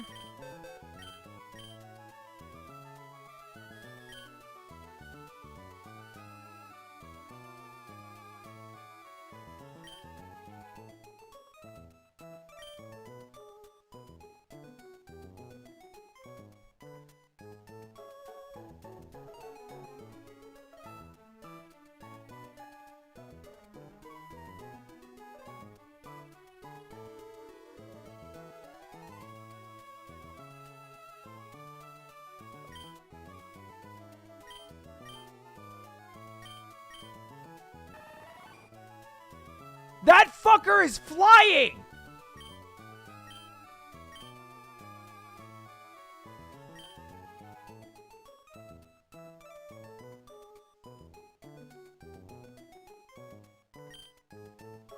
It's a small bug. Oh, it's a small bug. Oh, okay, let's do this. You know, no. This is a really good... I love this. No, I love this. I love this. I love this. This is really clever. Really clever, chat. Really clever.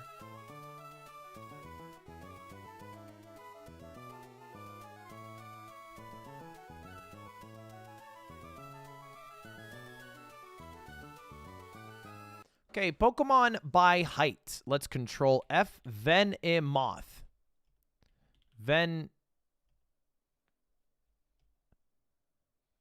Moth. 4'11". Interestingly, the same height as a Pidgeot. Now let's do a little bit of backwards math. If it's 4'11", let's take a look at Pidgey, which comes in at a staggering 1 foot. All right, let's go back to Venomoth. Because maybe it's the weight. Maybe it's not the height. It's maybe it's the weight. Oh, really, really good thought there. Pidgey, 1 foot, 4 pounds. Venomoth, 4'11", 27.6 pounds. Yet Pidgey can learn fly. Explain. I'm not even mentioning Pidgeotto. I'm not even mentioning Tailo. I'm not even mentioning Wingull. Every other flying Pokemon's first state has fly, yet all of a sudden their size doesn't matter. So is it about size or is it about class? This is oppression of bug-type Pokemon.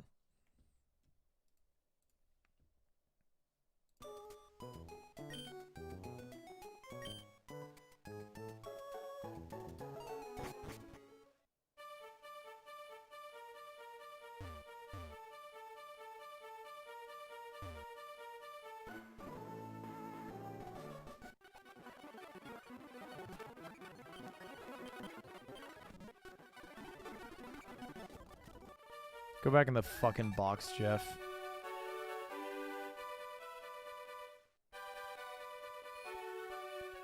Why'd you kill all your flyers? I had 2. I had 2. That's it.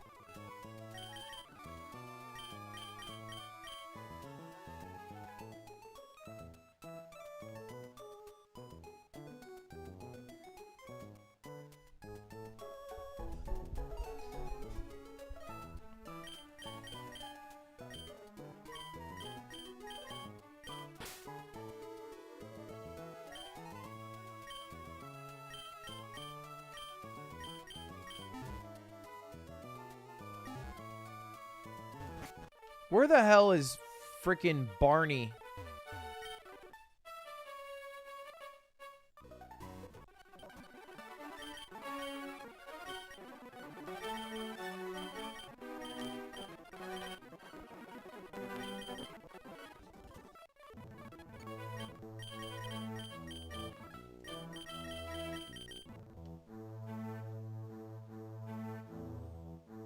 Have I caught a Pokemon on Route 105?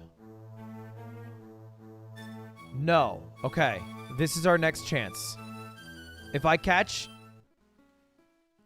a 105 Pokemon, I'm fine.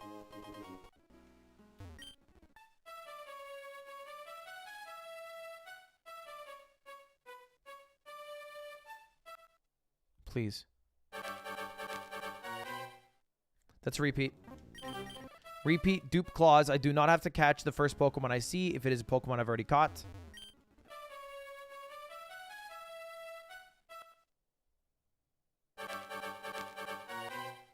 Dupe Claws.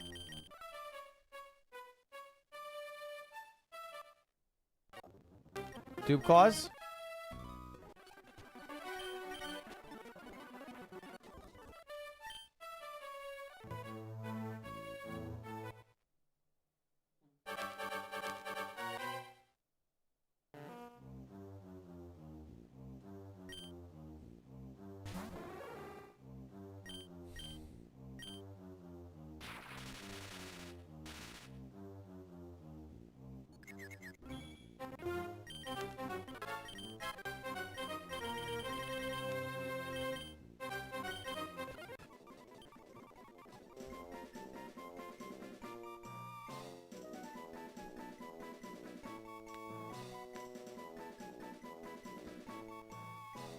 Oh, man. I'm going to call him Slow Chode after Cheetos. Wait, Cheetos. I think you have a Pokemon.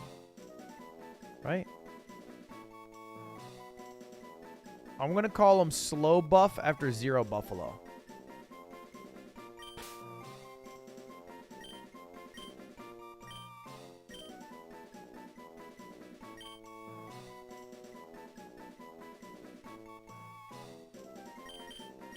I think I just called him Zero Buff instead of Slow Buff by accident, but awkward.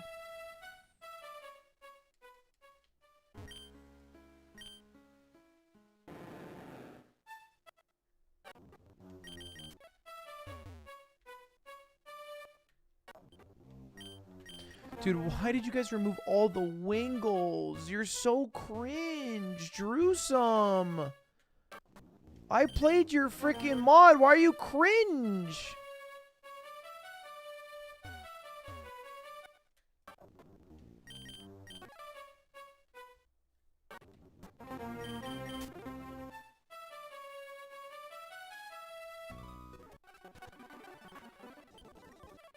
Don't kill your flying types? No. Don't pretend like you removed Wingull on Route 106 or 7 because you were heavily concerned about how they would impact the meta. You shouldn't have done this. I will not be gaslit. I've caught something on Route 104.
You caught something in Petalburg? Oh, I caught a Magikarp here.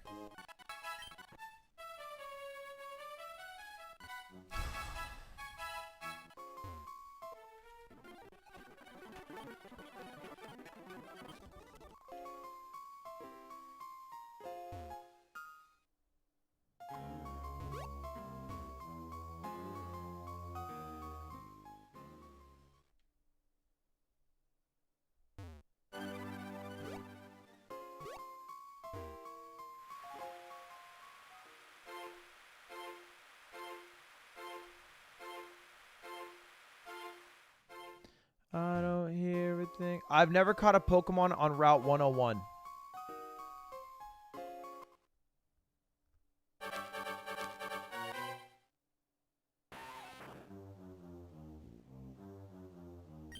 Does this guy know how to fly?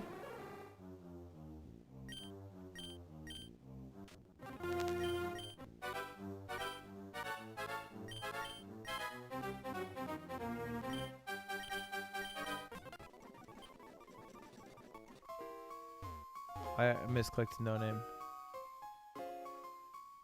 Beedrill fly.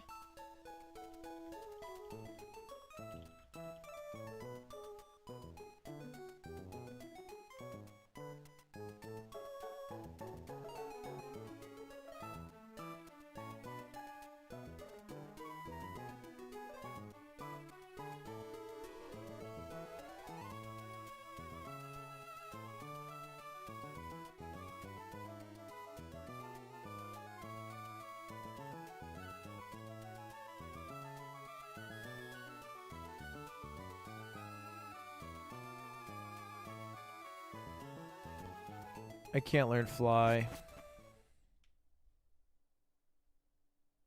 This is so cringe.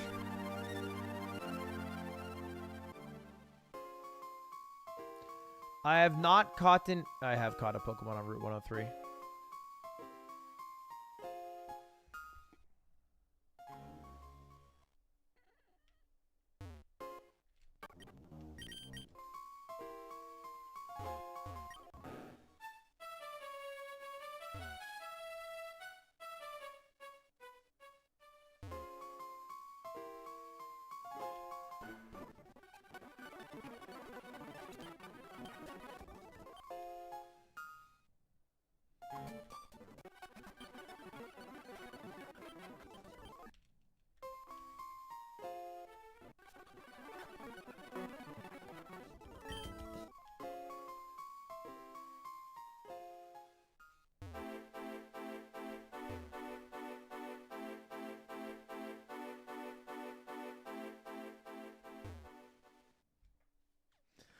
Oh man, my head hurts.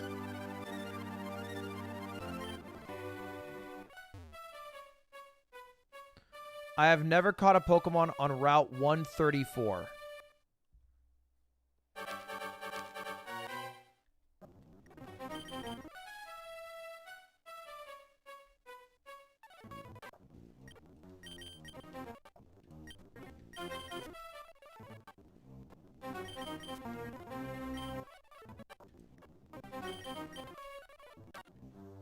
Yes!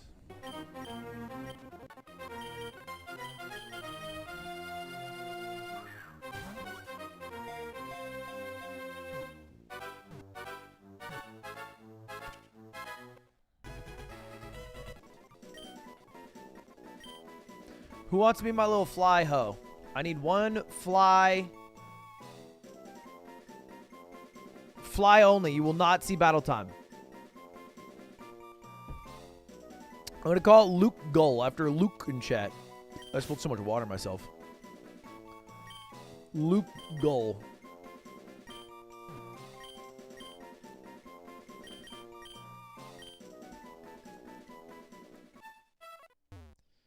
Oh man, that took so long. I have a lot more Pokemon in backup now. Way too many water types. There are so many water types in Pokemon. All right, focus. Let's get rid of our Shrieking Golem for now.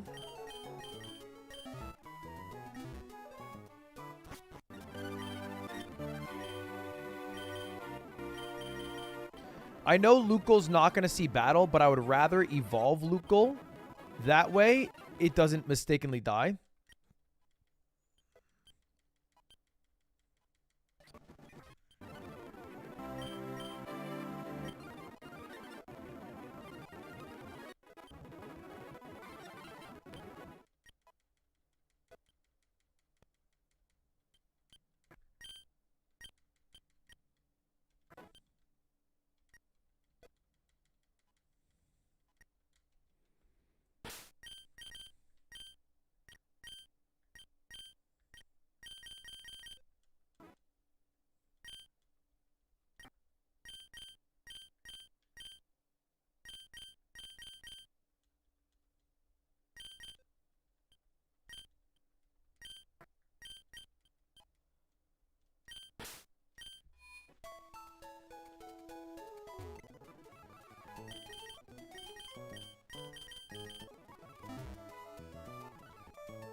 Oh, man.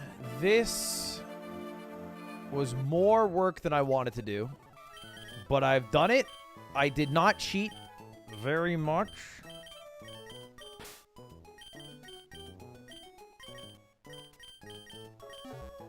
Wait, did we ban tag more sincerely than that? I think we did, right? I had like a whole ban thing. I brought up the Taginator.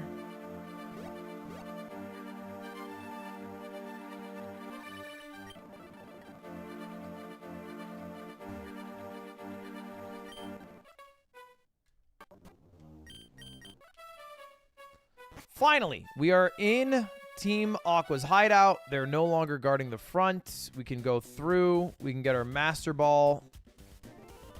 And get the story moving. And then we're going to wrap up for the day. So this is going to be the final thing we do. 100% left. You have fucking amazing eyes.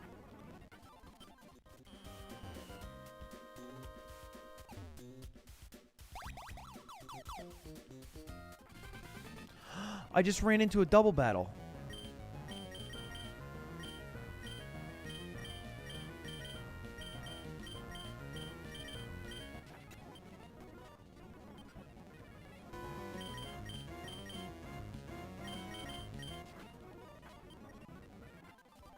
I didn't heal, and I'm out of PP. Son of a bitch.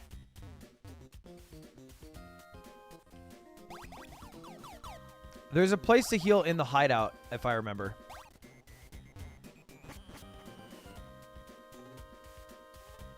You!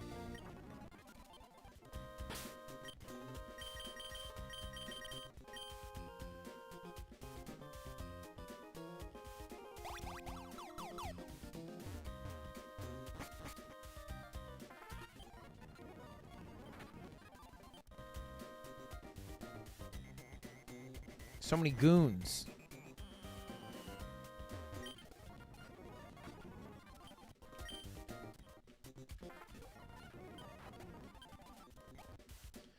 Okay.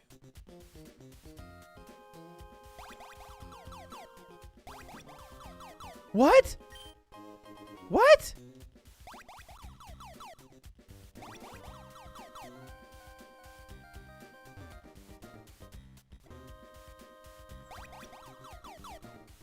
Left. Middle.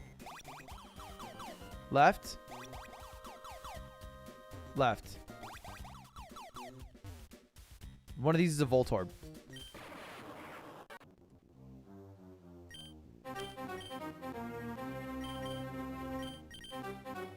I can catch this.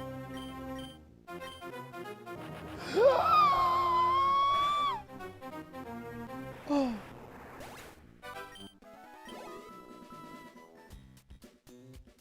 All right, one of these is a Voltorb.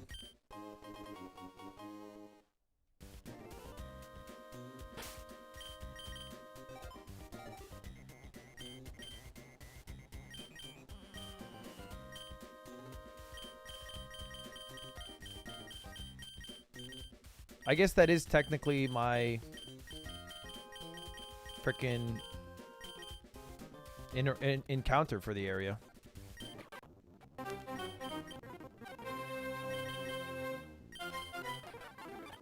Why the fuck did I just do that again?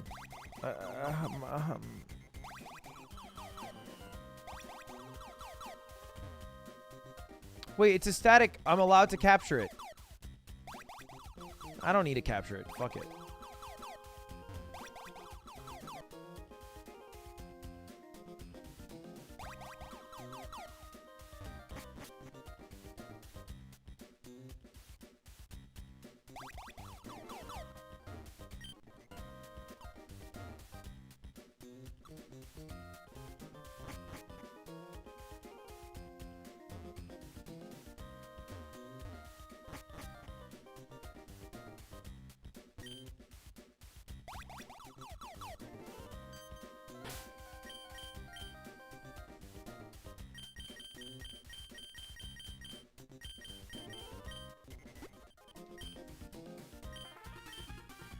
PogChamp, Komodo Champ, Komodo Chomp, Komodo Chomp. I'm Lord Fartimore, if you haven't figured it out. I'm not stalling for content. I'm stalling for content. PogChamp.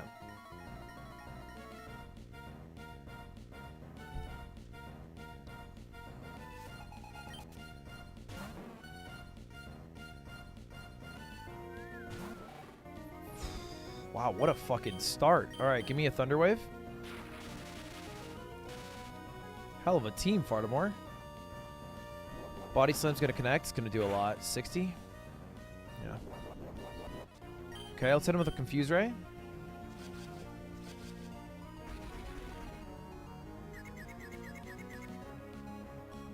Yeah, they were banned, like, very early in this run, for this thing. Another 60, down to 30. Alright, swap me Gyarados for an Intimidate. Okay, give me a Strength. Okay, he has Thunder Punch. That did 60. 50. I do die if he gets a crit on Thunder Punch, so I should swap.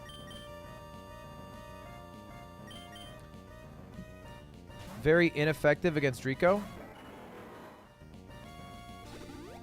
Super Potion. That's insecure. Give me Leaf Blade.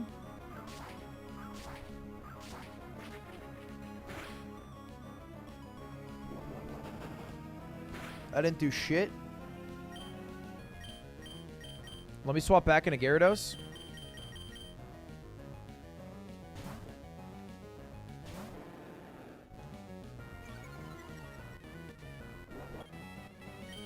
Let me try Surf. I didn't do shit. Give me Dragon Bite or Rage.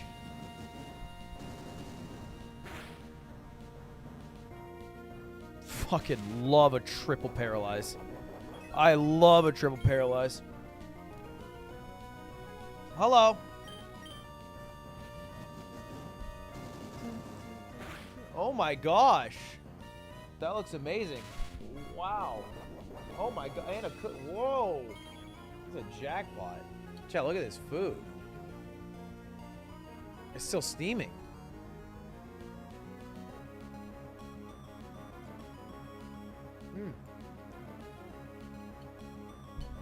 That's yummy. Thank you so much. What? Oh, there's some shit in the carpet. I'm sorry.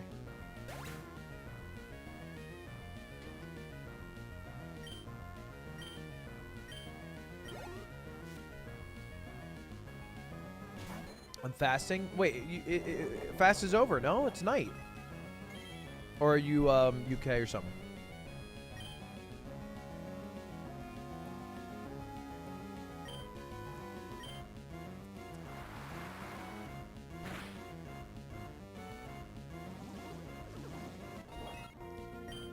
Man, Ditto used to be so bad. Ditto used to be so bad.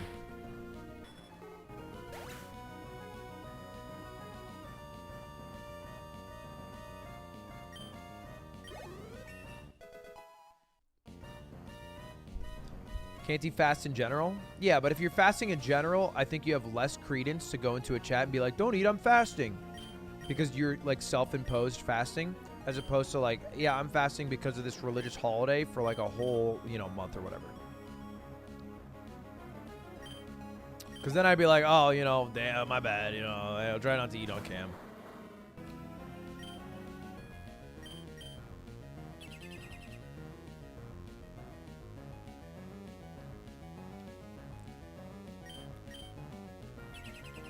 Adam, holeless behavior.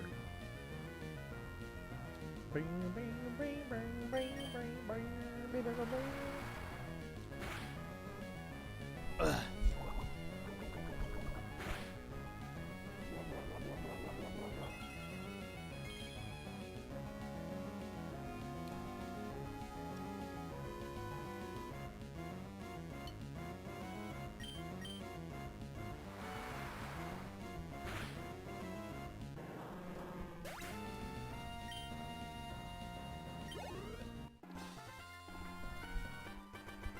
Why no Hydro Pump? Hydro Pump's bad. In a Nuzlocke, where if I die I have to release a Mon, an 80% accuracy move is terrible. Bite isn't good, to be clear, but I would never use Hydro Pump over Surf. Gyarados is a physical attacker. Daltimus Prime, although you're on my side, that is not a good point because there are no physical and special splits across moves. It's physical and special splits across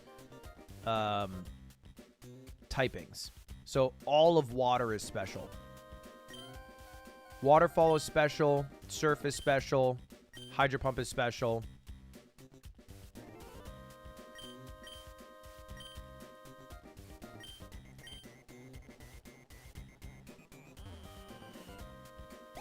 For real?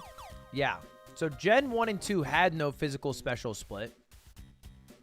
Gen 3 added it, but per typing. Gen 4 was like, oh, wait, that's dumb. We should do it per move. And that's where Pokemon is today.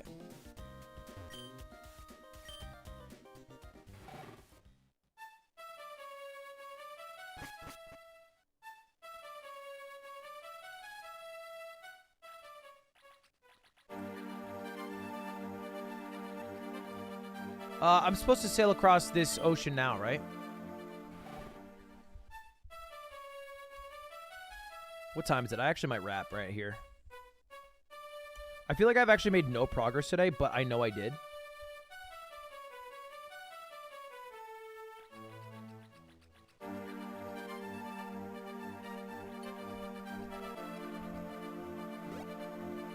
This is why Gen 4 is the best gen. Gen 4 made a lot of improvements. I think they have the best. I think they have the most games in the top 10 Pokemon games because the Heart Gold, Soul Silver remakes were really good. But I think Black and White are better games. There's no, I don't think it's like a competition. I think Black and White is just better. It's just if they made a better game.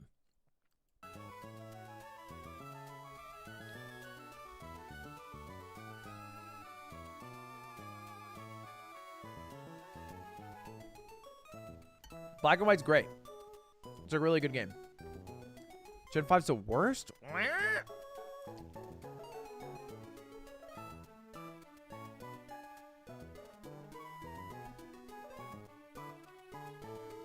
you like Black and White or Black and White 2? I like Black and White. I think the story of Black and White 2 kind of sucks.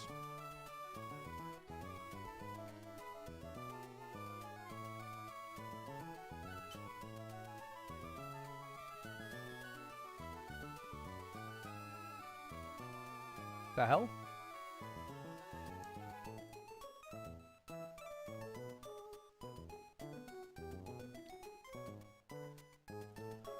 All right, chat.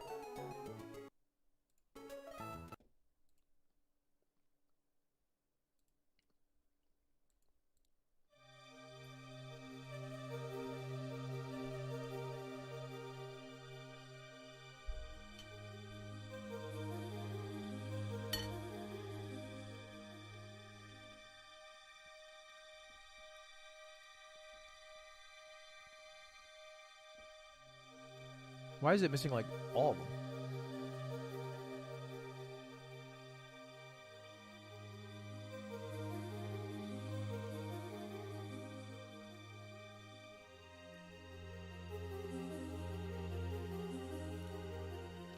All right, hold up. If I'm ranking all the mainline Pokemon games, excluding Scarlet and Violet because I've not played them. In fact, I should add a haven't played category. S, A, B, C. And then I'm going to throw in F. Bad. F. F, A, C, B, F. Okay, hold up. So I think, first of all, let me change his color.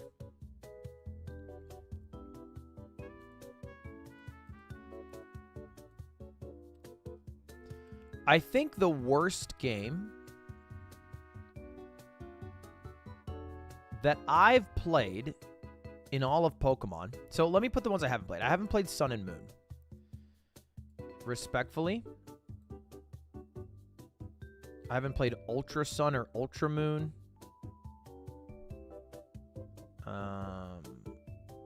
I can't find Moon in here. I haven't played those. Haven't touched them. I also haven't played Omega Sapphire or Omega Ruby. Haven't touched them. Everything else in here I have beaten or played briefly. The worst Pokemon game that I have played, to me, is Gen 6. Pokemon X and Y. I think they are trash. I think they look ugly. I think they're not fun to play. I think they're all in all bad products. And they're such a huge, massive step down than Gen 5, which I think was the best gen. Black and white. I think Pokemon Black and White, best game all time. It expanded upon everything that made Gen 4 amazing, while also having what I think is the best story of any Pokemon game. Now, some might think from that logic, Black and White 2 should be S as well. I don't agree. I would put those in A tier.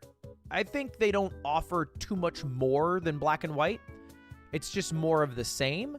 So I want to give a special extra step to the one that made the foundation. This one, nothing's really different. It's just a slightly new Pokemon. And also the story was worse. So I didn't love it. The only thing they had that was kind of good, yeah, like, is hard mode, but I played Nuzlocke anyway, so I do a self-imposed hard mode, but I put Black and White 2 as A. I think the story is much worse than Black and White. Now, that doesn't mean that we're out of S tiers. I do think there is one more S tier game, and although they didn't necessarily have the same, additions as Black and White, I do think Pokemon Platinum is one of the best Pokemon games all time. You know, there's clear improvements from Diamond and Pearl. I think the ending section is fucking wild. I think the even, like, if I'm gonna do Ranbats, I prefer to play Gen 4. I think they had good balancing for the Pokemon themselves. I like Gen 4 Ranbats a lot. Diamond and Pearl, I do think, are a step below. I don't know if I have the tangible answers to say why they're a step below, but I do think, like, it's less complete than Platinum. Now, kind of a controversial take here. Normally, the third version of the game, right? So usually Pokemon games release with 2.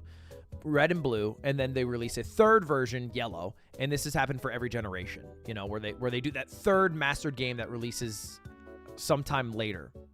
I don't think Emerald is better than Ruby and Sapphire. I don't think it's better. I don't think it's worse. I just don't think it's better. I don't think it is massively better. I think it is, in my opinion, equal. I think it's equal to Ruby. I've played a lot of Ruby. I've played Emerald a couple times. I think they're all in the same tier for me. Now, there's one exception to what I'm saying. The Battle Frontier. So I'm going to put it higher in the tier, but I'm not going to separate tiers. Like I did Plat S, Diamond and Pearl A, Gen 3 will all be localized within one tier. And if I'm playing this game objectively here, realistically, Gen 3 is B tier.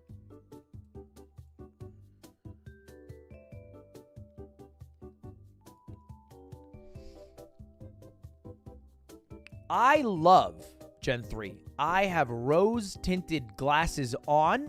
Nostalgia carries this game for me. I love a lot of the Pokemon in that game. But I do think there are so many quality of life things that they didn't figure out in Gen 3. There are so many fundamentally backwards systems in Gen 3. The special physical split being set to the move typing is brain dead. It is brain dead. It is actually one of the dumbest things they could have done. I think it's trash. I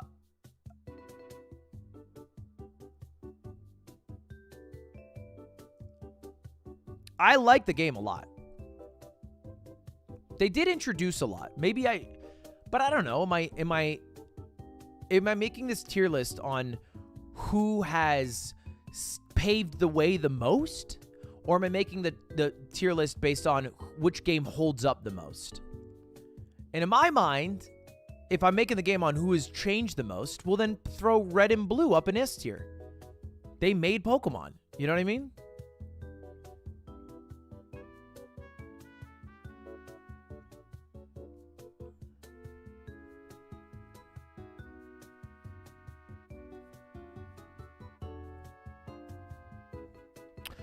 You know what? I said I wouldn't do it, but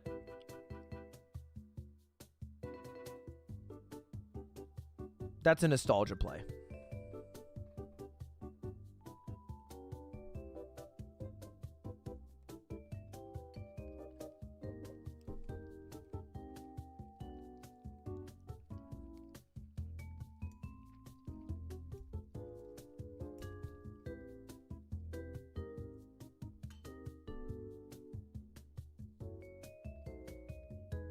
Obviously, this is more realistic.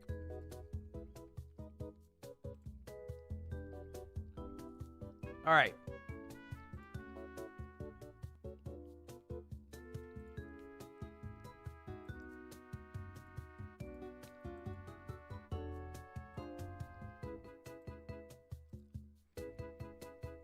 C tier. I think for C tier, I throw in Pokemon Let's Go Eevee and Let's Go Pikachu. I think they're really fun to walk around. I think it's cute to relive the world. The gameplay leaves a lot to be desired. I do not find it fun to play. I find it fun to relive the game in a different vantage point. You know, it's a C tier as it gets. I don't think it's F or D. I think F tier is like too hatery. Like, I think this is clearly an experimental game that's trying to do something different. But I really didn't love it that much. D tier, I'm going to go Pokemon Sword, Pokemon Shield. Now, I actually love the Pokemon they added. I love the battling. I think the game and the story are pretty shit. It's like a 15-hour game, and the first 4 hours, you're in tutorial hell. The world feels infinitesimally small somehow. The visuals suck. The traveling around is mostly a pain. I really did not enjoy it. Mainly, I think that what would have made it way better is if they had one, more freedom in how you travel. I think the gym system being like 1, 2, 3, 4, 5, 6, 7, 8 makes it so that it's such a linear path. And then 2, if they didn't have it with such a slow... The start is so boringly slow. It is so boring. It makes me wish that I played it on emulator so I could fast forward.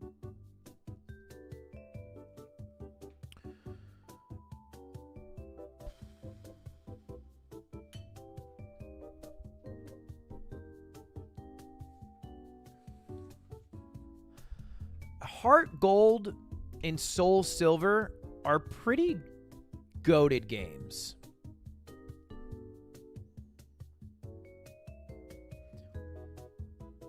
I think I'm going to throw...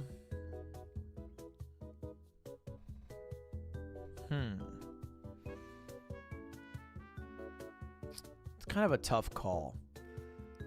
I think I could throw Heart Gold and Soul Silver into S tier.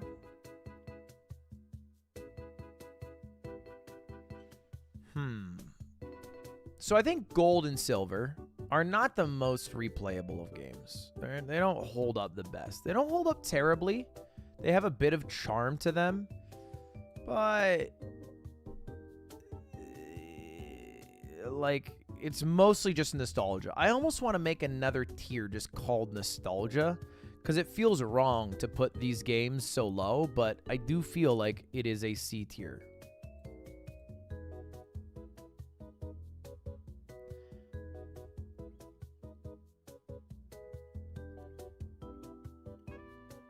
Is Crystal here? I'm kind of... So, I might actually even do this. And then throw Crystal above. If I'm keeping my method of splitting. I guess I could maybe do this.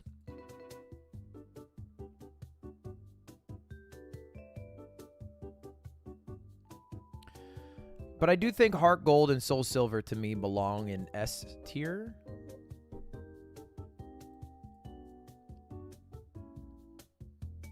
I would rather play them than Diamond. Okay, the mainline games I'm really struggling with. I think...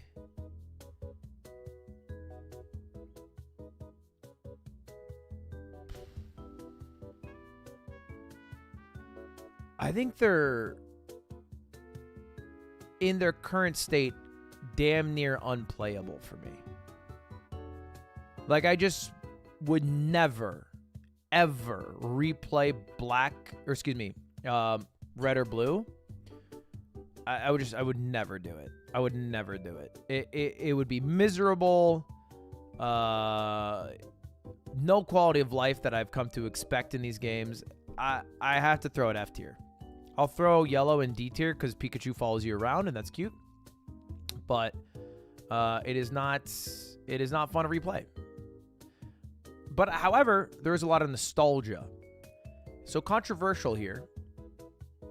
I think Red, Fire Red, Leaf Green are actually S tier games. This is very controversial because Emerald in Gen 3 is my most nostalgic generation.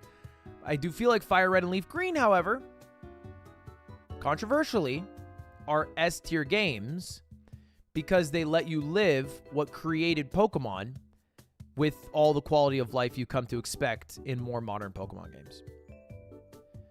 Now, the Emerald is making me drag them down. I feel like I can only actually put them in S tier if Emerald's also in S, and I don't want to do that, so this is where I end. I haven't played these ones. I'm pretty sure I would probably put Sun and Moon in, based off what I've seen, in F tier. I'd probably put Omega and Alpha Ruby in D tier. I don't know. I'm making it up. I haven't played them. That's my tier list.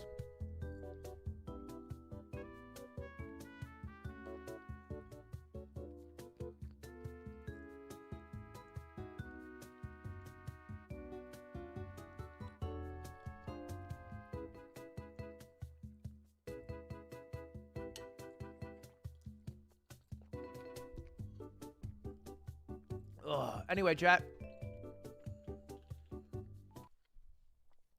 These are only mainline games, so Legends of Arceus isn't in here.